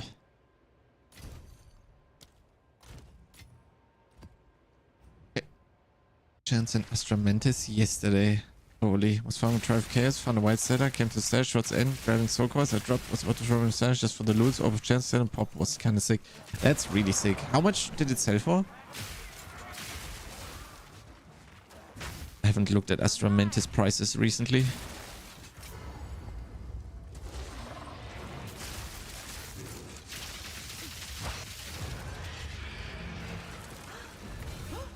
This'll do nicely. Honestly. So of course it's about 90 diff. Holy moly. Okay, that's pretty lucrative now, I would say. It's a pretty good chance. It's also not a bad build. It also has strength. Shit based though. One diff easy. That's how easy you do it, boys. Just pick up stuff, throw exiles at it until you can sell it for a divine.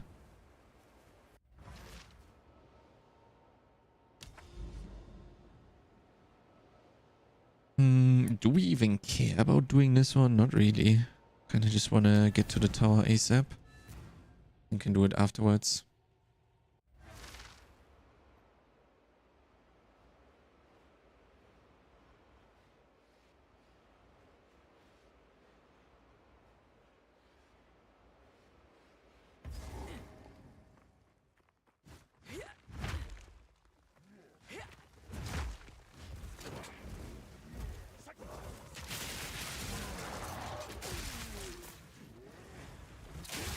Proof of my prowess.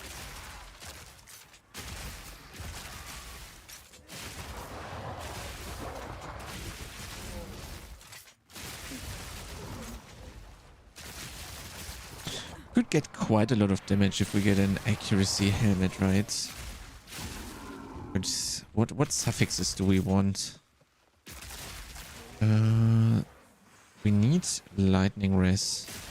Literally just 10 of that to fix reses, and we also need a we can also like heavily improve the belt we have,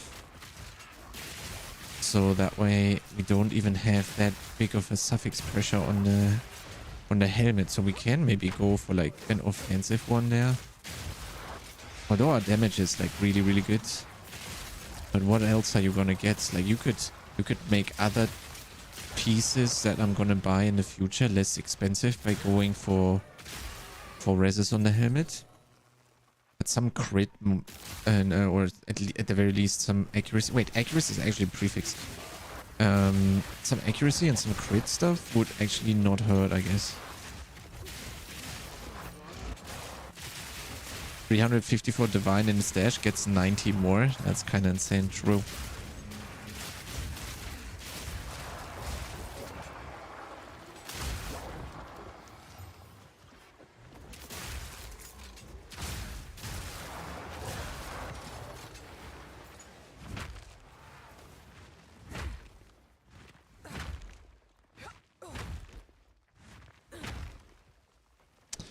Fucking hell, man.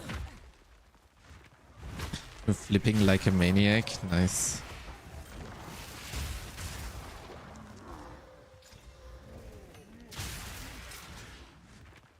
Ooh, you know what we could do? We could also look at some jewels, get some chance to shock there. Maybe max energy shield would be an option as well. We do have a couple of diffs ready to do something like that, I would say. No, we don't. We bought the onslaught charm, right? Ooh, speaking of the charm, actually what we should probably do is get a better belt before we get a better helmet with at least one charm slot, so we can equip that one and then we can go zoom in. How about we start begging to win? No.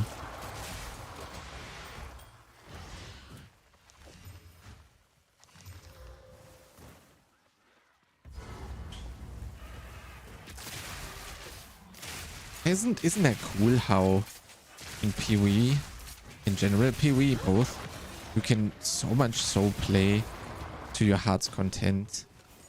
Like you can even play it as a fucking stock market simulator if you want.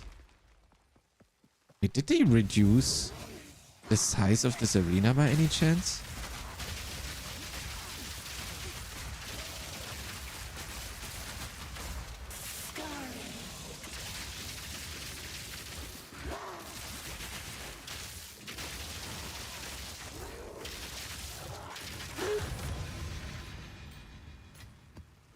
Kinda feels like it to me, I don't know.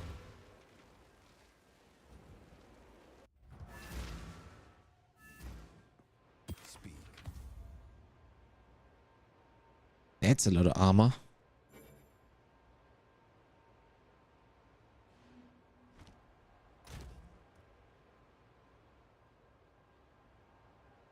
Nice, Jenny, good job.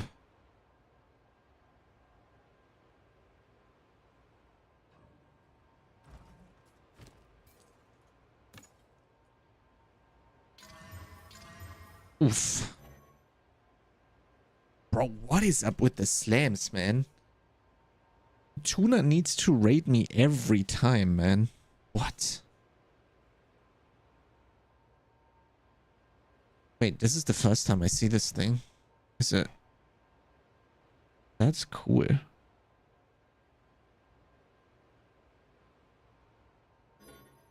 Can you corrupt it? Never tried corrupting a fucking... Oh.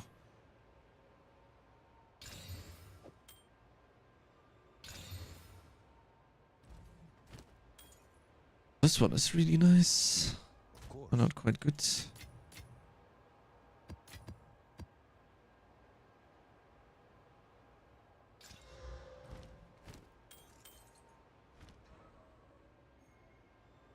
Yo, Talk, how's it going? She took vacation to grind these past weeks since the new patch got released. I'm tired as fuck, but I still can't get enough due to how the negative the patch is getting. So hype for when the full game gets released. I gotta be honest with the, not the 0.2 patch, but the other patch that they did. I am definitely a PoE2 enjoyer now. For me, it's in a state where I can log in and play it all the time, every day probably. I haven't played new campaign yet, but I hope that is fixed for me. That would currently be my biggest pain point, the campaign, but I haven't played the new one. But endgame feels, I mean, it's obviously nowhere near PoE1 endgame, but not comparing or anything, just looking at it in a vacuum. I can log in and play it literally every day, I think, and I'll be fine. To be honest, I feel quite good about it. I guess we're gonna use this one at some point. Let me wriggle this. Max life or mana? Mana on kill and spell damage. That one is actually... Oh wait, it's recharge rate. I thought it was max energy shield. Well, then it's not good at all. I thought it was 16 max res. Max res, 16 max energy shield, I mean. When diff amount keeps increasing. Yeah, true.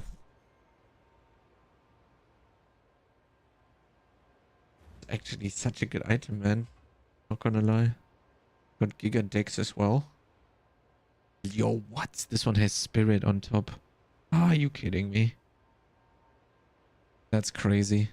Bro, I'm finding insane items. I'm not even joking. Like, what is this item as well? Yeah, maybe I'm gonna wear it myself. What does this guy want? Lol, I didn't notice. He was in the hideout. Whoops, I have let him wait way too long.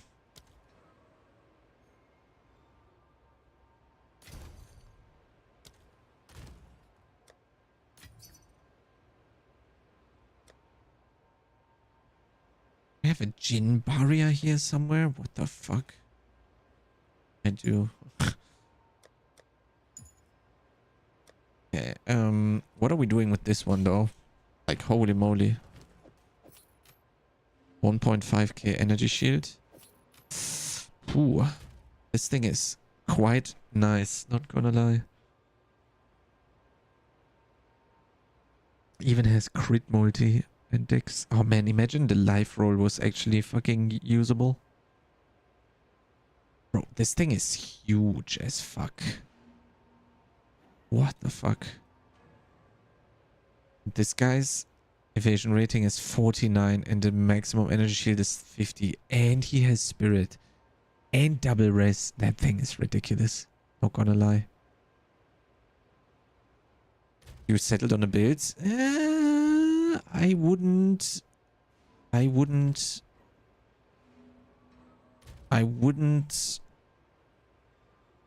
In German you would say, I wouldn't praise the morning before the night kind of thing. And with you, I never know. How much of a DPS loss is this currently?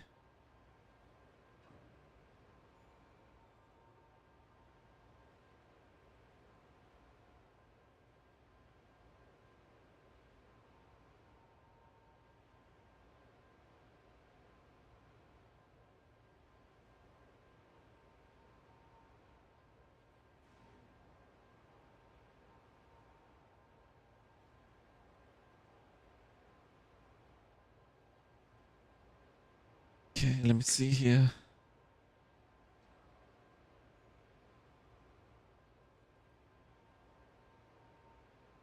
Nice, Ituka. Let me see which one is equipped here. What's the name? Gold Amulet. No, Phoenix Heart. Okay, what's the difference? 9% damage. Obviously. But I mean, its AHP is literally just 1.5. But yeah, I mean, fuck AHP. It's 4% evade chance difference though. Like we go from 6.7k, 5.9, and the 49 max energy shield are insane, to be honest, as well.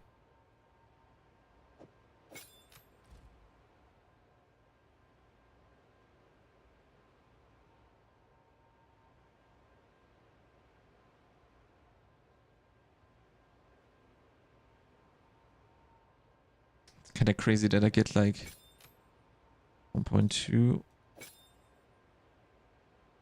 Did I get like 25% energy shield from this? But I'm losing. I mean, I'm losing 140, but yeah.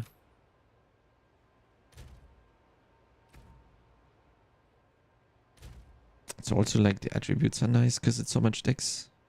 It's crazy to me that you can in PoE find stuff that is this good and not have to craft it, to be honest. We're losing the accuracy, right? Let me literally just list this one instead. I don't care. We're basically already in freaking last epoch anyway. Yeah, insane. Like, what the fuck did we find today? Crazy items. It would sell for so much. Okay. We do...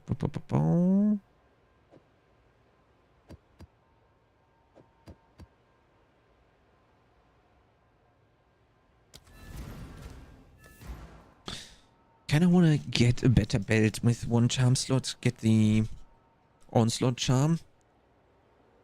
Problem is, the thing is, the belt I want to upgrade, what I should upgrade to test further would be not upgrade, but I should change the helmet. So I can conclude the testing, basically. Right, because this is the last thing that I need to test. Actually, also I need a normal pair of gloves as well. Basically. That's what I also need to test.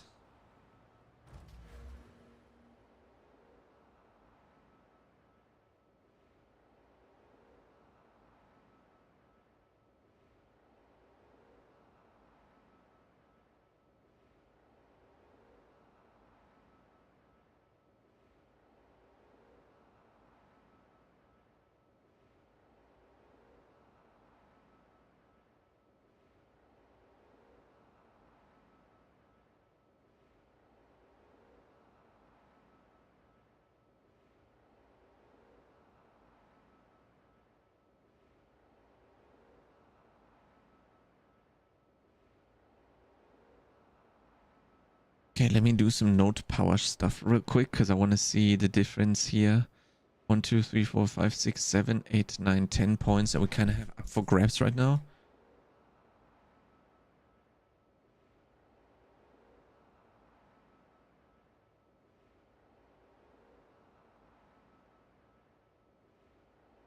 Yeah, they want me to go lightning pen. Makes sense.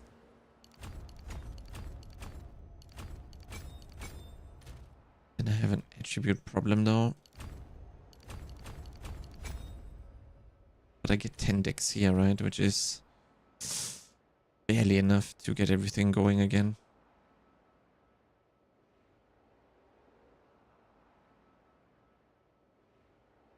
A new day dawns.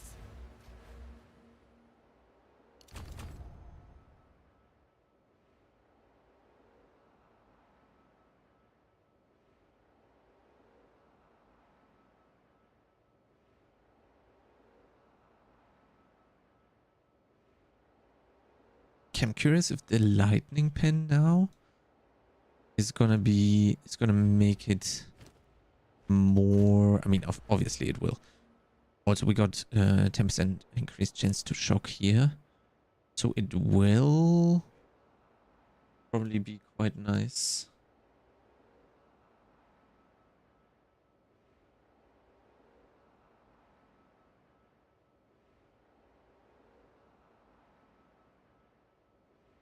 Any damage here is better currently.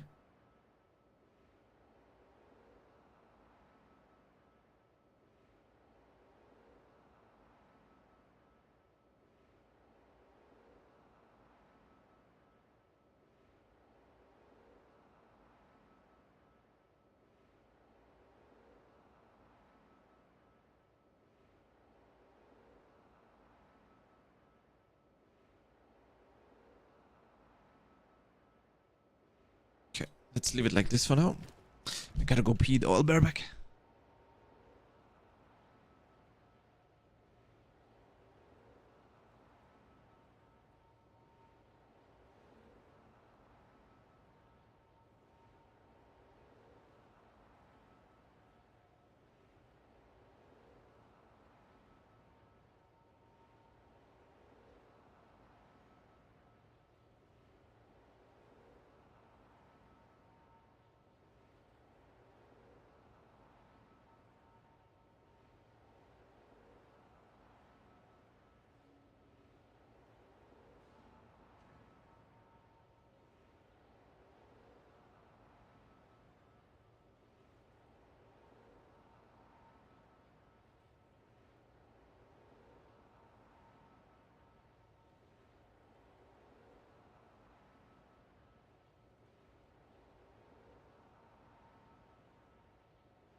Yo.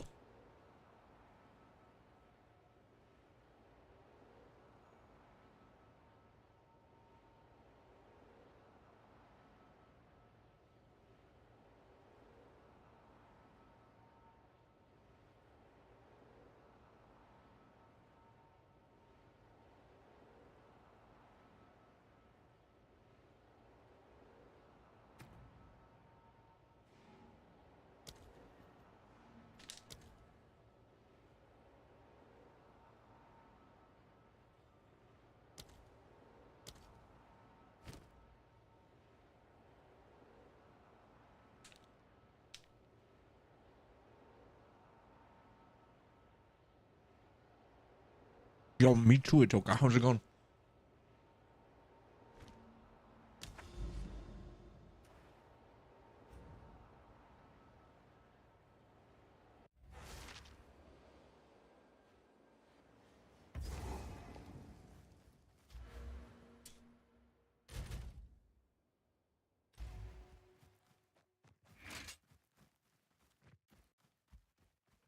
Nice, good job.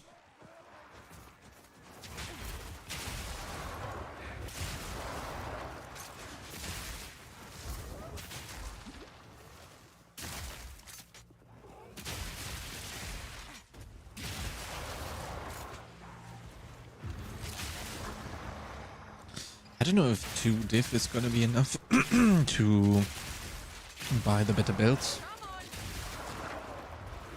It's not gonna be easy. So we kinda are waiting for a sale right now.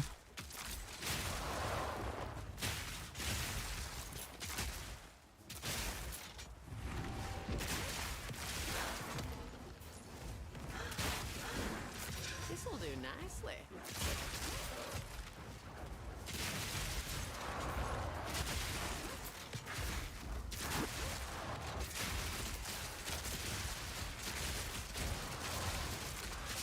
That was almost a challenge.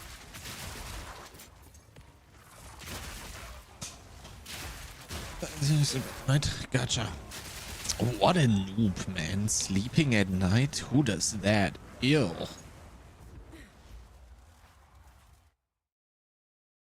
Ew. Okay, man, this music is getting too chilled now at this point.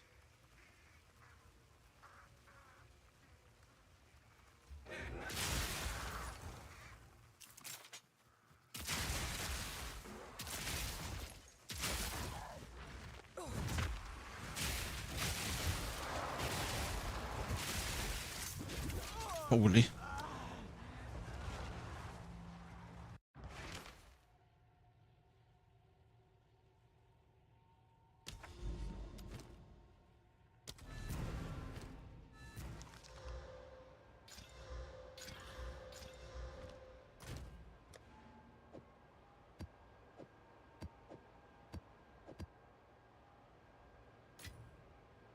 How many breaches do we have? 243?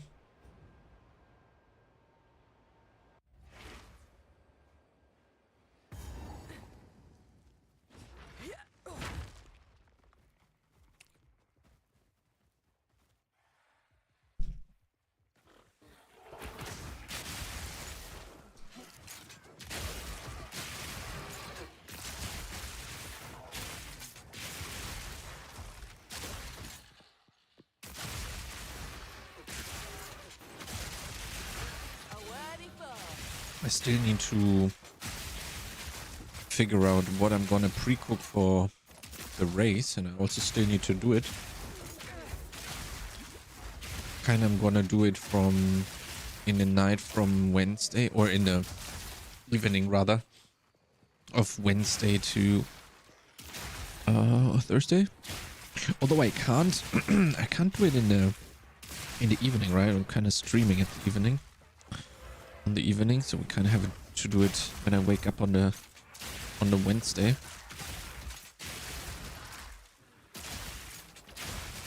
Or before stream, rather.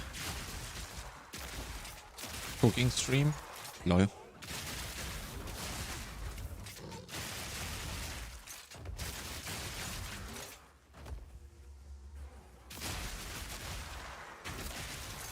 realizing how janky my loot filters are.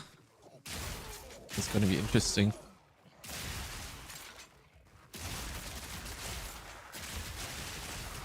It was helpful to learn how to build builds if I ever build up the courage as teammates too. Yes.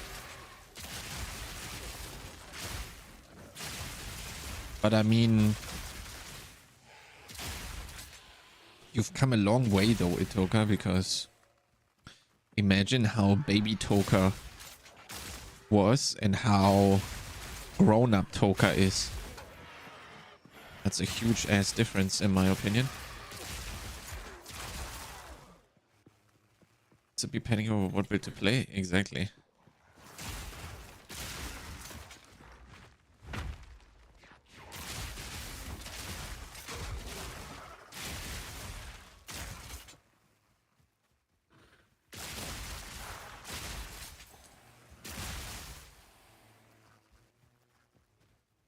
Yeah, that's crazy.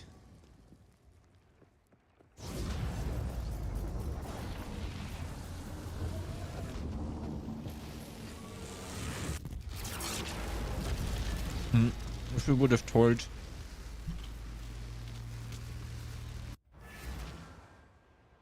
baby Toka that baby Toka is going to get to a point where that's the case, I think baby Toka would have said no. Nope. That's impossible. Speak.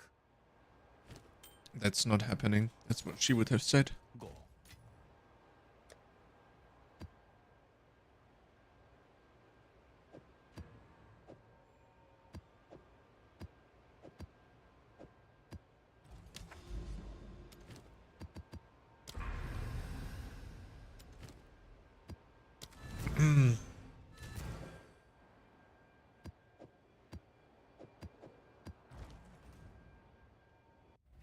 Yeah, exactly.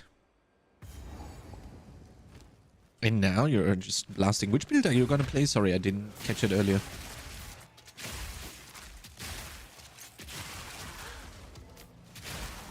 Shatter Strike Spellblade. Oh yeah, true, now I remember. It is Spellblade actually good? I've never played Spellblade before. Kinda sounds cool though.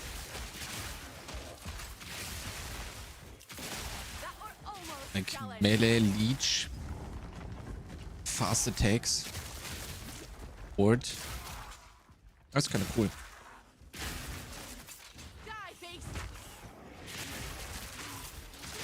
It's a good bosser and decent and clear. That's nice.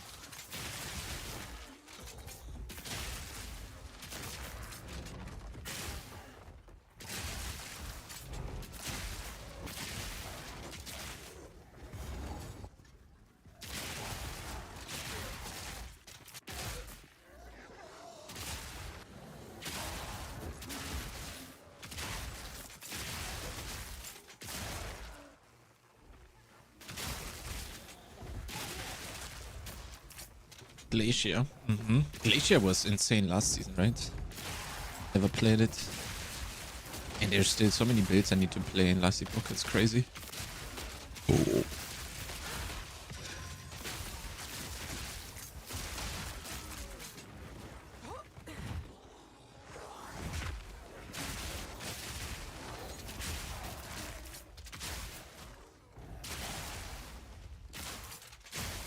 Dun, dun, dun.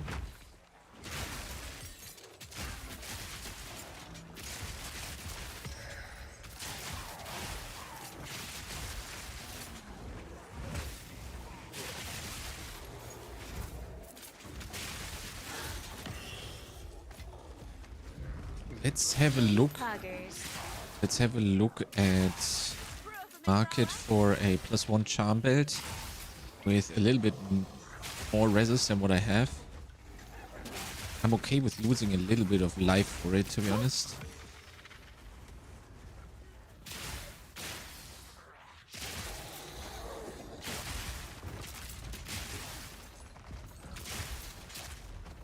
Can I get both? Nice. I remember Glacier was an insane leveling build, right?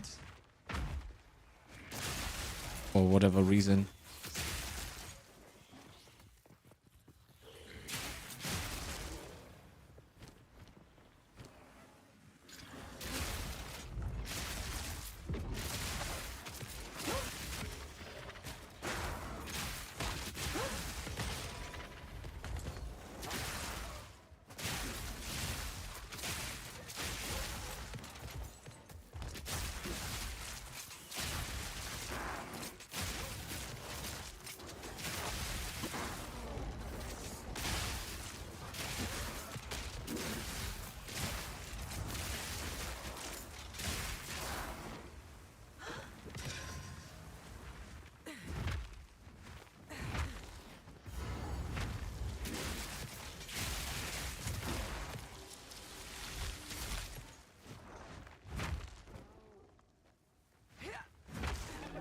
I'm lagging. Hello?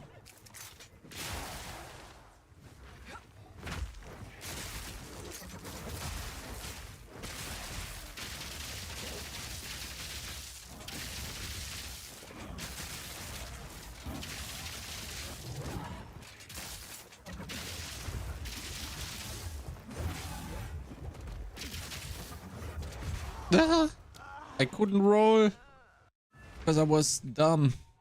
Fuck. What does this guy want? 3 exalts. Should have probably waited. Lol, that one is pretty good for 3. Should have probably waited with inviting that person until I'm done with the fight.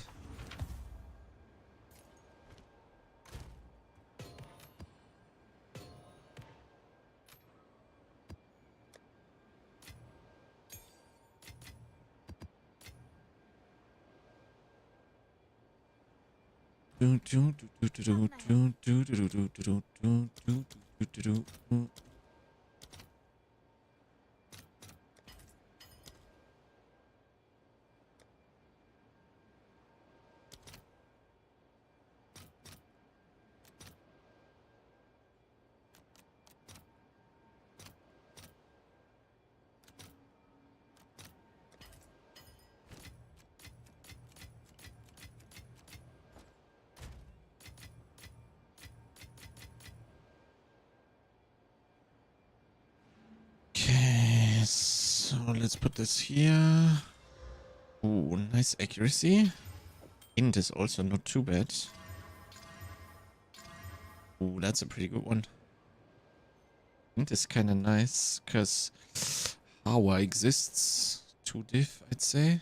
Holy moly, man. We're crafting insane items today. What's going on?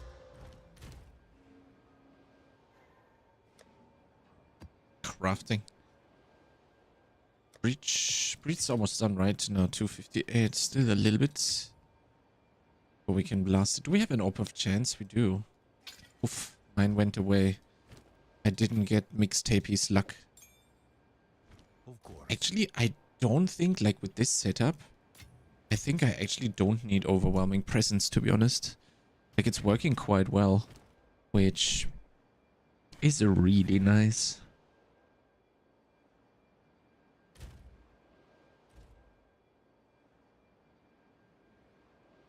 He's in like 1 cruel. He gets probably hit maps for, I think. Nice. That makes me super happy. So we have Husbando and we have the Froggy playing my build, which is actually, I talked about this with the Froggy earlier. It's very uncommon that the regulars in my chat play the builds that I'm playing or that I'm making content for, right? But this time it's actually 1.5 people.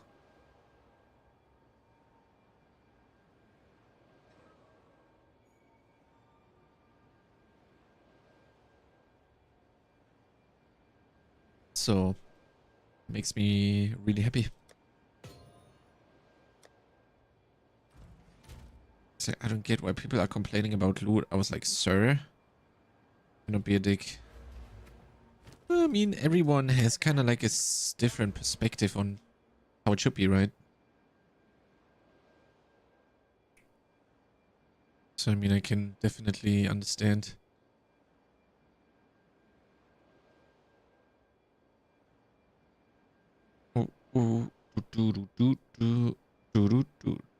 He's gotten very lucky, okay.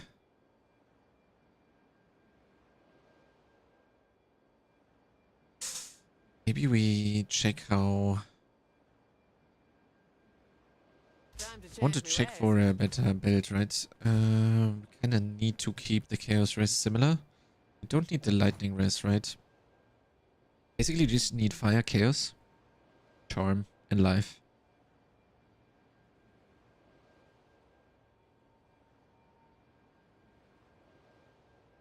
Fire... Chaos...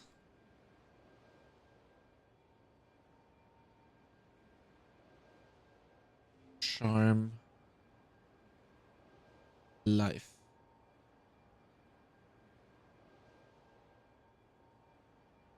Okay, how much? 172. Life. Yeah, what do we have here?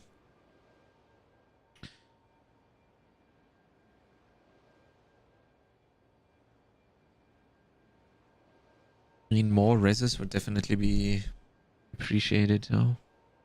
Then they're gonna skyrocket in price like crazy.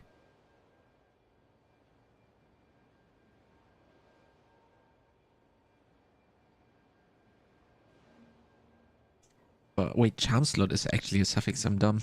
Of course. 2 diff for this one. Has 1 charm slot, but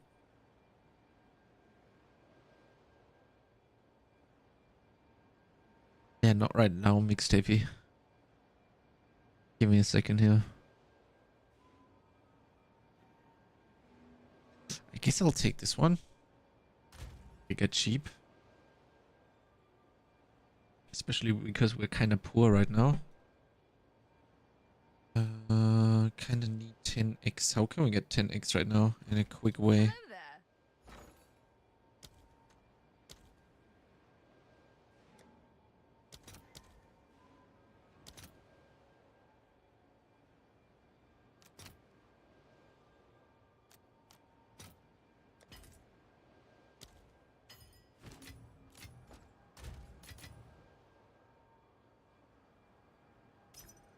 I'll take that one because that's kind of like just an intermediate one. For now, it doesn't have to be perfect. And we keep the one that I have anyway. So now I can take a look. Yo, that one is insane. What the fuck? That's crazy. The cool thing about the belt that I just now bought is it actually has the implicit that at least does something for the onslaught charm. Okay.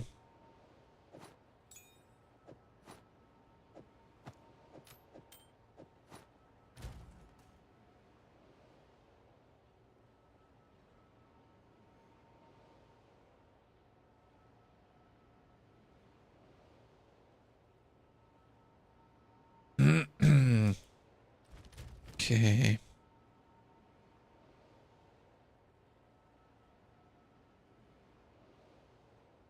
So this should feel quite nice, actually.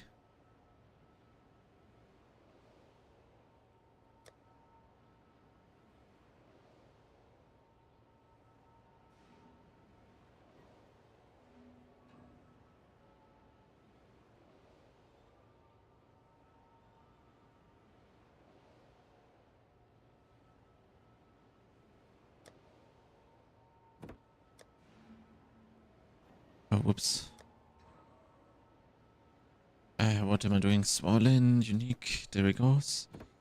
Do we want to Val this one? Because the max block chance is kind of shitty, not gonna lie. Let's go. There's only one anyway, right? Yeah. No. Nothing happened, GG.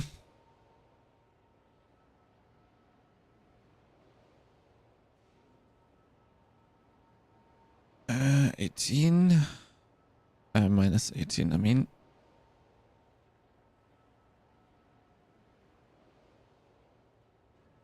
That's literally fucked. Okay. I don't know. Put it there. I don't care. Maybe save it. Maybe have an idea later. Okay. Let's keep blasting. Ah, wait. This one is... Oh, yeah. True. This one needs a new one. Wait, let's not take the T16s though. Let me get some new maps.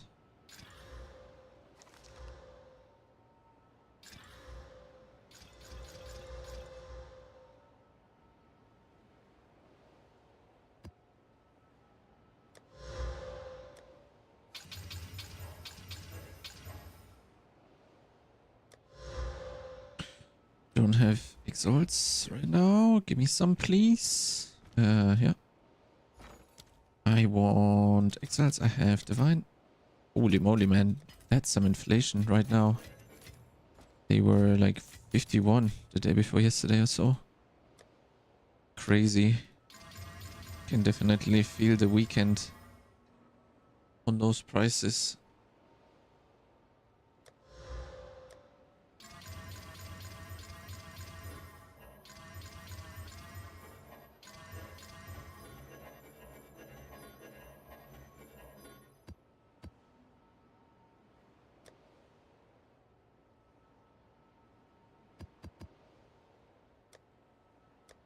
And then I don't know how many Vals we have with 6.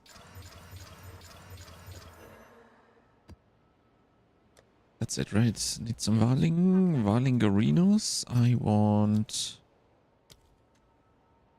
this. I want Val. 10 is good. 40. Okay, what does this guy want? A thingy? Or was this a... Is this a rarity? Probably. No, not really. Kind of funny that they come into your hideout and then insta-trade you. But I guess we have a lot of new players in the game anyway, so what can we do? Eventually they'll probably learn.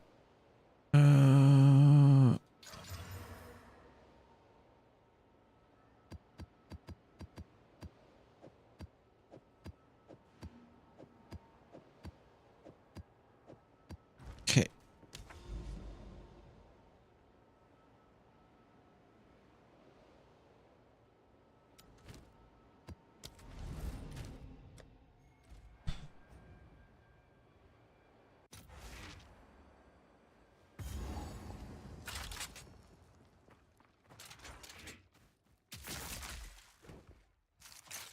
But what is happening with my crossbow? Look at it.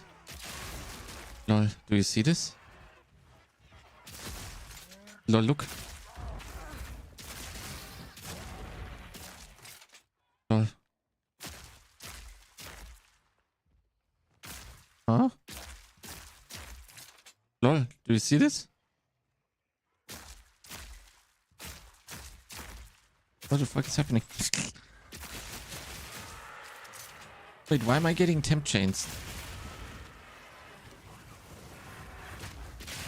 I thought I'm immune to slows. My speed is unaffected by slows, but I'm temp chains. Huh? Alsteron baited me. He told me it works. Though he didn't specifically mention temp chains though.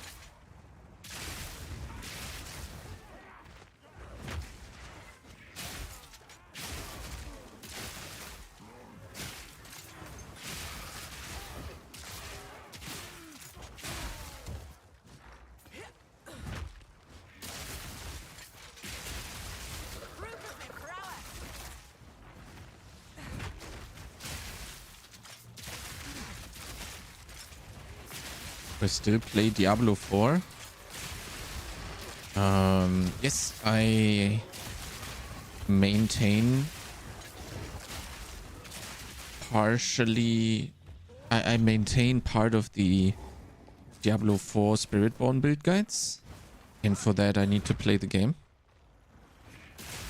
But I'm just blasting through the game as fast as I can, validating all my builds, and then I basically log out, and then that process didn't take more than 24 hours the last season.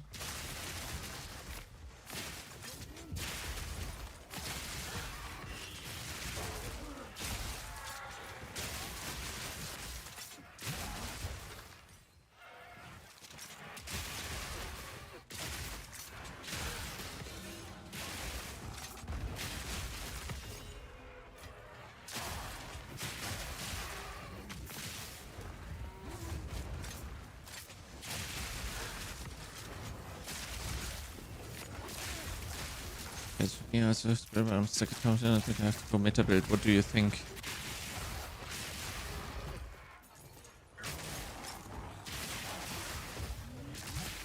I think What I think doesn't matter. What you think matters. I don't have any builds for you right now.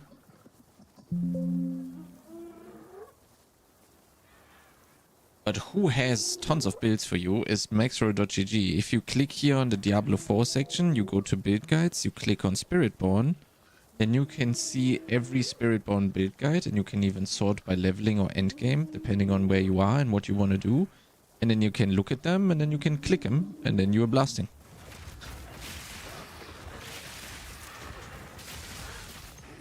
Reading is also important.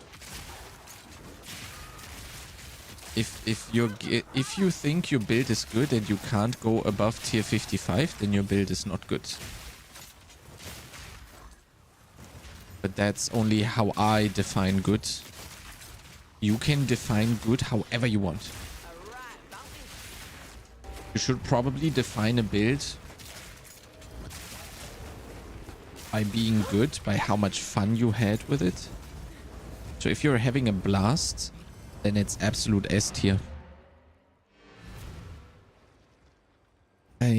I'm just a person on the internet. I can't really tell you how you should be spending your time online. You should definitely try to enjoy it. That's as far as I would go on how to command what you should be doing next.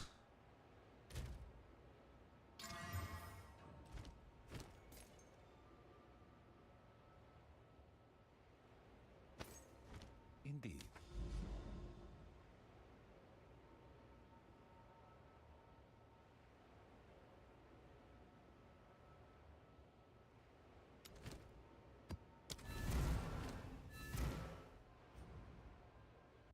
What's the name of the app again?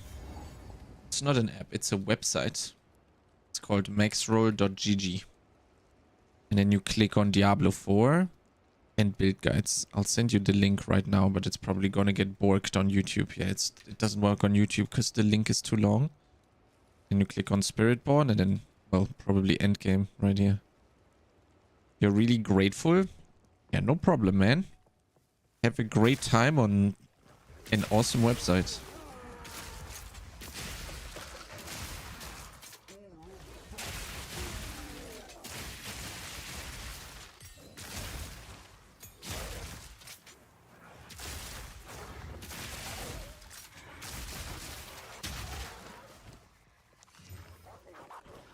Gorilla the hunt.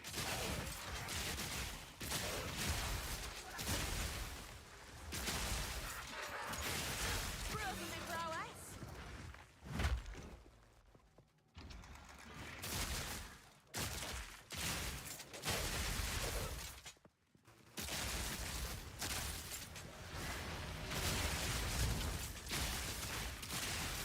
Got my fingers crossed.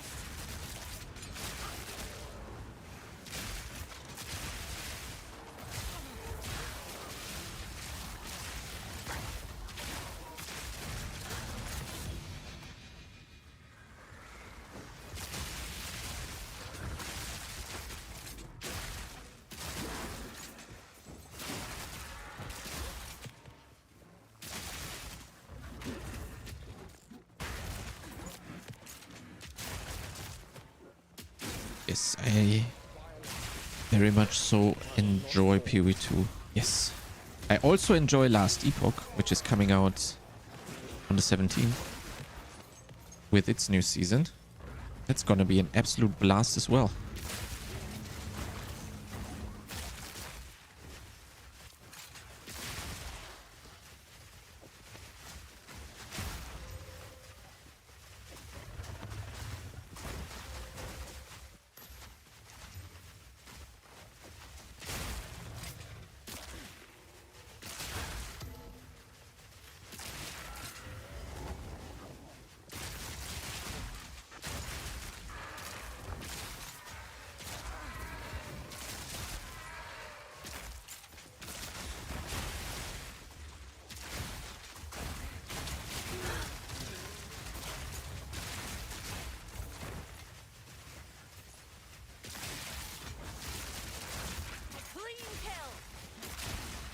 Alexander Leopold's applause makes no sense to me.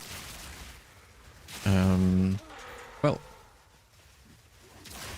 when enemies have minus resistances, they take more damage.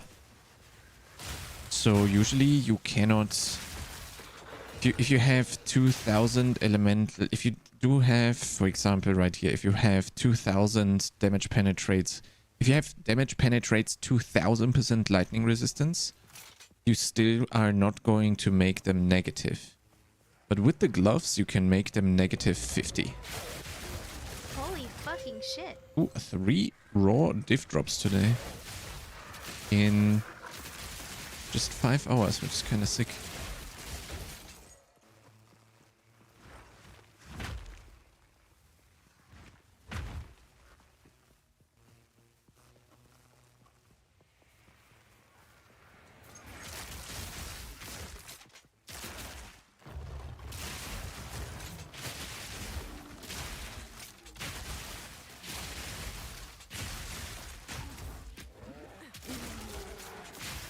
Yo, Skinners, how's it going?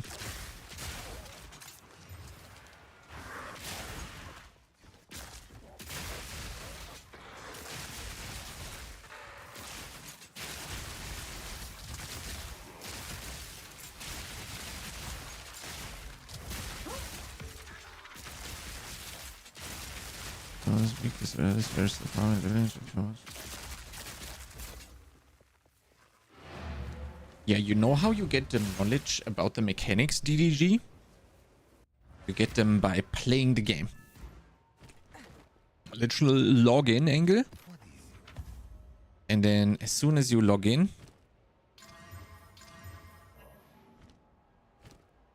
then, you know, you can do...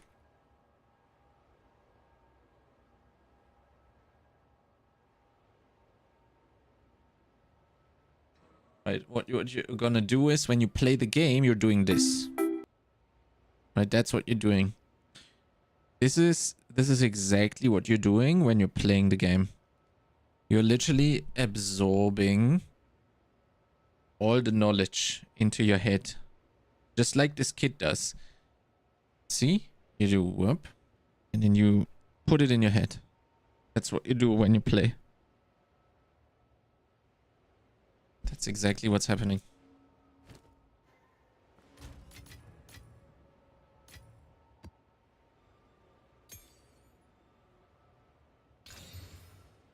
Your friend tries to convince you to play PoE2? That's a very good friend. That is a very, very good friend.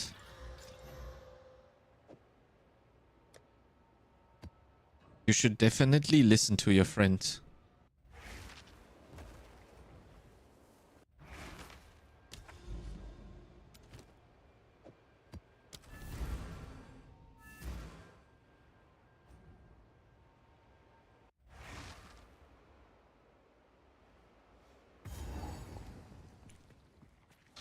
Yeah, having bad builds in RPGs is a little bit rough, but I mean, now you know about Maxroll.gg, so you will never have that problem ever again in any RPG you're gonna play.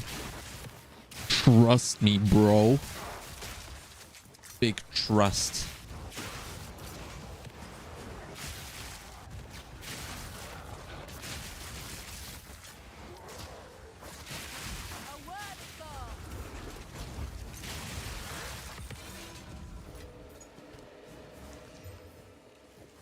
Why are the tiered items always fucking dog shit, man?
I'm happy you are enjoying ARPGs, DDG.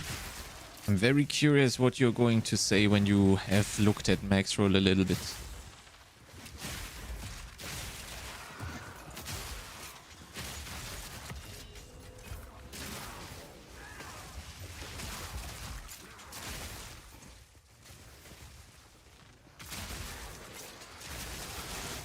That was almost a challenge. Holy fucking shit. Another diff. I'm gonna ride Tuna. Tuna needs to raid me every day now. Holy. Since he raided, we got swapped to the big streamer client instead of the small streamer client.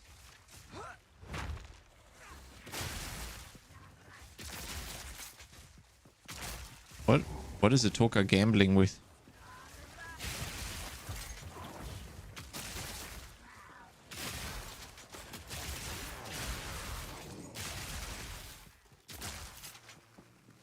Playing Balatro.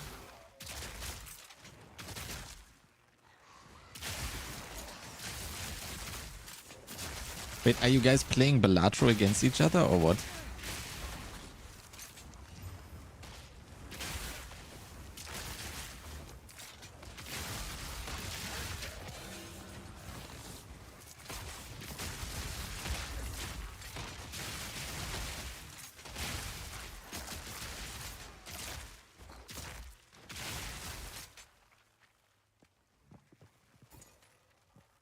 So you open it on stream? Okay, gotcha.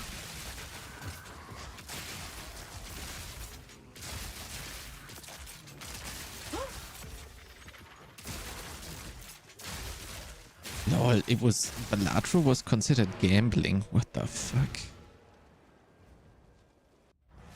I've never played Balatro, but it created an absolute storm, right? It's a pretty good game from what I heard.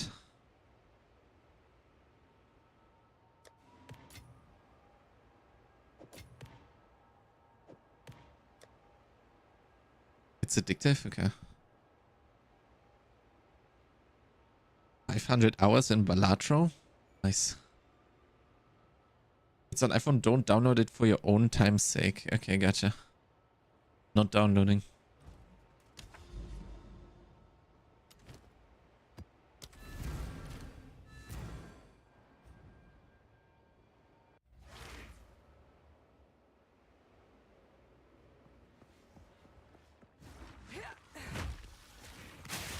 A worthy thought.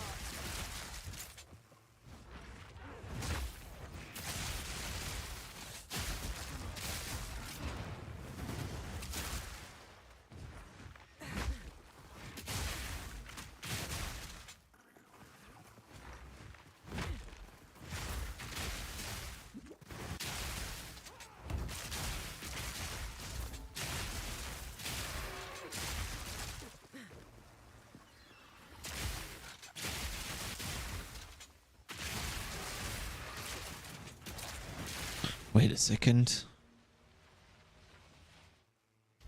You know what I just thought about?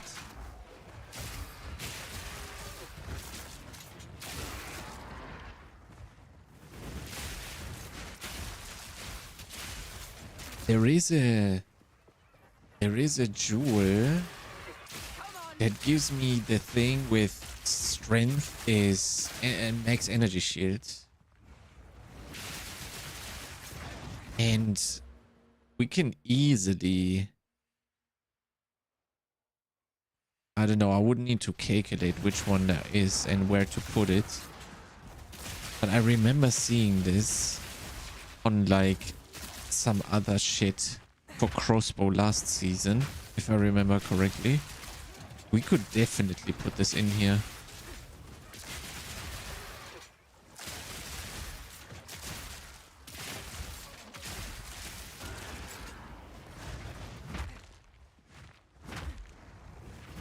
I don't know where I need to put it then.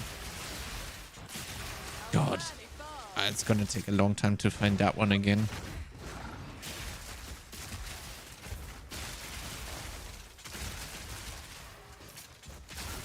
Is there a 2 times jewel calculator? There has to be one, right?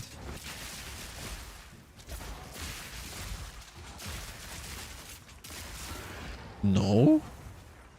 Oh my god, no way. What? So you have to trial and error? What the fuck?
They need to put like a better timeless jewel stuff in the game, man. Like that's... They gotta change it. There's no way. There's no way they are happy with how it currently is. When they want to help new players approach the game or become able to learn the game, they're not happy with how the timeless jewel stuff is currently set up.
I wanted to get the essence map when I was still specced in essences, but now we're gonna get one without that, but that's fine. Okay, it's fine for me as well.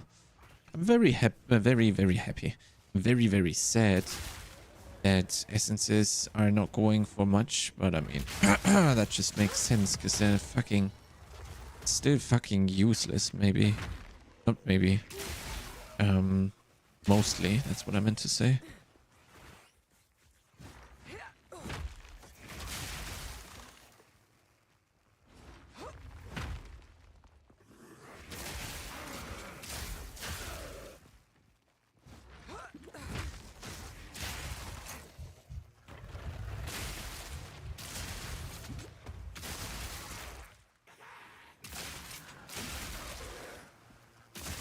A clean kill.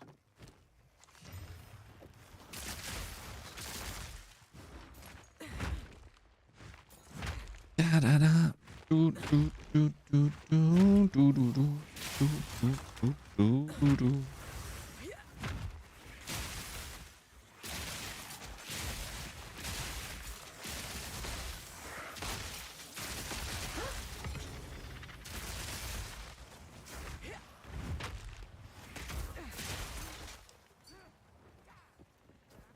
Fucking gold sellers, purge them. Report, spam, RMT. Oh, spam, submit, ban them.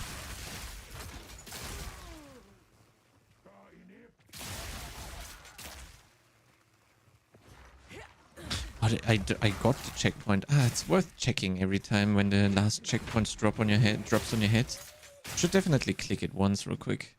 Even if I think I won't have one close to a potential boss location, I should probably still just go and double check. Could have saved quite some time here by TPing.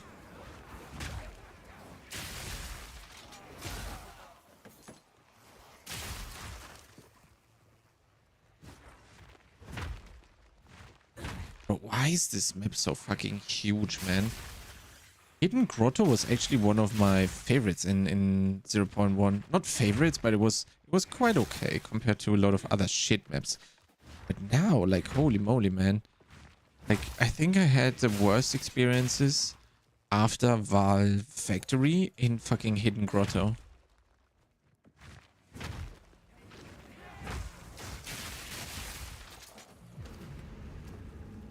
Gotta be honest. There we go. I think that's it. No, still not. Are you kidding me?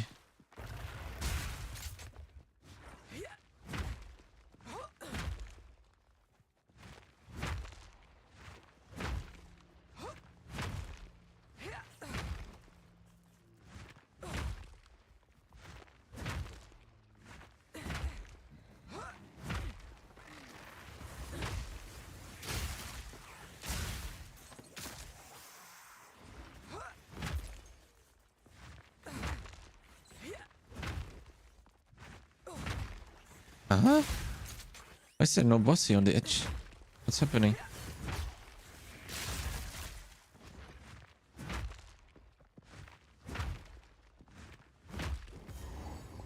Am I missing something?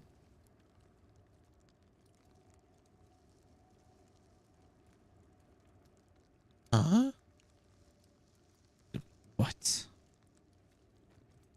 The bone boy is always on the outsides. Like how am I not able to find it? Wait, what? It's actually in the inside? I've never had this before. What? Okay, that's crazy. Ooh, you know what we need to do?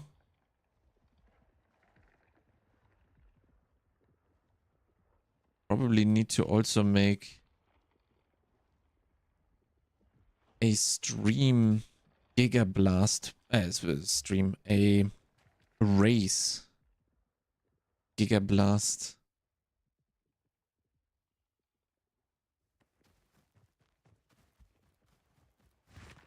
playlist for the race. Oh, that would be good. It's probably gonna help when I'm like giga tired or something. But what I'm definitely going to be doing this time around, I'm going to be utilizing a cold shower. When was it the last time? I think Yanni told me to go shower. And I was like, you know what? Fuck it, I'll go. And that fucking revitalized me so hard. But I don't remember what race or whatever that was. Like, what was it for? Was it for PoE1? I'm definitely, it has to be for PoE1. Yo, gaming closet, how's it going? I think it has to be. Oh wait, now that I see this, I already had this once or a couple of times probably. That this boy is in the middle. Oh, what is up? What is happening with the model?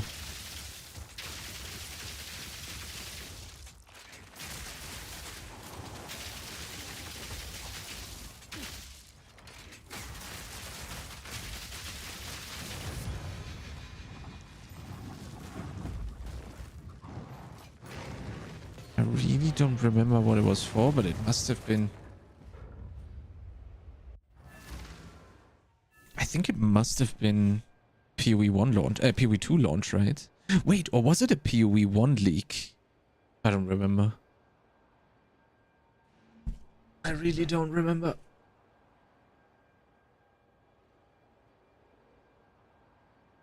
True. Might have been also the PoE1 league that we did with Team Focus, right? That could have been the last event I did. Man, that was fucked.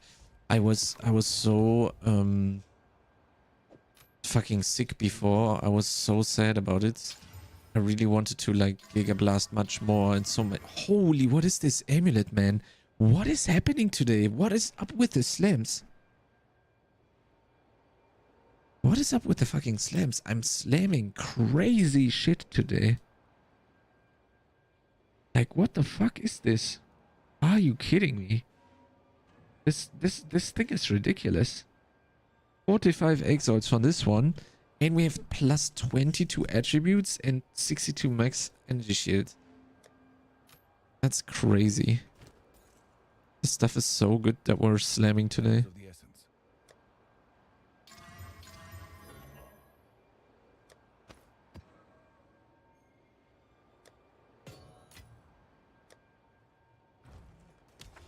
Okay, then we do this one. And then we can do all the tower renos. That's gonna be good.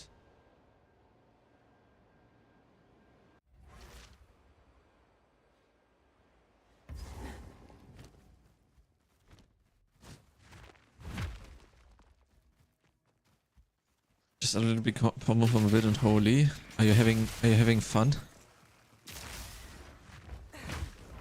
What are you playing? Ah, yeah, the lightning spear stuff. Yeah, I remember. Yeah, there's so much stuff I need to play still. I wanna. The problem is I don't know if I'm gonna be doing this in hardcore or softcore. It's probably better just do softcore SSF. So that I can play more builds without being overly scary. Scared, I mean. Right. I think there isn't a shame in currently playing softcore for me. If it's just a smarter thing to do when you just want to learn as many builds as possible and play as many builds as possible. Also, actually playing trade would be an option, but... What? What are these slams? Huh? Did you see that? Cold showers? I like cold showers too. There was a time where in between the WoW raids, in the WoW raid break, I would go shower cold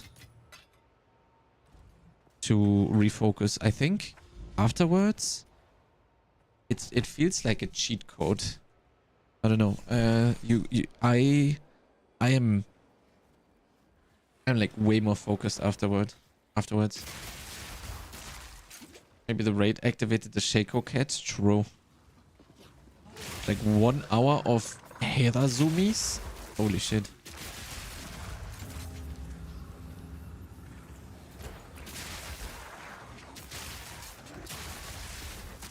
Bro, I think the video we made together for the Shaco cat was really was fucking ridiculous. Do we want to watch it again? I want to watch it again, to be honest. Does someone have a link real quick?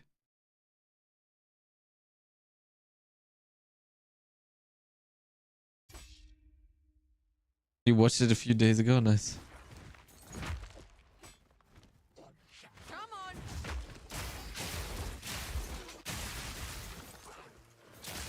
Hey, you should try it. Like, don't do it like giga cold. But do it like slightly colder than usual. And then after you get used to it, you put it down colder again. And then you repeat that process.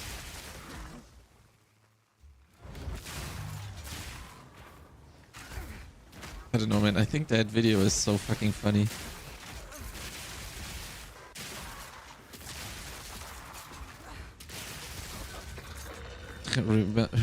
I remember we had to literally had to stop stream so I could quickly make the video. It was so funny.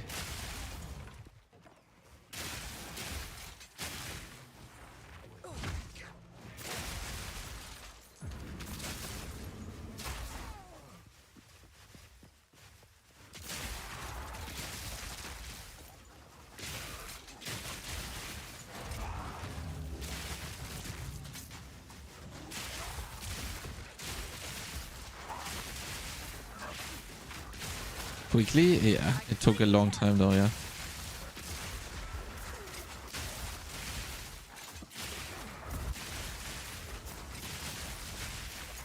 Problem is with videos like this, creativity instantly goes crazy for me, and then the creativity unfortunately outlevels my Premiere skills, which means that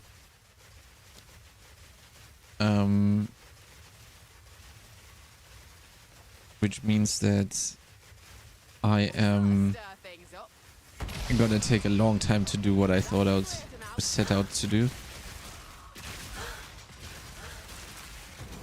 Got my fingers crossed.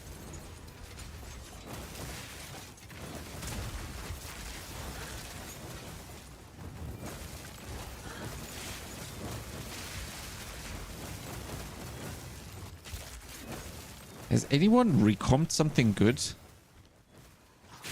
Like, is there any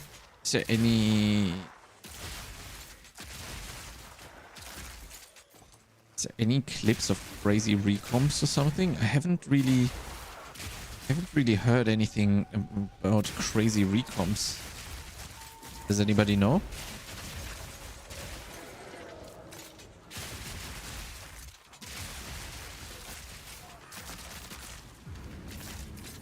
No rest for the wicked, eh?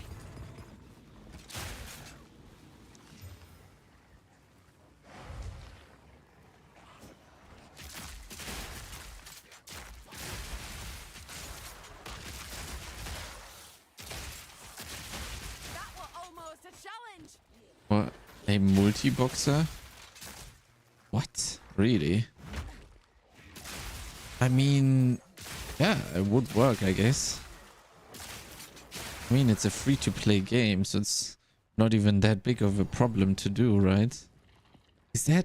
I don't know if that's against TOS or not. For PoE. I don't know.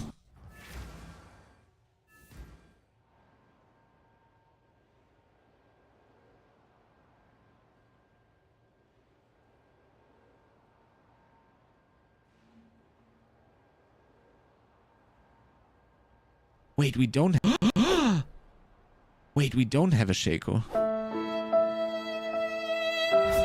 That death was some bullshit, by the way. You know what we're gonna do. Wait, we don't have a Shaco.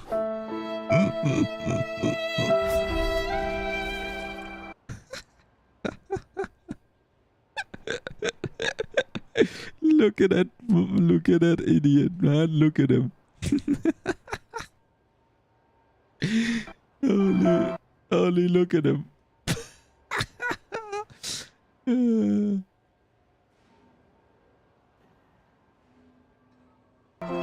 You know what we're gonna do. I don't wanna... Let's just do here. Where is it? Yeah, sorry, Starless, you're dead. You're getting yeeted now. I killed the Shaco. Well, it wasn't on purpose. Wait, where's my Resplendent Spark? Oh, thank God. Okay. For the SOG, we need GA CDR. Okay, let's craft. Let's easily. You just have to, you know what you need to do? You need to, as people say, you need to pet your cat 17 times. Then you need to spin once on your chair. And then the other way as well. And now you go here. And you craft the Shaco. Okay, who's ready to see it? Oh my God. Oh my God! What? Oh my God, if there... No way! No way! No way! Oh my God, what? What? What the f...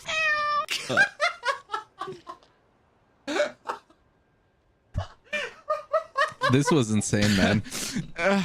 Well, I guess there you go. It's that easy. Do I need to do this before every single pitch run? I don't know, man. I think this was ridiculous when this happened. Yeah, this was good.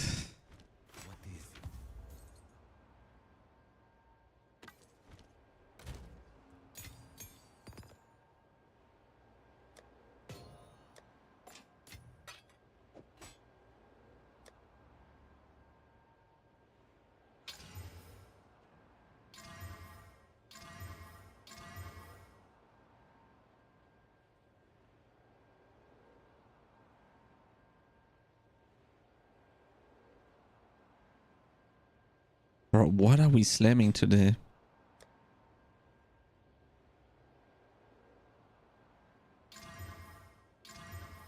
Okay, this was pretty bad.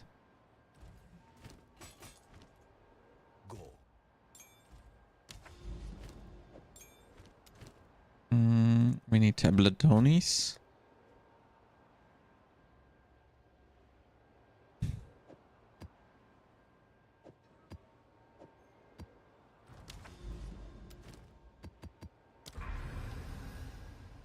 Bro, I love this new endgame, not gonna lie.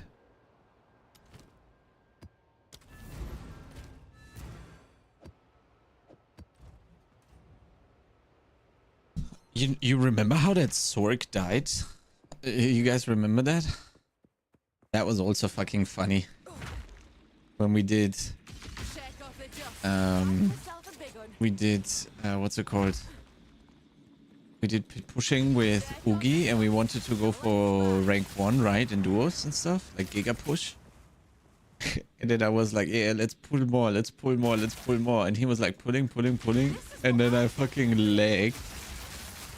Then I fucking lagged and died because we pulled too many monsters. Oh.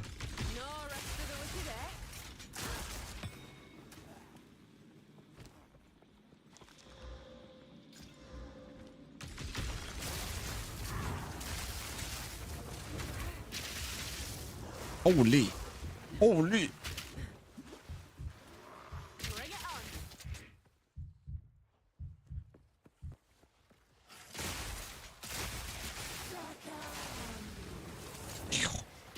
Okay.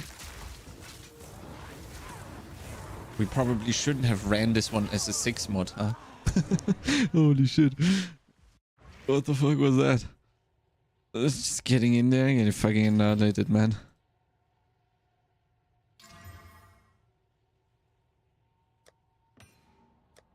I wanted to look at jewels as well, right?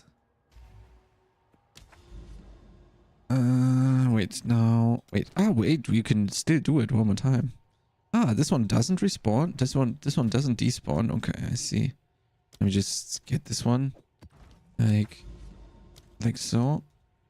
No, wait, it doesn't work. No, okay, so it does despawn. Okay, I see. We only have one try for these as well. Makes sense. I was like, huh, that's probably not good. Wait, what is this? Is this a Nexus? Oh, there's a Citadel. I didn't even notice.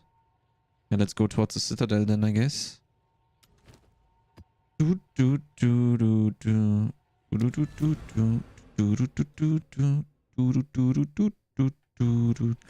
curious. I should be getting an Atlas book now for bosses.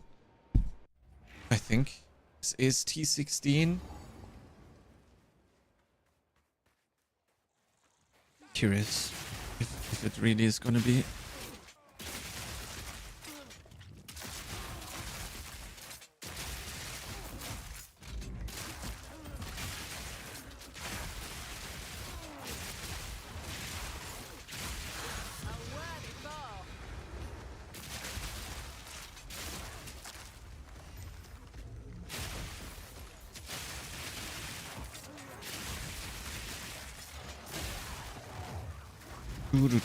Ooh.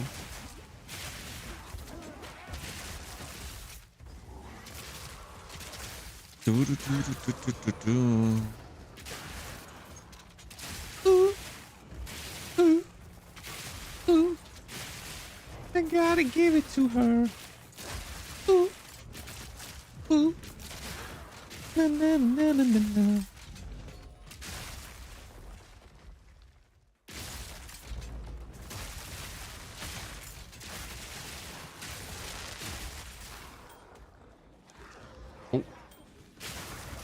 Big.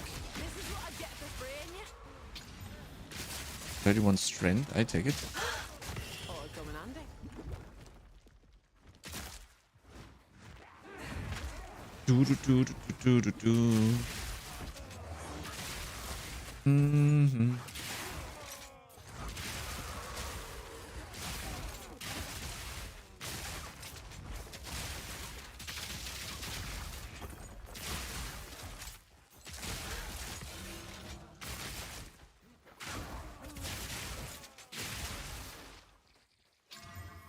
Yo. Unfortunately, a pretty bad base, but what can we do? A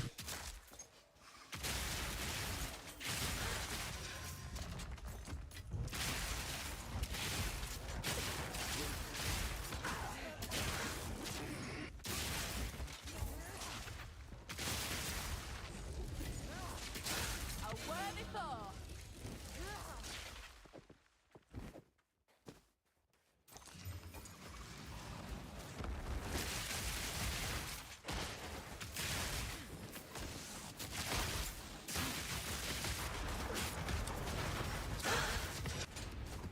Boom. Did you see that explosion? That was fucking satisfying. Holy.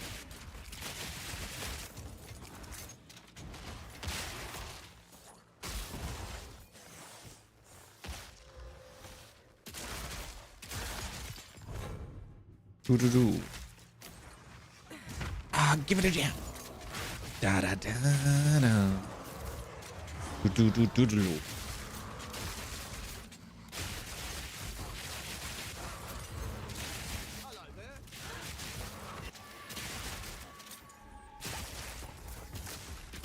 Piece of filth. I'll not make a journey home like that. Do, do, do, do, do. Holy, look at the zoom.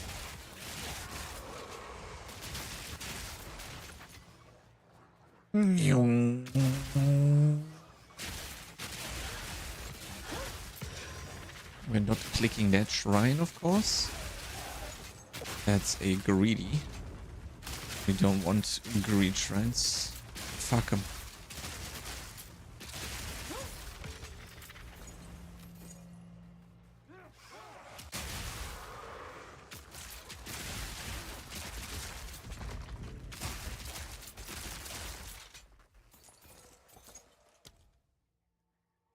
Ready? Oh man, I love the big boom.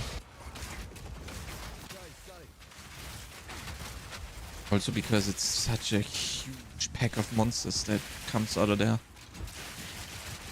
Oh, something is immune. Fuck. But what did I clip there that they got immune? They just had like giga life maybe. Holy, what is this chest, man? 531 energy shield. Okay, bro. 5x. Okay, fuck. Can we chaos this one maybe? Give me rest instead of the life regen. Nah, not stun threshold. Nah. Time is of the essence.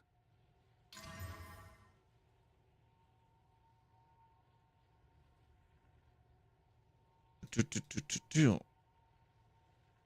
46 fires. Too bad, right?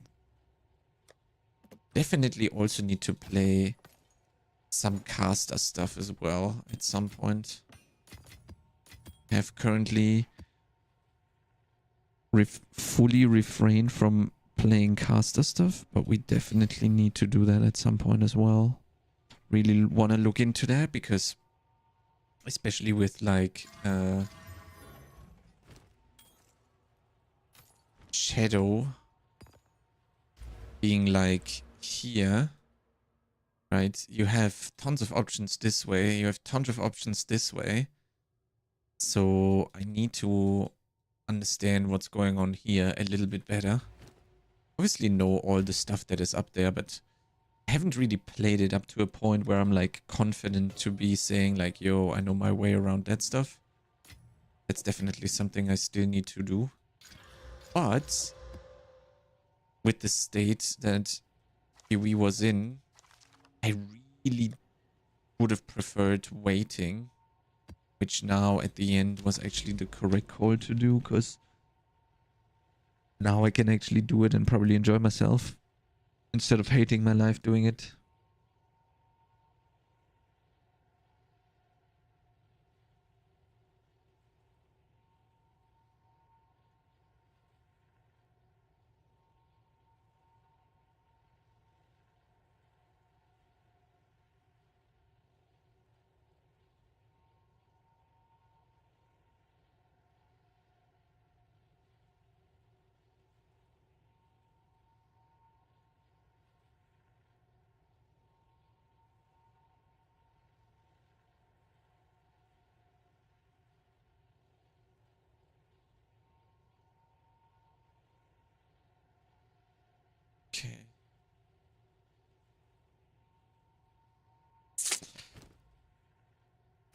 What are we doing with this one? Any slammers? Ah, why the mana? Yeah, should have given me like accuracy or some shit. But then the base would have been a bigger sedge than before.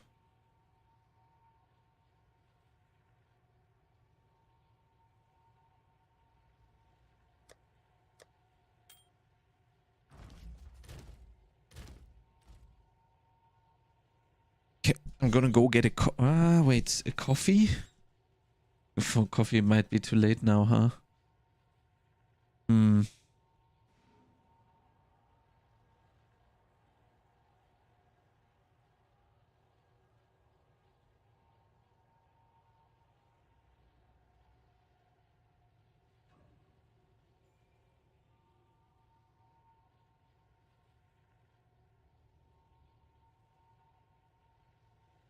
Maybe we do a small coffee.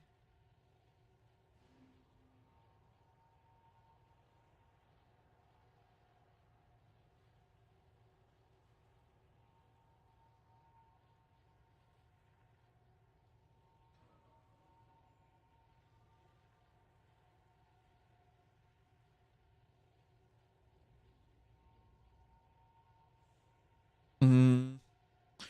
Also, turning on the fucking coffee machine would probably wake my girlfriend up. That's not a good thing.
I kind of missed, gotta be honest, I kind of missed the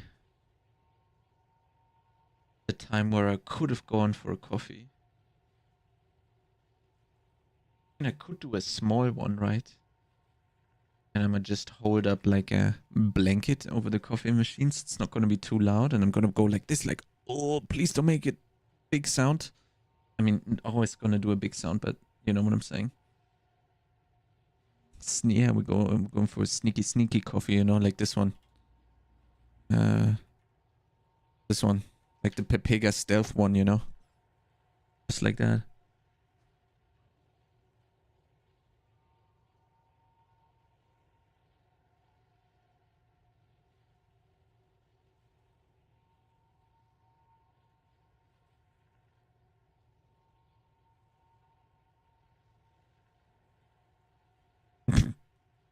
Put a blanket over the girlfriend, the coffee machine. She has one already, and the door is closed.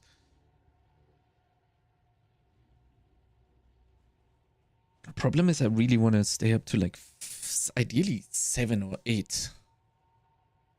Wait, when is Last Epoch releasing? Wait, I noted it down. At 6. So staying up till 8 would be good. So I sleep until 4 and then I have 2 hours to get ready and start stream and stuff, and then we blast.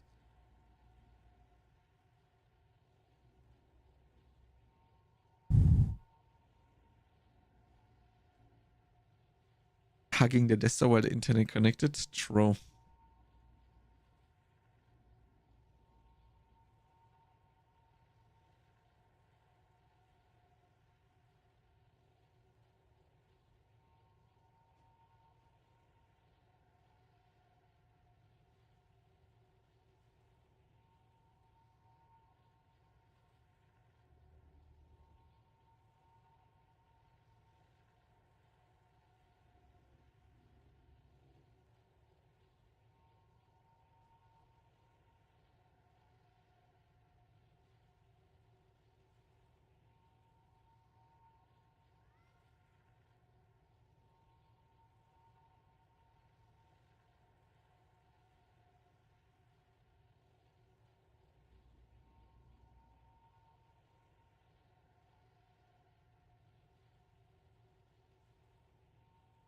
could really go for a Döner right now.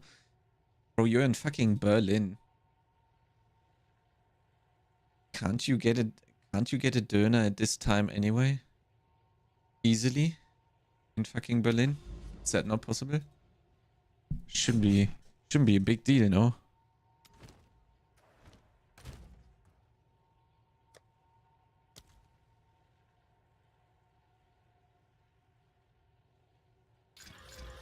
Bro, I would literally fucking devour a Döner right now just because. Just because it's fucking tasty. I would literally blast it pretty hard. Bro, why are so many maps fucked? Holy shit.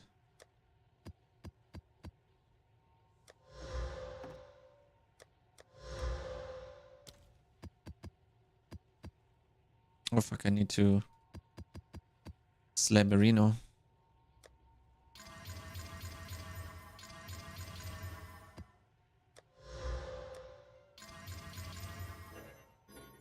Bro, everything is getting cucked by the filter. By the regex, I mean. Oh, I literally ended up with just 3 more maps. The closest is like a 1 minute walk away. Holy. Wait, at this time you can still get a fucking Döner in Berlin. That's kind of fucking insane. Why? Why are they open? Is it because people are literally fucking partying right now? I guess there's probably in Berlin there's always a party going, right? Like 24/7. Looking at like at whole Berlin, there's probably always a party in Berlin. No matter what time is it, right? Some fucking crazy shit going on. Regular people close? I don't think you need regular people close. Actually, they're probably used to seeing weird shit.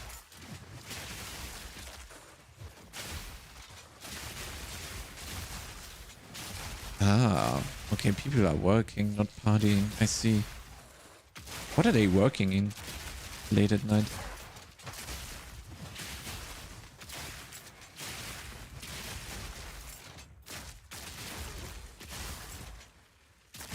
Fucking temp chains, man.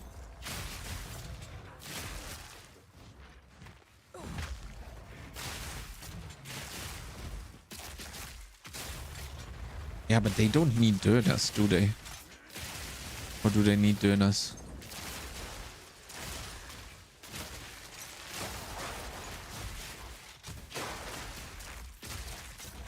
True, fire guys, public transport, police. They all need Döners, that's true. Who doesn't want Döner for lunch? I could eat Döner for breakfast, easy. Wake up, bite into a Döner, no problem.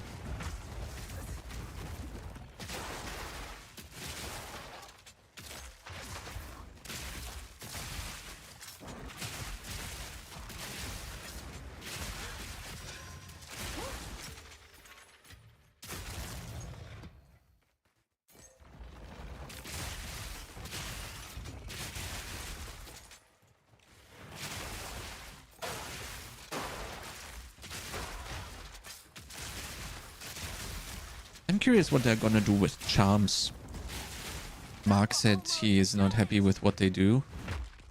I mean, I agree, like, recover 30 life when used is a little bit underwhelming.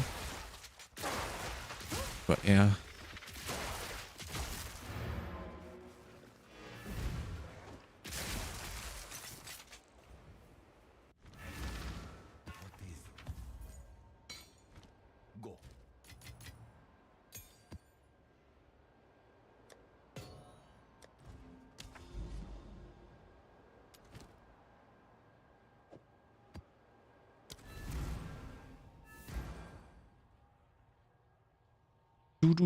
Do.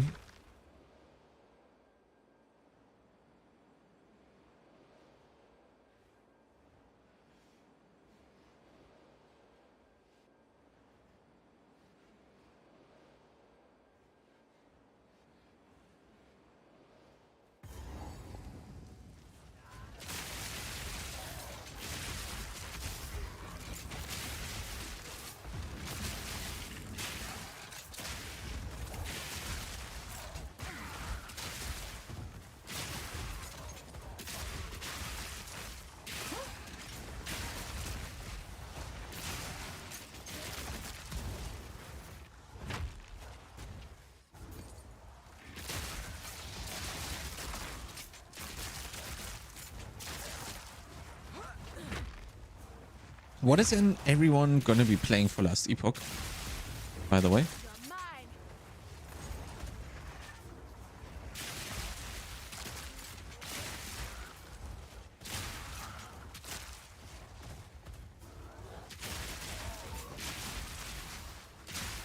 You there, local. No idea. Uh-oh.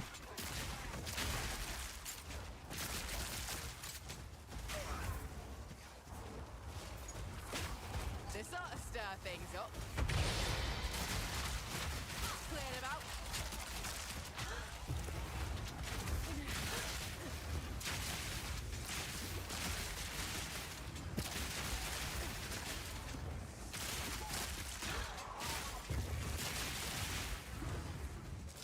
Ah, it's the shieldy boys. That's why they don't take fucking damage. I see. I'll take that.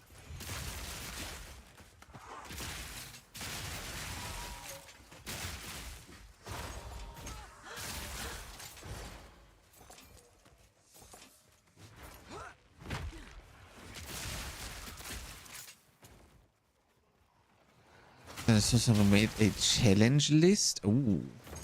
Oh yeah, they're gonna do that at some point as well, right? 100%. Like an official one, I mean. Yeah, you can always, when there's nothing to play, you can go blast Last Epoch as if it was just now releasing, right? You can just play solo account found and log in.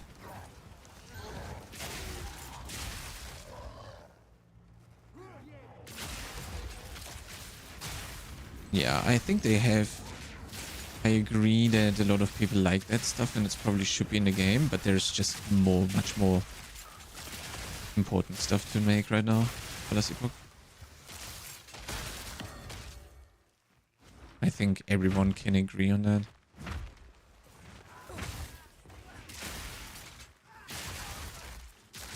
Ah, they made such an amazing call with like being, okay, let's like really sit down and deliver a lot and kind of like pause and really regroup and bolster and then let's go, you know. That was actually a super good call by EHG in my opinion.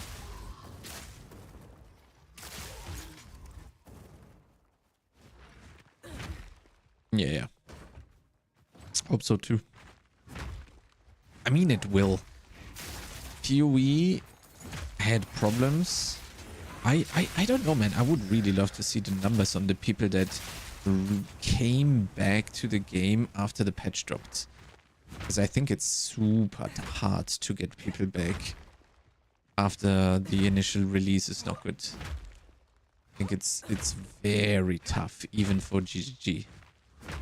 Right? So they probably had... A lot of people didn't get the ARPG fix recently, you know?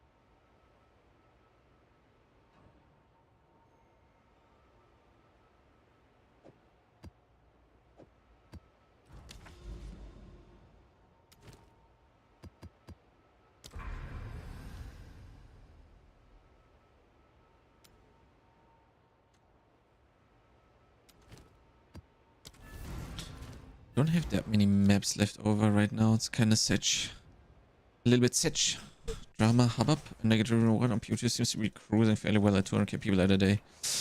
I guess that's pretty good. Jonathan, like we heard the podcast earlier, right? He says like it retracts like 50% and they had like what, how many on Steam? 500 something?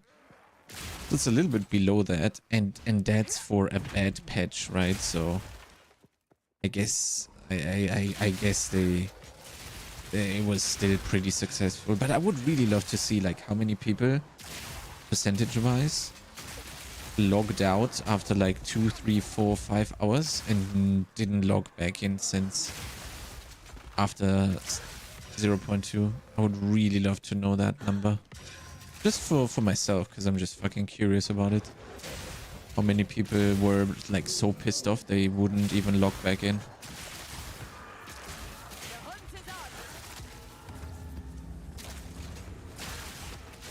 Nosy? No, I just want to know.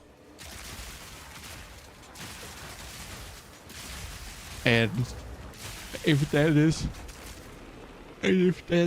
that number was more than usual, that's what I really would love to know. Because I really would love to know if people give something a second chance when it was patched, right? That's kind of what I want to know. And data for that, like this patch would be perfect to gather that data, right? This is what I get for bring.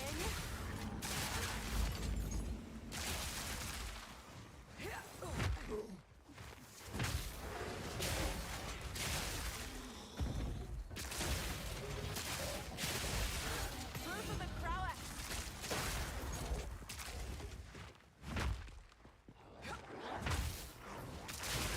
Who is staying up for longer, by the way?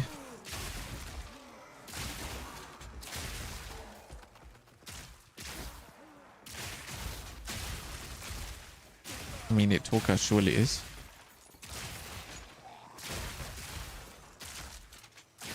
Fortnite, gotcha.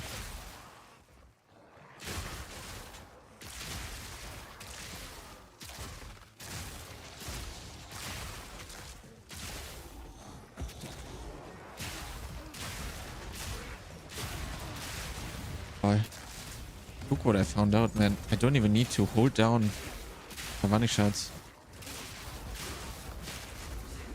Will be watching? I was just thinking of just people, if people stay up for longer, just keeping, just streaming.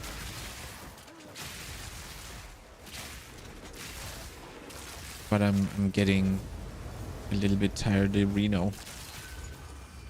So I was like, maybe we move this to, maybe we move this to Discord as well. I don't know. Come on then. You hiding? Since I don't need to do any writing now, I'm just gonna practice Ellie basically. While like half asleep, which is generally not the best state to practice in. But there's unfortunately nothing else I can do. There's two things I can do. I can either half-tiredly write this guide for this bit, or I can half-tiredly practice, or like tiredly practice, and I default to tired practice instead of writing tired. That's not good.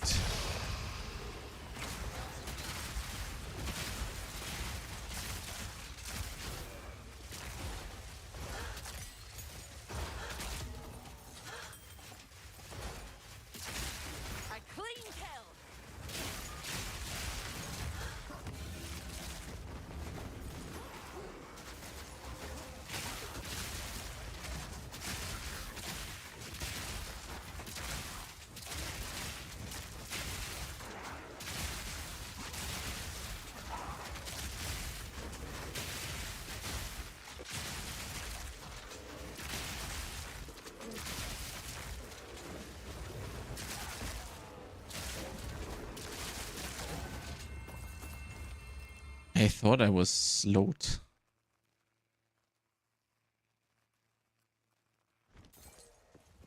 Because my fucking, what's it called? Acceleration shrine fell off. I'm like, huh? You get used to that speed so quickly.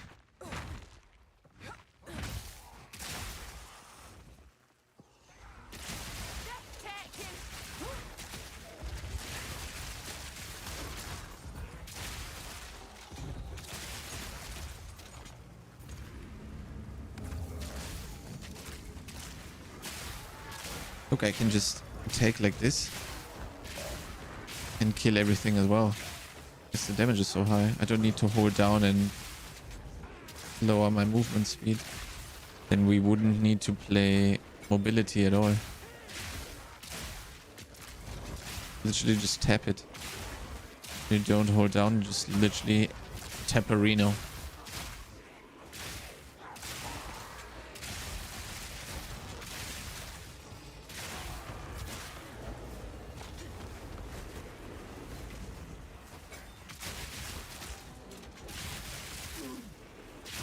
Tap dancer, throw.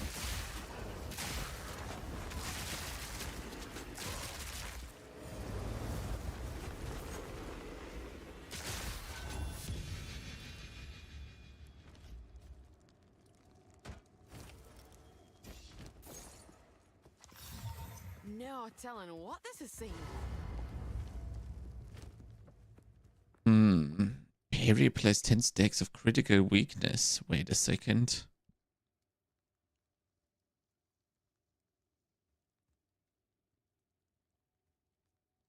Yeah, we don't need more crit chance though.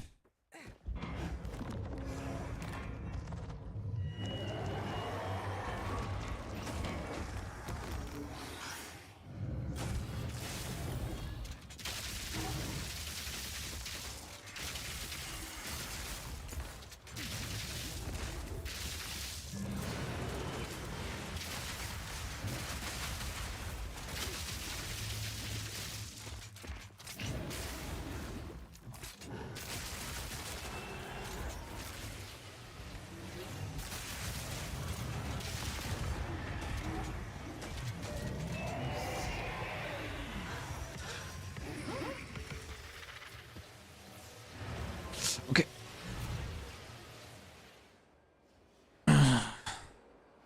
Let's wake up a little bit. Gonna go get something to drink. No coffee though. Just some water.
It's actually crazy how much better the ES version is, as well as how much cheaper it is. And already better. It's kind of crazy.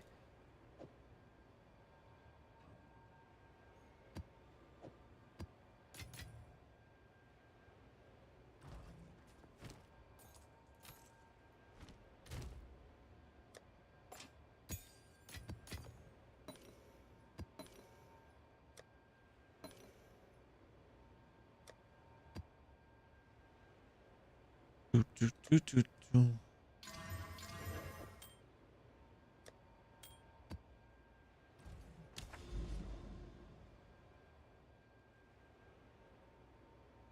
Regular homeboy? Gotcha. That makes total sense. I definitely have to do a test run and kill him once on melee. That's gonna be really important to do. I really need to do this.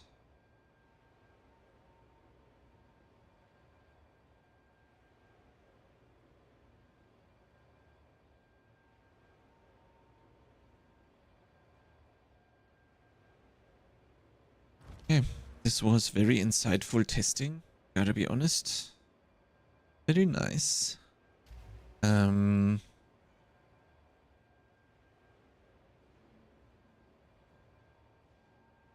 Yeah, Yanni, those are rogue exiles, yep.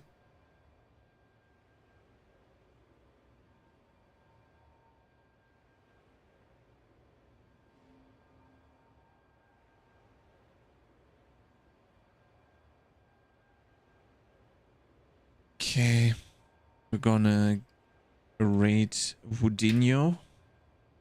That was fun, yeah. Gonna raid Woodinho. And I want to see the following copy pasta from you guys. You guys can already spam in my chat. I want to see the big spam going. We are so many people. I really want to see the spam. I thank you guys so much for staying with me today, especially Tuna for the raid. Everyone was here. That was super cool. Thank you guys so much. I take full credit for this. Tro, you can.